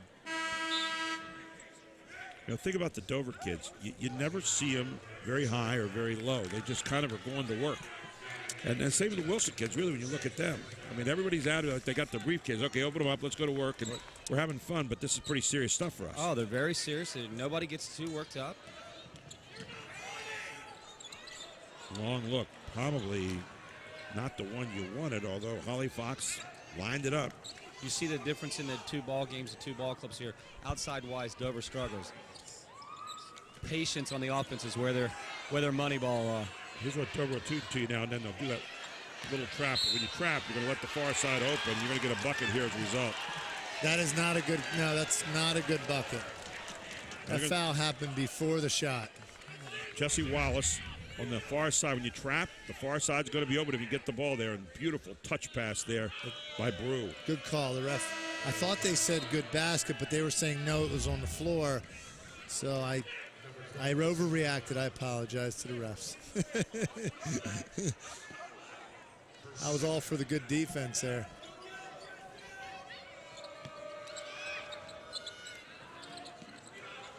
Watch how they defend. It's just a little bump, a little body. Look, they got a hand on that hand. It's like there's a reason why they're missing shots. Look at this, though. Who got the fit? Oh, that's the first 50-50 Good hustle ball. again by Bruce. She's been on the floor a couple of times. Really hustles. She wins every loose ball. That's the third loose ball I've seen her win by just getting on the ground. She's putting on a get-on-the-ground clinic. One problem that Dover's having here in the first half is the offensive board work so far. They are getting beat badly on the offensive glass. Well, and they give up a lot of size here.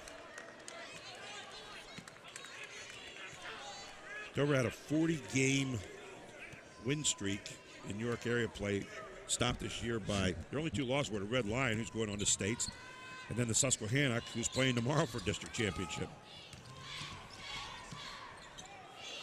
Fowler. There's McMahon fighting for the ball. Can't get it.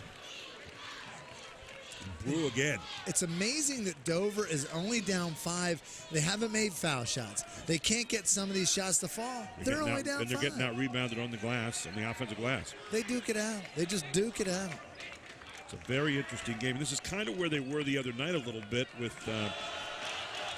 Cumberland Valley, although they're actually in better shape than they were with Cumberland Valley at this point here with 50 seconds to go.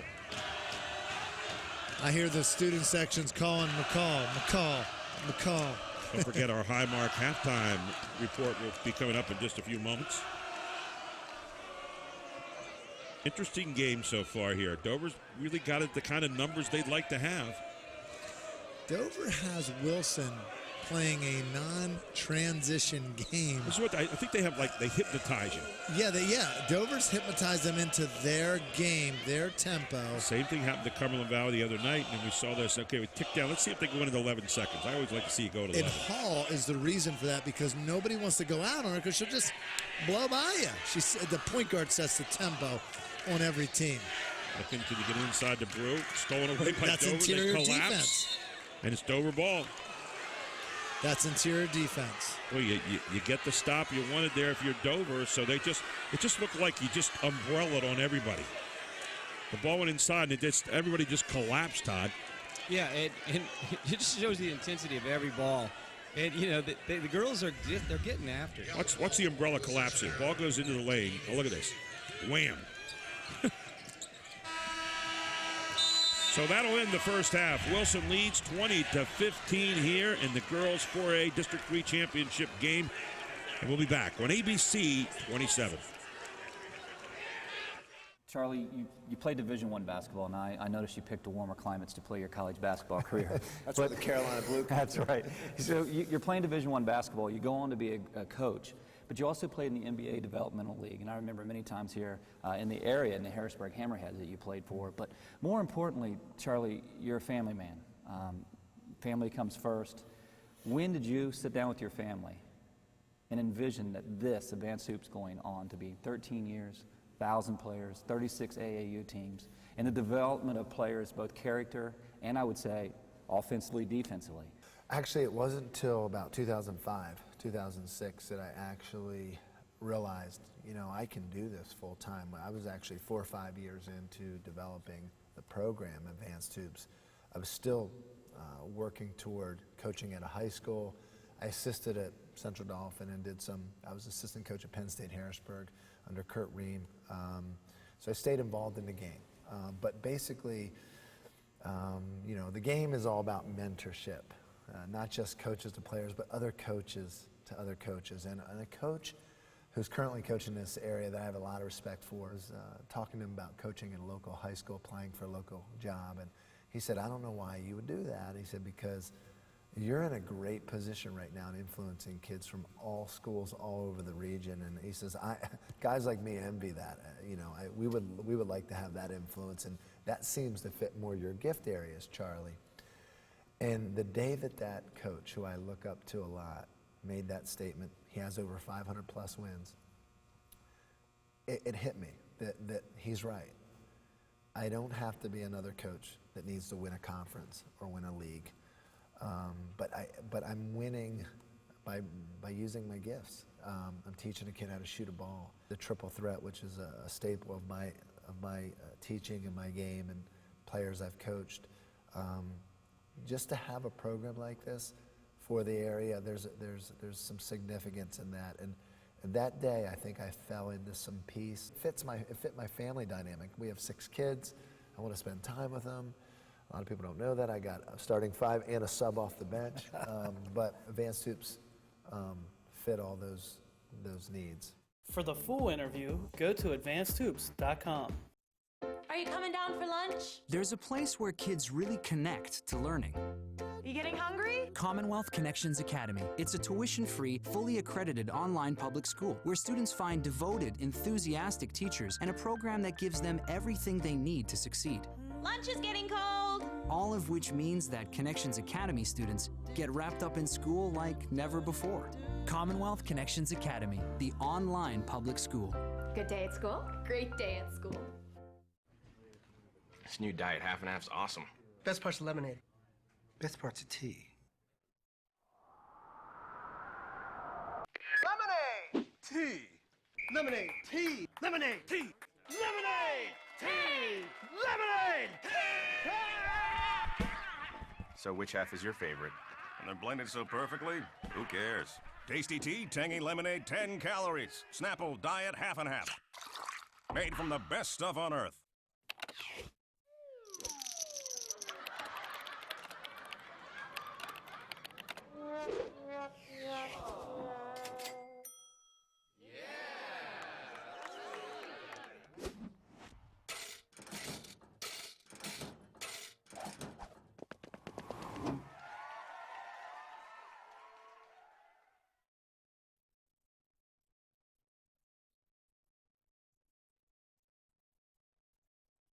Charlie Fortney's shooting instruction has transformed players from 5th grade to college-level players year after year. His background as a Division I shooting guard and experienced trainer gives him an expertise on teaching proper footwork in transition, coming off down screens, and shooting off the dribble. It's my passion to help a player become a better shooter. Developing confidence and getting the repetitions a player needs is very important. To get a spot in Charlie's spring or summer training, go to advancedhoops.com. The sports medicine team at Penn State Hershey Bone and Joint Institute is made up of primary care sports medicine physicians, orthopedic surgeons, physical therapists, and athletic trainers who work together to care for athletes at all levels. Visit PennStateHershey.org/bone and joint. Crown Trophy, Central PA's leading choice for awards, engraved gifts, and promotional items. Visit us at crowntrophy.com. And welcome back to the Giants Center here, where at halftime, Wilson leads Dover in the girls 4A District 3 championship game, 20-15. Gary Sutton alongside with Charlie Fortney and Todd McCall here. Charlie, you go into the huddle here at halftime. It's kind of an interesting game again. We watched Dover, kind of the David in this whole thing, knock off one Goliath the other night with Cumberland Valley. Everybody's looking forward to the Cumberland Valley-Wilson matchup. Well, funny thing happened on the way to the championship game. But Dover has this hypnotizing style that they play we talked about in the first half. Let's talk a little bit about, first of all, what Troy Lockhart is telling his Eagles in the locker room here at halftime. You're in there with him. What do you think he's going to say to them right now? I think he's saying, and I'm not the coach, he is, but he is saying, girls, we're only down 5, and we've missed our foul shots.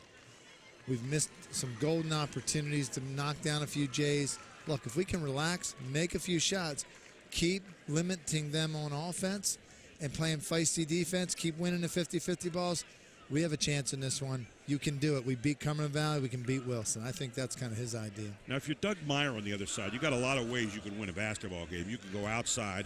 They had 3 threes in the first half. You can go inside. You got Carly Bruin there who can get you 8 points right now. But at the same time, they're only 4 out of 14 in the lane right now. So that speaks to the level of defense that Dover's playing with that zone. And we saw right there at the end of the half how when the ball hit the high post, it just collapsed like an umbrella on people. Well, you got to speed the game up. You got to spread Dover out. You got to take more offensive chances. It's got to be a shootout at the OK Corral for Wilson so that their ability can take over. They're playing slow enough. They're playing small enough so that Dover can pinch them in and guard everybody. They got to just go the opposite here, throw it up and say, look, let's play our game and get out of that trance that they got put in. Doug Meyer has an interesting philosophy to this game, though. It's basically we'll play one-on-one with Hall. We'll try to stop her, but we'll let her get her points, but we're going to take away points from everybody else. He's been overplaying lanes everywhere, and it's paid off to some degree. They've gotten some nice steals. Dover's gotten some turnovers, so they've really forced the other players to handle the basketball, and they're not really getting a chance to because they're up in the lanes everywhere. And they're up 5, but I don't think it's very secure. Any kind of lead that's 10 or under is not secure with Dover going into the 4th. They're going to have to build that lead, or I think Dover has them right where they want them, and they can put the pressure on them with a couple key buckets, a couple big plays. One of the things that Dover did the other night when they came out in the second half of Cumberland Valley, they came out and they pressed them. They actually trapped them all over the place, and no one expected that either, and it paid dividends. So they've got that in their arsenal, too. It'll be interesting to see what the two coaches come out with here in the second half. We'll take a break. We'll come right back with your packed financial stats right after this on High School Sports Live TV on ABC 27. This new diet half and half's awesome. Best part's the lemonade. Best part's the tea. Lemonade! Tea! Lemonade! Tea! Lemonade! Tea! Lemonade! Tea! Lemonade! So which half is your favorite? And they're blended so perfectly, who cares? Tasty tea, tangy lemonade, 10 calories. Snapple diet half and half. Made from the best stuff on earth. Chrysler, Jeep, Nissan. The Brenner family of dealerships is proud to support High School Sports Live. We've been serving Central PA for over 92 years and have everything that you're looking for when purchasing a vehicle. Great customer service, great pricing and selection, an excellent service department for the life of your vehicle. All at the Brenner family of dealerships on the Carlisle Pike Mechanicsburg and 24/7 at BrennerFamily.com. Serving Central PA for over 92 years. Welcome back to the Giant Center, and it's time to take a look at our packed financial halftime stats. And Charlie, Wilson only 7 out of 26 in the first half. Look at Dover, 7 of 15, almost 50% for Dover. However, Wilson 3 out of 3 from the line. Dover 1 of 5. In the rebounding department, Wilson up 13-11, not as bad as I thought. But again, in the turnover department, Dover has 6, Wilson half of that at 3. In the individual scoring, Alea Hall right now has 11 points in the first half, and she leads all scores. On the other side of the coin, Carly Brew with 8 points, the lead scorer for Wilson. 3 points for Mars, 3 points for Bailey, and 6 points for Jesse Wallace. So we get ready to start the second half. Wilson will have the basketball, and we'll get ready to go here in just a second. As we get into this third quarter now, Wilson with a lead, 20-15. Dover's still in that zone. See how Wilson attacks. Let's see what changes they might make here. Todd McCall back with us on the baseline as well. Set piece the way they started the game, and they do it again. This time with Avery Mars doing it the way she started the opening shot.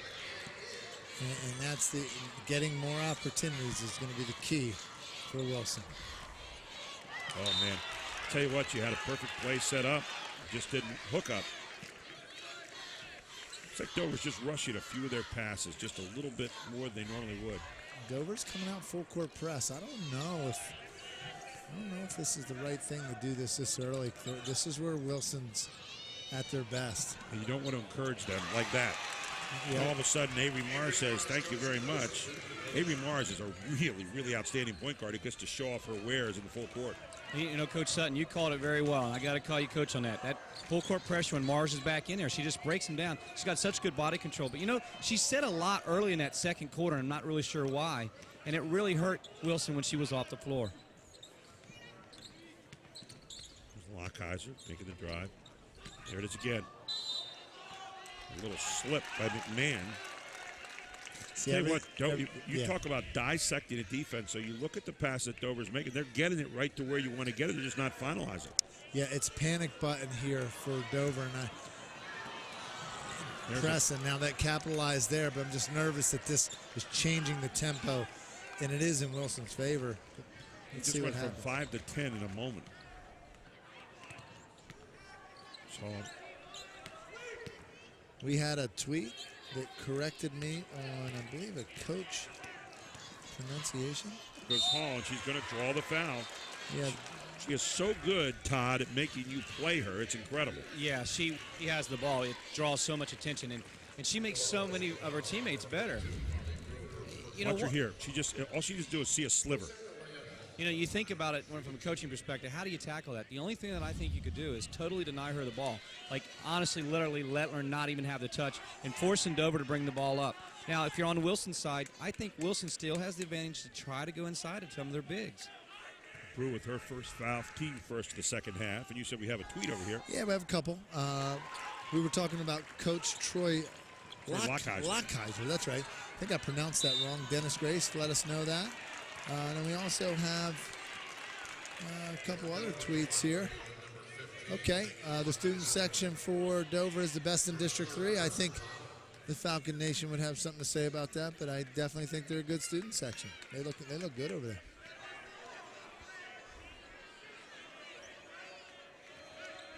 I actually live in the Dover School District, but I have not had a chance to see them much this year. But I'll tell you what, 3 games I've watched them so far, they are an impressive club. And I now understand how they've won so many games.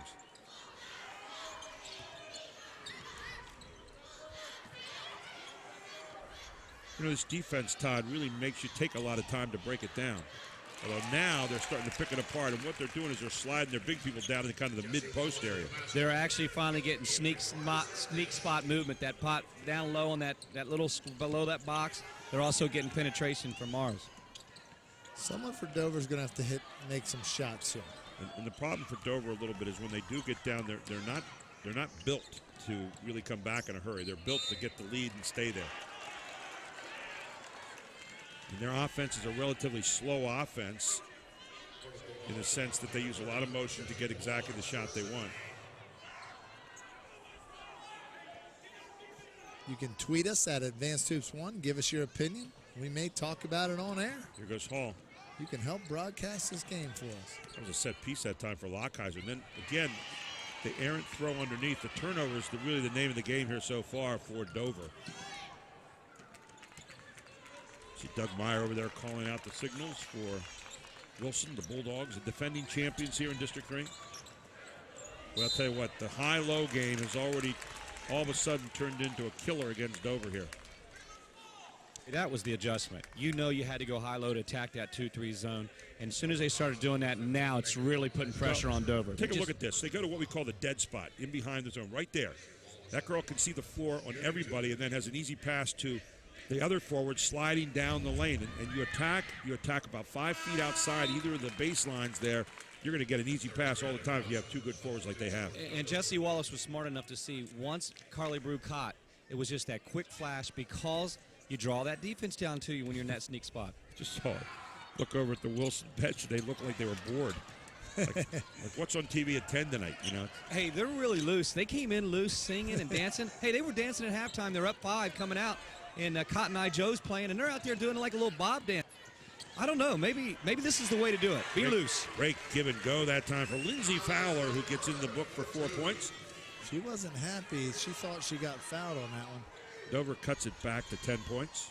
Now here's Dover going back to what got him here in a stingy zone defense. I think you're right. You don't invite this team into a wild game. Even at that, Irie Bailey slices on through for a one-handed half hook and 5 points in the game. Back up by 12. Every time someone other than Hall gets it, double team, overplayed, and there you got to walk again. 10 turnovers now in the game for Dover.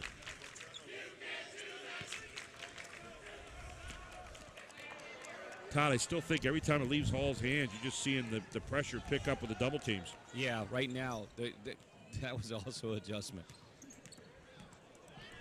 So here we are, 4:09, and they want Dover to come out of the zone and get back to where they live, which is man-to-man, and we can slice and dice. Oh, yeah, you know, Mars would light up if she saw it go man-to-man right now. Right now, you might come out. You could have come out a little bit and open up that middle. Jessie Wallace stand there waiting to get it. She is wide open. Here come again, high-low.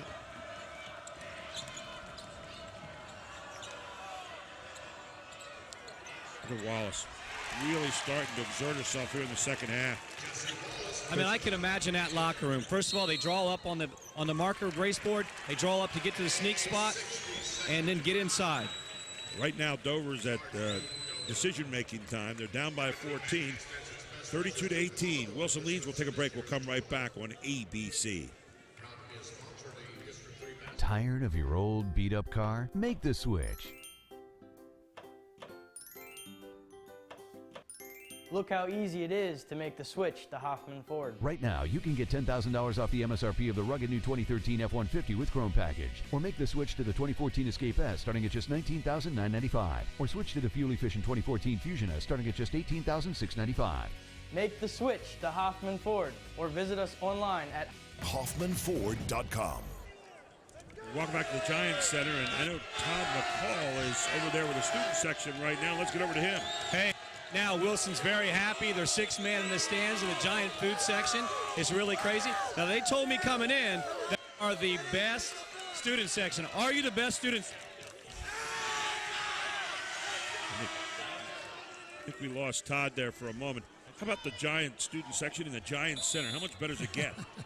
How much more recognition does Giant need? By the way, you talk about adjustments. Dover has 1 field goal in the last 9 minutes.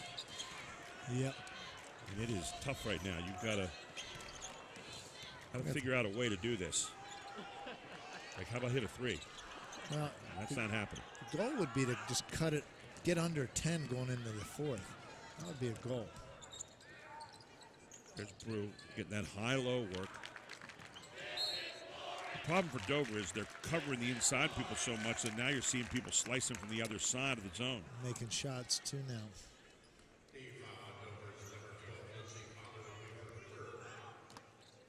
Dover has 2 attempts this half. Yeah, 2 shots.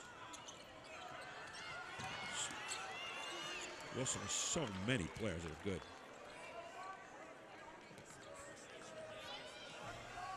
And Doug Meyer has him very, very well coached. There's the high-low again. And what they're doing now is they're basically starting with one forward high, the other one opposite. And the forward high gets it, the opposite one is just cutting across very quickly the open space. You know, it's the fundamental way to beat the 2-3 zone. Many times I wish I just had a chalkboard just to kind of show, just to make it a little easier to understand, but it's not technical. Get someone high, get somebody low, and attack, especially with these 2 girls. 16-3 run by Wilson right now. Here you see it again. Look at this. High-low, just step across, wide open. It's also very good spacing between the big girls. You got to be spaced, elbow and down below the block. And you get that person that's behind the zone to move, and the defense can't really pick it up that well. Could have been called a foul right there. And again, fast break. And the bigs attacking the board. There's Hall catching it. Good to a teammate. Dover's still hustling. They're down by 15.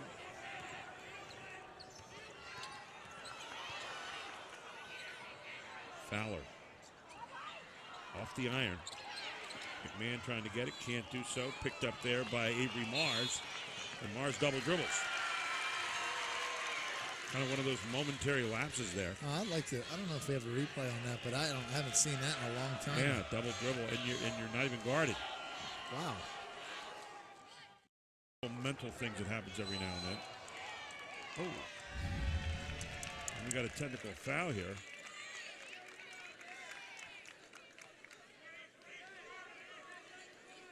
And I'm not quite sure on who or what was said. I think it was on Dover. There's going to be a technical foul on Dover. Maxine Herman, I think, shoved Mars. I think that's what they're looking at. We'd have to take a look if we even had a chance to even look at it. Even Maxine is kind of a little bit confused down here on the baseline as to what the call is. Well, we'll see if we can see it here again. You'll see, here's a double dribble. There you. Oh, I don't think they called it for double dribble. I think they called it for carrying the ball. I think that's really what it was. And can't see where the shove or anything was, but nevertheless, Avery Mars is going to shoot. Well, free throw. Yeah, Maxine Herman said that she shoved me on my way over. At least she was telling her coach. I'm not sure what happened there, but I didn't really see anything. Maybe just upset and said something in return.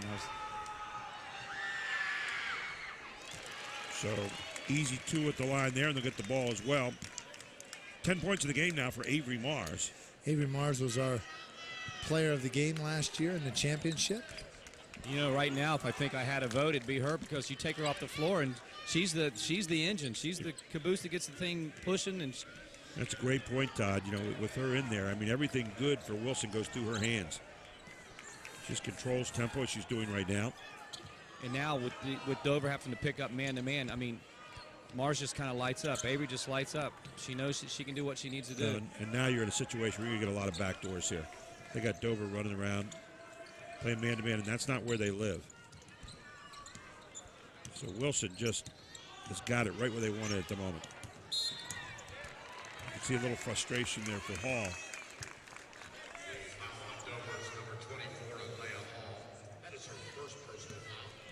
So Hall picks up her first. It'll be the team's 6th here of the half. I'll tell you, if I was picking a District 3 starting 5 for girls basketball, I would have Hall on that team, I'll tell you, because she just gets it done. Can you imagine having Hall and Mars? I mean, 2 very athletic point guards. Here goes Mars.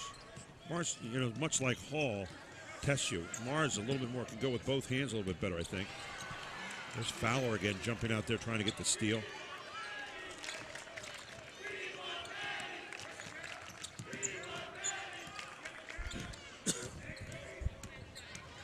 There's Ivory. Ivory Bailey going to the basket. Won't get it. Over 1 minute to go. Fowler, long shot. No good.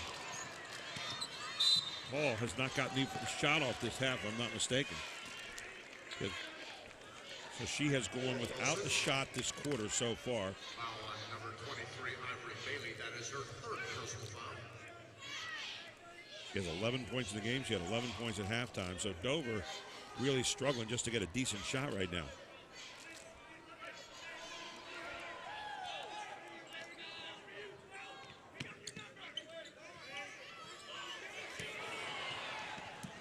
Going to hustle on this. Leah Hall manages to take it away. See if she goes to the basket this time. Nice pass underneath. Good score to McMahon. And that's what McMahon does. She'll just stay in there all night long and slip underneath. And they love to bring Hall, brings up the back line, opens up the baseline, and then dumps it off to McMahon constantly. Although, Todd, I would say tonight it's not been as constant as they'd like. Exactly. Needed a little bit more often. And a 15-point lead for Wilson is just, it's a lot of points as well as they handle the ball. Especially for a team like Dover that's not built for comebacks so much. Not this kind of comeback. And it's their ball. They have a chance to end the quarter. Maybe cutting it to another bucket.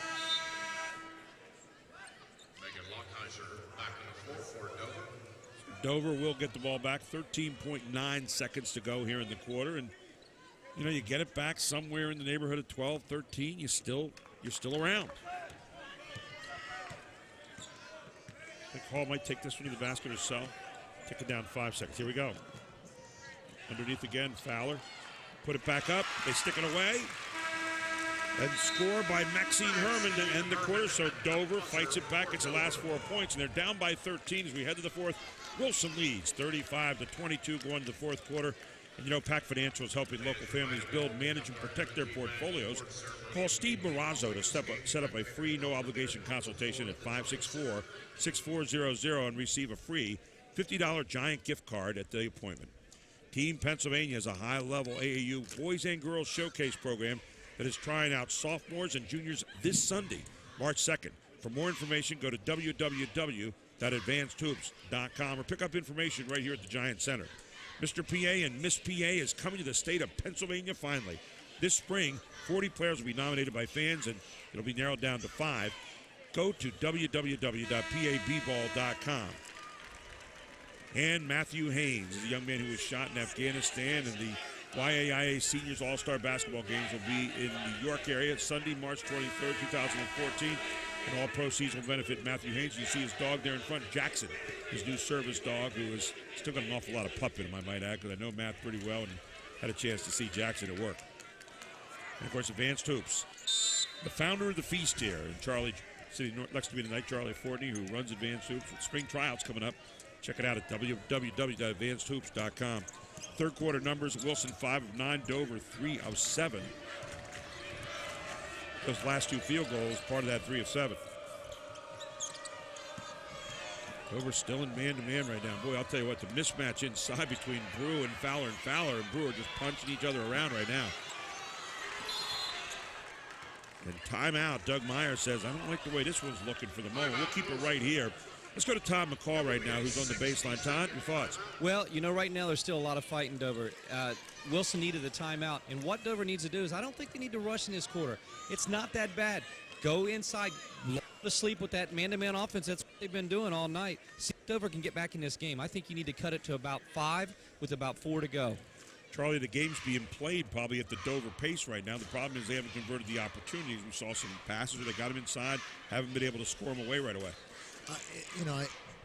I just hate, I don't mean to say this to put Dover down, but they have to stay patient. I know it says 13 points. You got to start pressing full court, but you got to do things like little quick traps to get is Dover in the house? Yeah.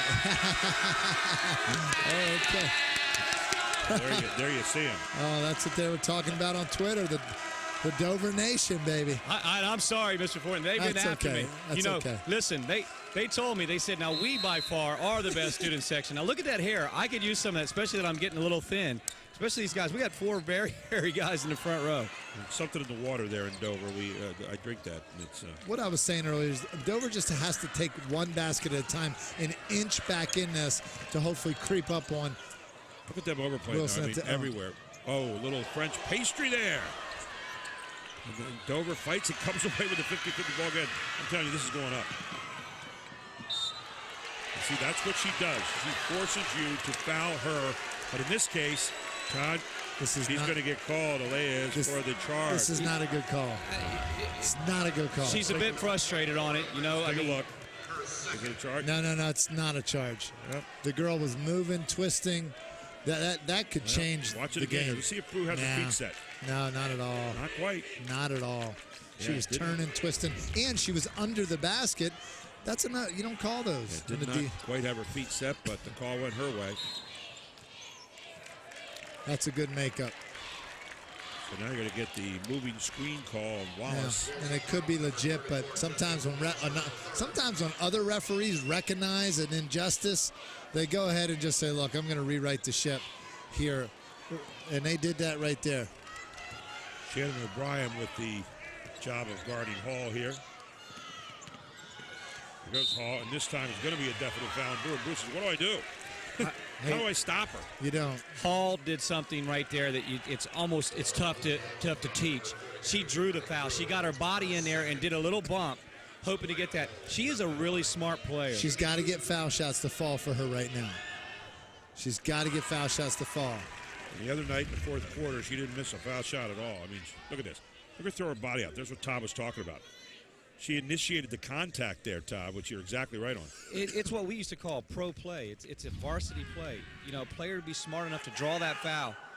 See if Dover might pick up. Look and see them trap, maybe a little first pass trap, something different here in this half court. Dover only a 58% free throw shooting team, and it's definitely hurting them here tonight with the opportunities they've missed. Now Wilson gets back into a chance here to kind of start to work this one away. 6:34 to go here. Look at that defense. Oh, look at that. They have played some really good man-to-man defense right now. Their hand is on you. They get away with everything they can. There's nothing available. Here comes Hall. It's going up. Hall again. Going to the basket. She's unbelievable. I'll tell you what, the refs have swallowed the whistle with Hall. And Hall just keeps playing ball. I'll tell you, because that's an and one if I've ever seen one right there. If you can cut this to get a stop here, cut this to about 5. And Brew says, That's a tough one. That's a tough one. Brew puts it away here. Not with Carly Brew inside. 11 points for her. Yes, she does. She's doing it right. Yeah, and Sam Sutton gave me a vote for her to be player of the game around the basket because she has been a difference maker. The Dover team has no answer for her. I think also just her hustle tonight. How she gets after gets on the floor for it. Yeah, I like the way she's been diving to the floor and working hard. I think Fowler got called for the foul. They're talking it over here. And Troy Lockhart, take a look at that look. That's the universal coach's annoyance look.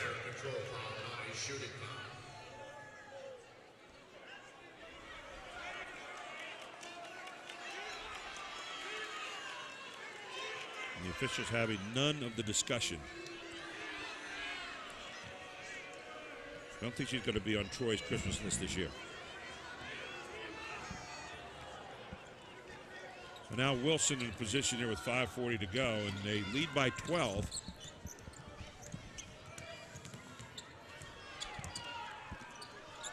When the last time was, Todd, that Wilson had 37 points at this point in the game, and they were winning.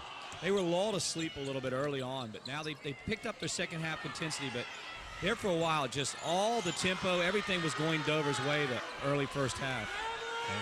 Pretty good look, not going to go. Again, on the glass and put away by Jessie Wallace. I mean, you can argue about Jessie Wallace being a player of game if they hold out. She has got 13 points and tough on the boards. Yeah, Jessie Wallace had an outstanding game.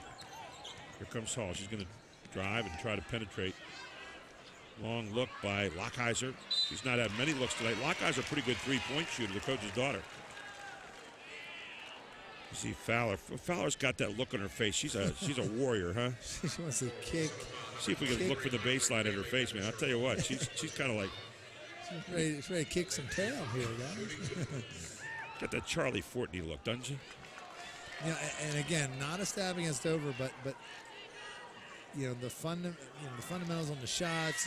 These girls come across like all sport athletes. You know, just playing basketball on the side, and they get it done. You know, it's like Dover got it. They're going to get a timeout here, 32nd timeout. We'll take one as well, and we'll be right back. Wilson leads 39-25 here with 4:51 to go in the game. You're watching it here on ABC 27. Karen has 459 friends, but none of them made sure she got home okay. None of them suggested she skip the next drink, try a glass of water, or maybe just call it a night. Karen has 459 friends, but tonight, what she really needed was one good one.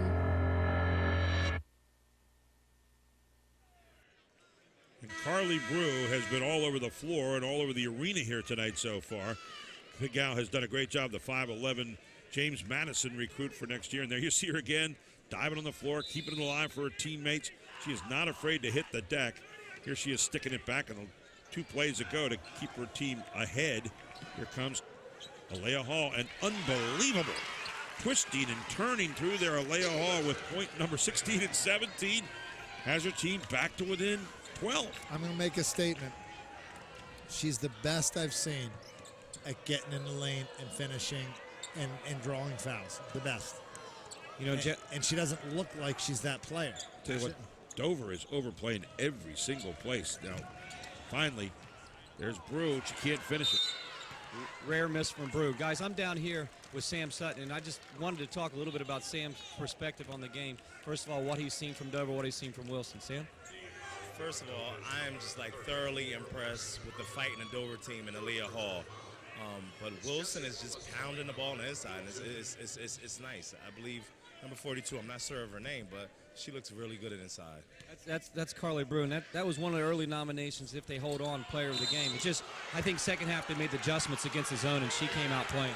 She's playing strong on the inside, but if I'm Wilson, I got 3 words, box and one. Alea Hall can't touch the ball. I think that's what you were saying, Coach Sutton and Charlie, is that Hall needs to be without the touch. Back to you guys at the bench. Well, Fowler is going to foul out. That's her 5th foul, and Troy Lockheiser is just standing. He's beside himself. He thought his girl was standing right there, and Brew maybe cleared her out. I don't know if we have a replay, but Coach Troy, I believe, was talking about the ball never came down. They were in the air. Take a look at this. You take a look and see. You call the foul. You can see. She got, in fact, Fowler was there.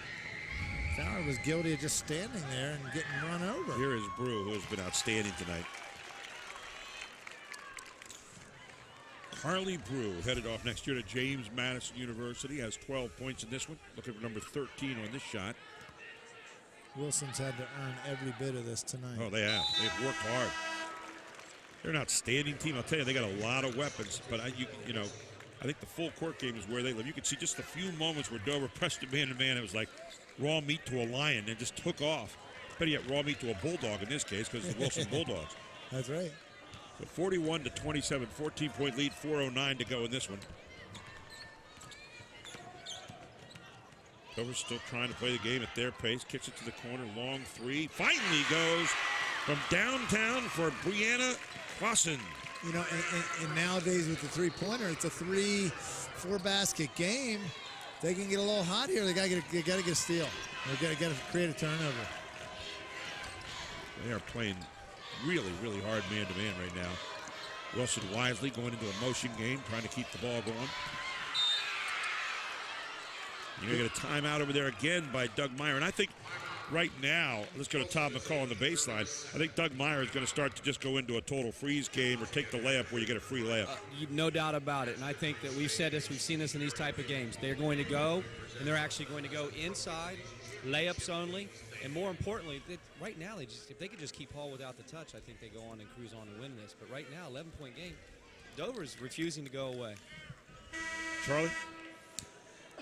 Yeah, right now, Dover's going to have to come up. This timeout almost helped Dover as well because when they went for the steal there, it was kind of like a 5-on-4.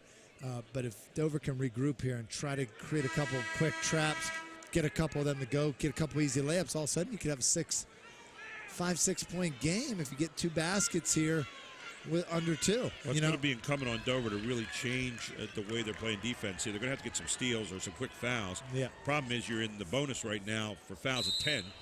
So the Bulldogs are going to shoot 2 every time they go to the line. Take it right into Brew. So much for stalling the ball away. You know what? You just watch the interior.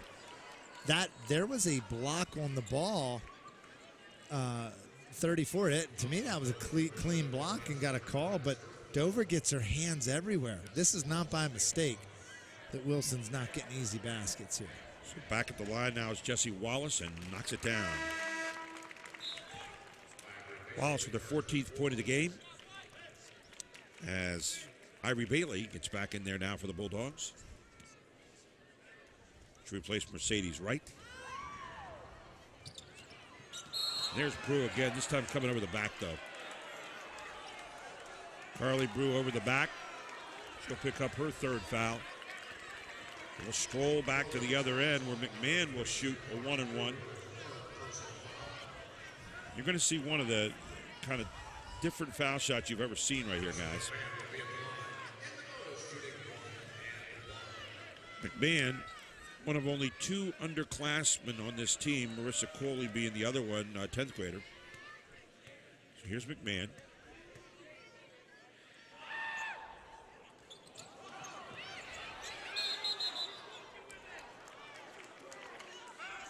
You know, I'm not so sure she didn't try to miss that. Looked like she was just trying to shove it and maybe hit the rim and get it back for Dover, and they got it back, but not the way they wanted maybe. She fouled her own shot, that's for sure. Nice take. Lockheiser fakes the handoff, goes to the basket, and scores. We have a 10-point game. Lockheiser first 2 of the night, and there's the trap. And Hall will get called for the foul. That'll be her 3rd foul. We got the wrong girl on the foul line here. Yeah, this is not who you want here. It's Avery Mars. Avery Mars perfect there tonight so far. 2 of 2. Mars just had kind of a quietly nice game. 10 points. She's steady. Look at his stroke. That is just as pure as you want. Well, if Dover could get her to miss one of these, they won't just be trading on the other end here. Maybe knock a 3 down, cut it to 8. Still a lot of time. 3 minutes, 16 seconds to go. I love her form. Avery Mars, up and good. 4 out of 4 tonight. 12 points in the game for Avery Mars, and Wilson stretches it back to 12. 3 minutes to play. Hall lost her concentration, was looking up and wasn't quite sure whether she was going to shoot it or drive it. Unlike Hall, makes an uncharacteristic mistake with the basketball. Very uncharacteristic. for the matchup difference down here. Brianna Crossan down here against, and wide open in the backside is Brew. Great job by McMahon of cutting her off. Great defense. Guys, it's going up. Brew with another rebound. Foul will be called on Lockheiser. So we're going to go down and shoot 2 more. But I'll tell you, Brew does run the court very, very well. And for Lockheiser, that will be it. 5 fouls. She's going to leave the game.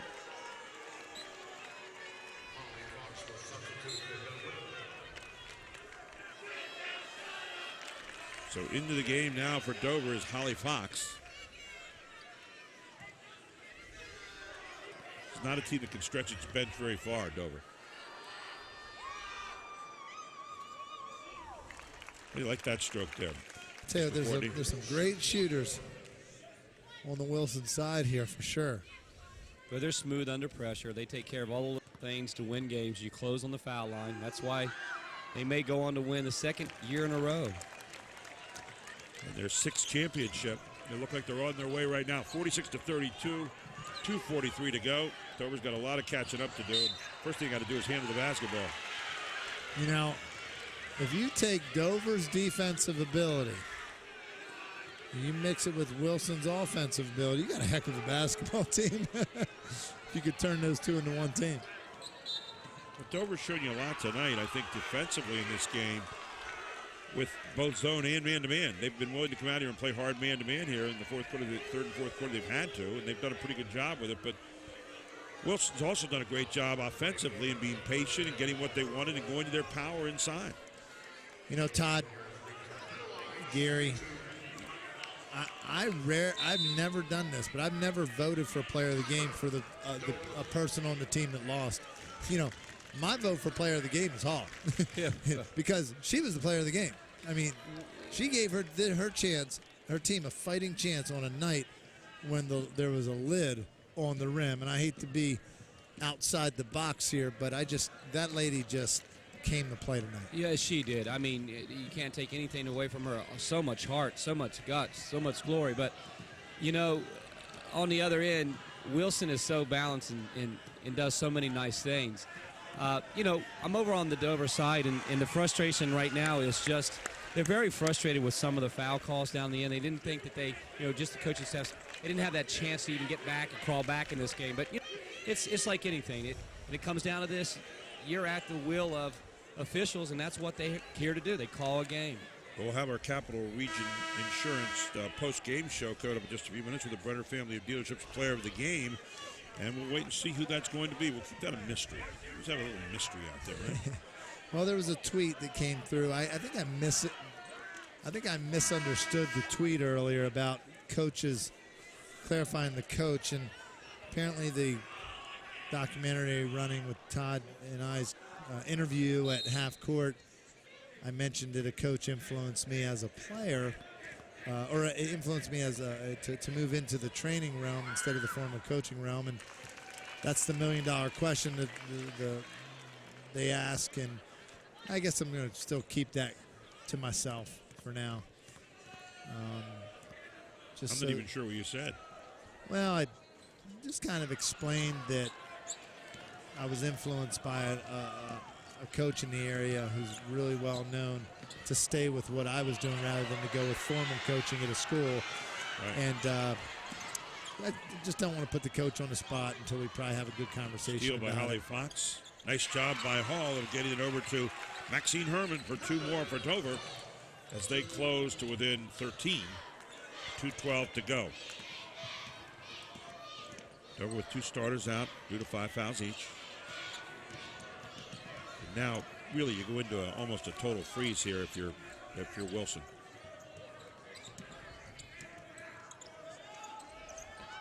Oh, great backdoor and a beautiful pass by Bailey. And the score by Wallace. Wallace has had an outstanding game here, 16 points now. I mean, I don't know how you don't for Wallace or look at this. Brew. Another great drive by Alea Hall. I don't know how she does it. She does it on the left side. She does it on the right side. And she does not shoot with her left hand. I mean, everything's a twist in her right hand, but she's found ways to use the backboard to be her friend.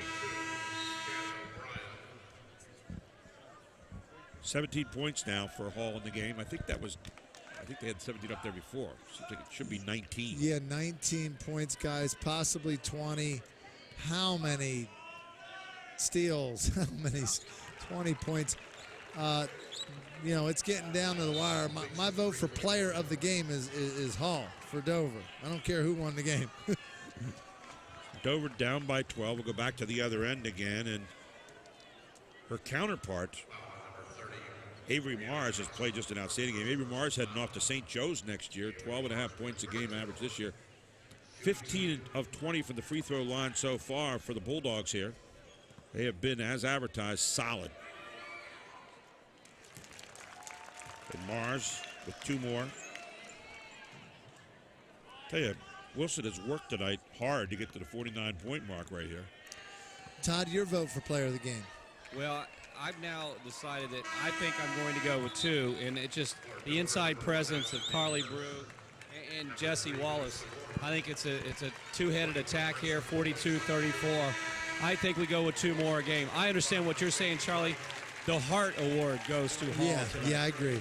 Yep. And Doug Meyer doing a great thing, giving an ovation for his kids coming off the floor. They played so well tonight together. What an outstanding group here from Wilson. Now all new uniforms onto the floor for the Bulldogs. For Dover. Leah Hall got a little standing ovation there coming out too. Nice to get those accolades. Coaches with a little bit of class on both sides here. I'd like to see it. Not a little bit, a lot. So 1:23 to go. And it will stay with Dover. You know, it'd be interesting if one team's bench just gets on a roll against another team's bench here, takes a couple shots and turns this into a game. That would be well, crazy. You know, and in a sense, too, a sign of respect by Wilson to what Dover's done in this game. Long shot, not going to go. Dover's going to continue to fight it out here, and you're going to see a jump ball, and the ball will go to Wilson. Down to 113. Coming up after the game, our Capital Region Insurance post-game show with the Brenner family of dealerships player of the game, and also our medals ceremony. I'll tell you what, the Eagles did not have their best night offensively, not their best night from the free throw line. The other night, they were pretty much flawless against Cumberland Valley. And against Wilson, you cannot do anything but play great.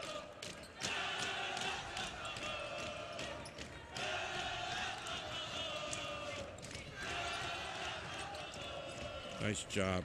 Good cut through there. Number 25 in the cut there was Mercedes Wright. Here comes Holly Fox. Dover getting it up there, can't score. And it's going to go off Dover. Right? Apparently tipped by Wilson. Gary, your player of the game, you're going to verify Todd's analysis? What are you thinking? Well, I was kind of leaning where you were a little bit for a while there. Well, you can be your own man. I think I got to tell you, the whole group for Wilson is just unbelievable. And for Dover to even stay in this game tonight, Hall had to have a great game. And Dover's obviously stayed in the game. Now it's 13 points right now. But my vote goes for Alea Hall also.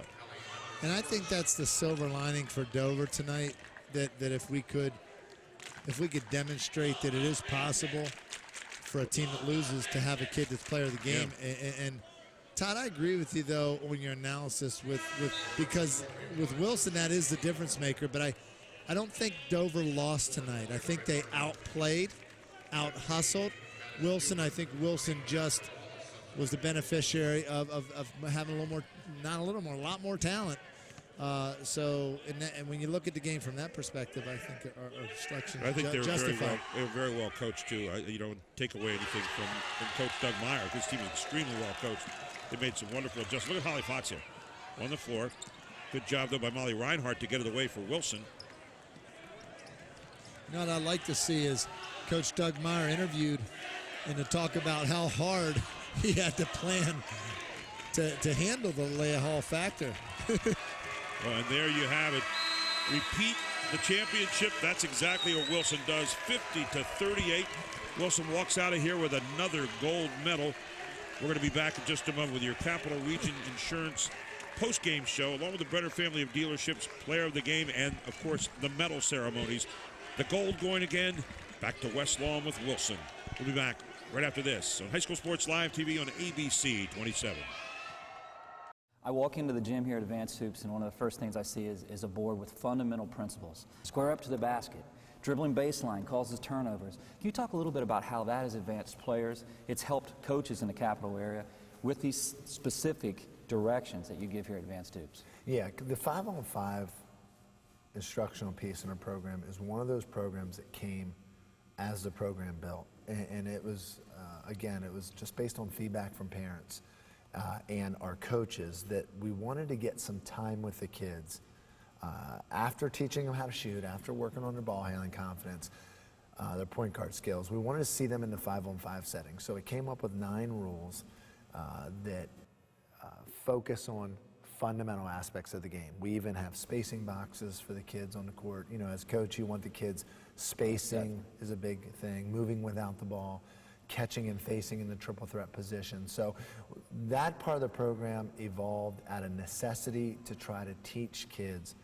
how to become more fundamental and more confident with their shooting in the 5-on-5 setting. Because one of our rules is if a player catches it and they're open and they don't shoot it, it's a turnover. So we found that this 5-on-5 instructional system has worked for anywhere from 5th grade all the way up to 12th graders.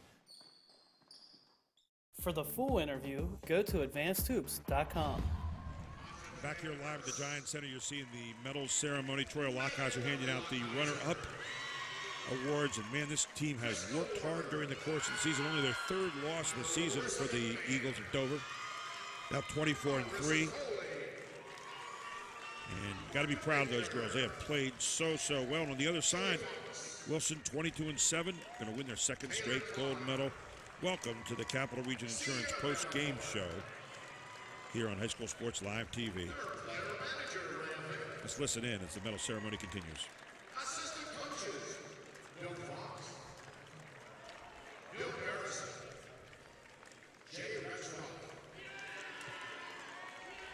Dover Eagle Athletic Director Rich Mullery, and the head coach of the Dover Eagles, Troy Lockheiser. Ladies and gentlemen, your 2014. There's a gentleman that has done one heck of a job with this program since he's taken over the last 2 or so years. He's crying right now, too. I mean, it's emotional times. Troy Lockheiser, by the way, heck of a player, along with Jay Rexroth. Those 2 guys could play the game. And now we head over to Wilson. They are going to repeat their 6th district champion, their 2nd in a row. And Coach Doug Meyer about to award the medals.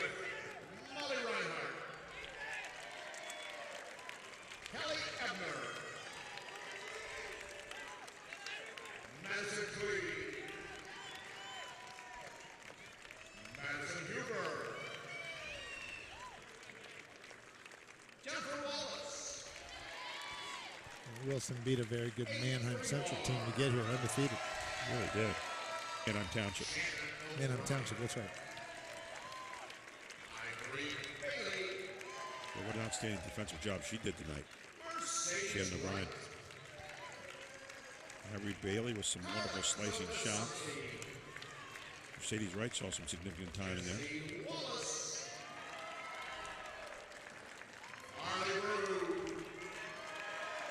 Harley Brew. Mary Rose.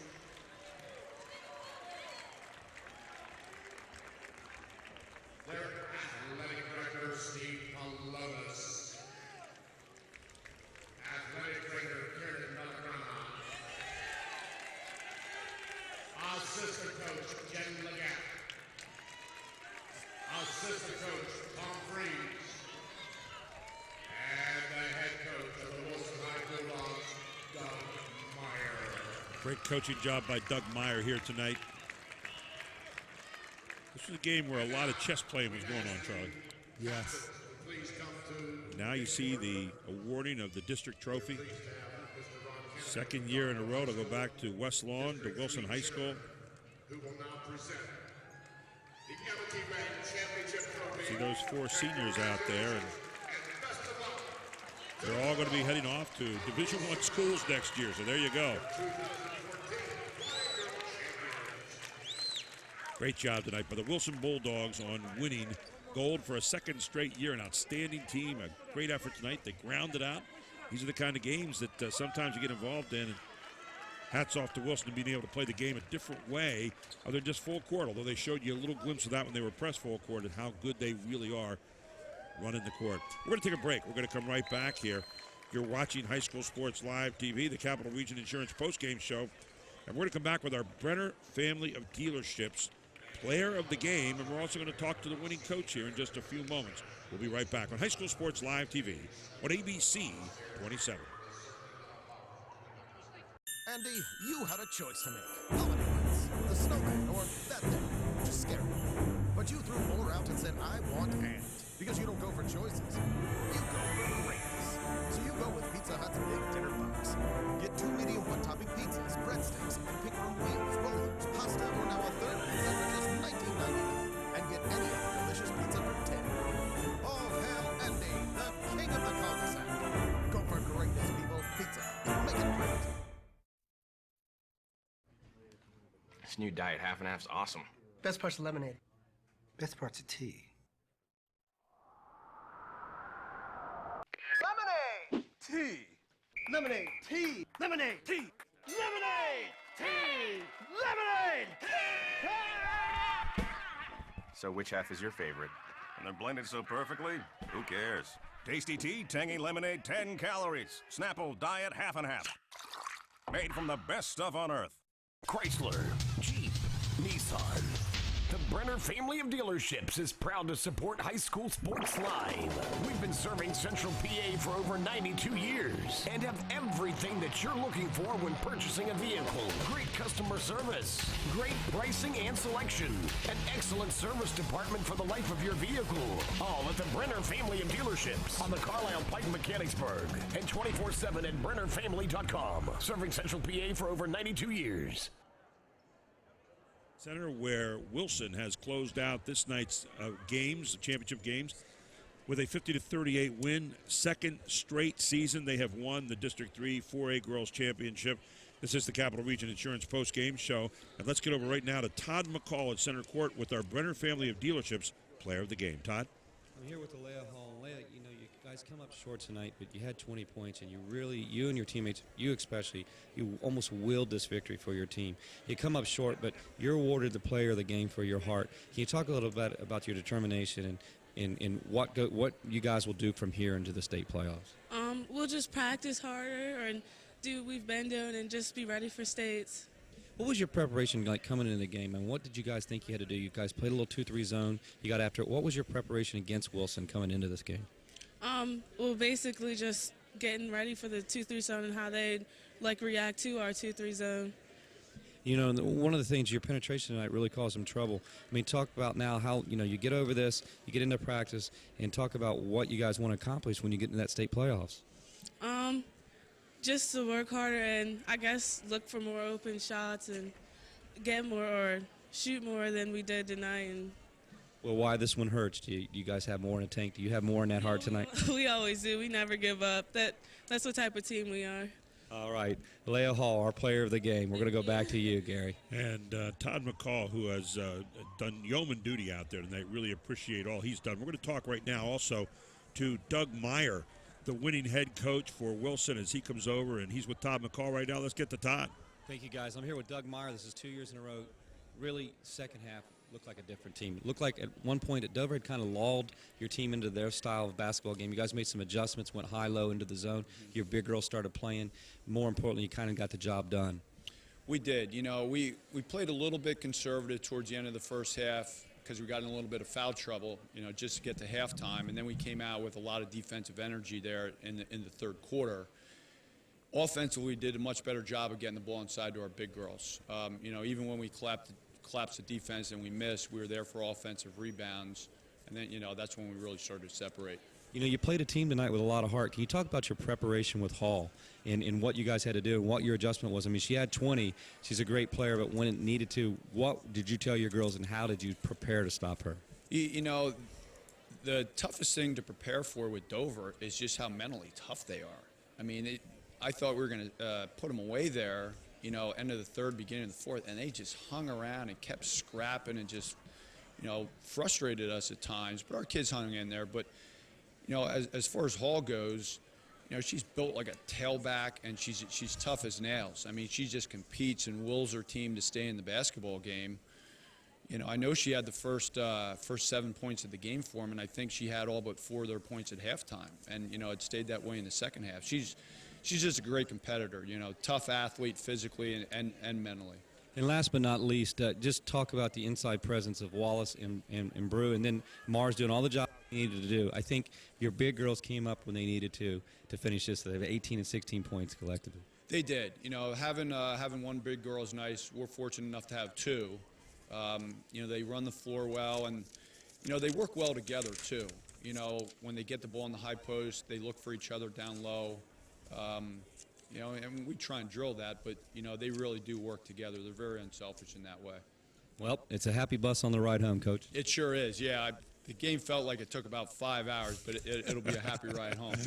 All right, Coach Myers going back to Reading, and back to you, Gary, at the bench. Well, I'll tell you what, if you could possibly describe the game any better, I don't think you could do it any better than Doug Meyer just did. He said, and that's what Dover does here. I mean, they will just take the game out as far as they can.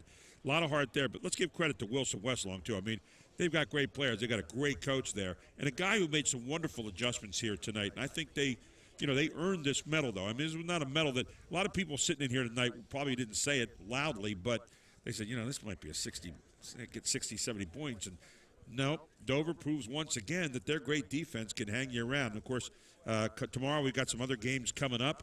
11:15, we've got the girls' AAA game tomorrow. That'll be Susquehannock against West Perry. Had a chance to see West Perry early in the year. We haven't seen Susquehannock yet, but they are an outstanding club. From the old school I used to teach at, actually, and I coached at for some years. And we had a district championship there for boys back in 1982. Just thought I'd put that little plug in. And then also the big game, the 4A game, coming up at 1 o'clock tomorrow. It'll be William Penn, also known as York High, going up against Cedar Crest, who upset Central the other night. Should be a great 4A game tomorrow. Charlie, final thoughts? No, I just think it was a great battle tonight between 2 girls' teams. The outcome came probably where it should have, with Wilson being a little more talented overall, with girls that are going to make the next 4 years, and they're living in education playing college basketball. But tomorrow we end on a great note with a AAA and a Quad A here at the Giant Center. It's going to be awesome. All 8 games for you, and we're bringing you the final 2 tomorrow. Thanks to Chad Edwards and the great crew there from Invicta for bringing you all the wonderful pictures today. Thank you to Travis Sparks over here, our statistician, as always. Todd McCall, who has done just wonderful duty all night long, all around the arena, and, of course, Charlie Fortney.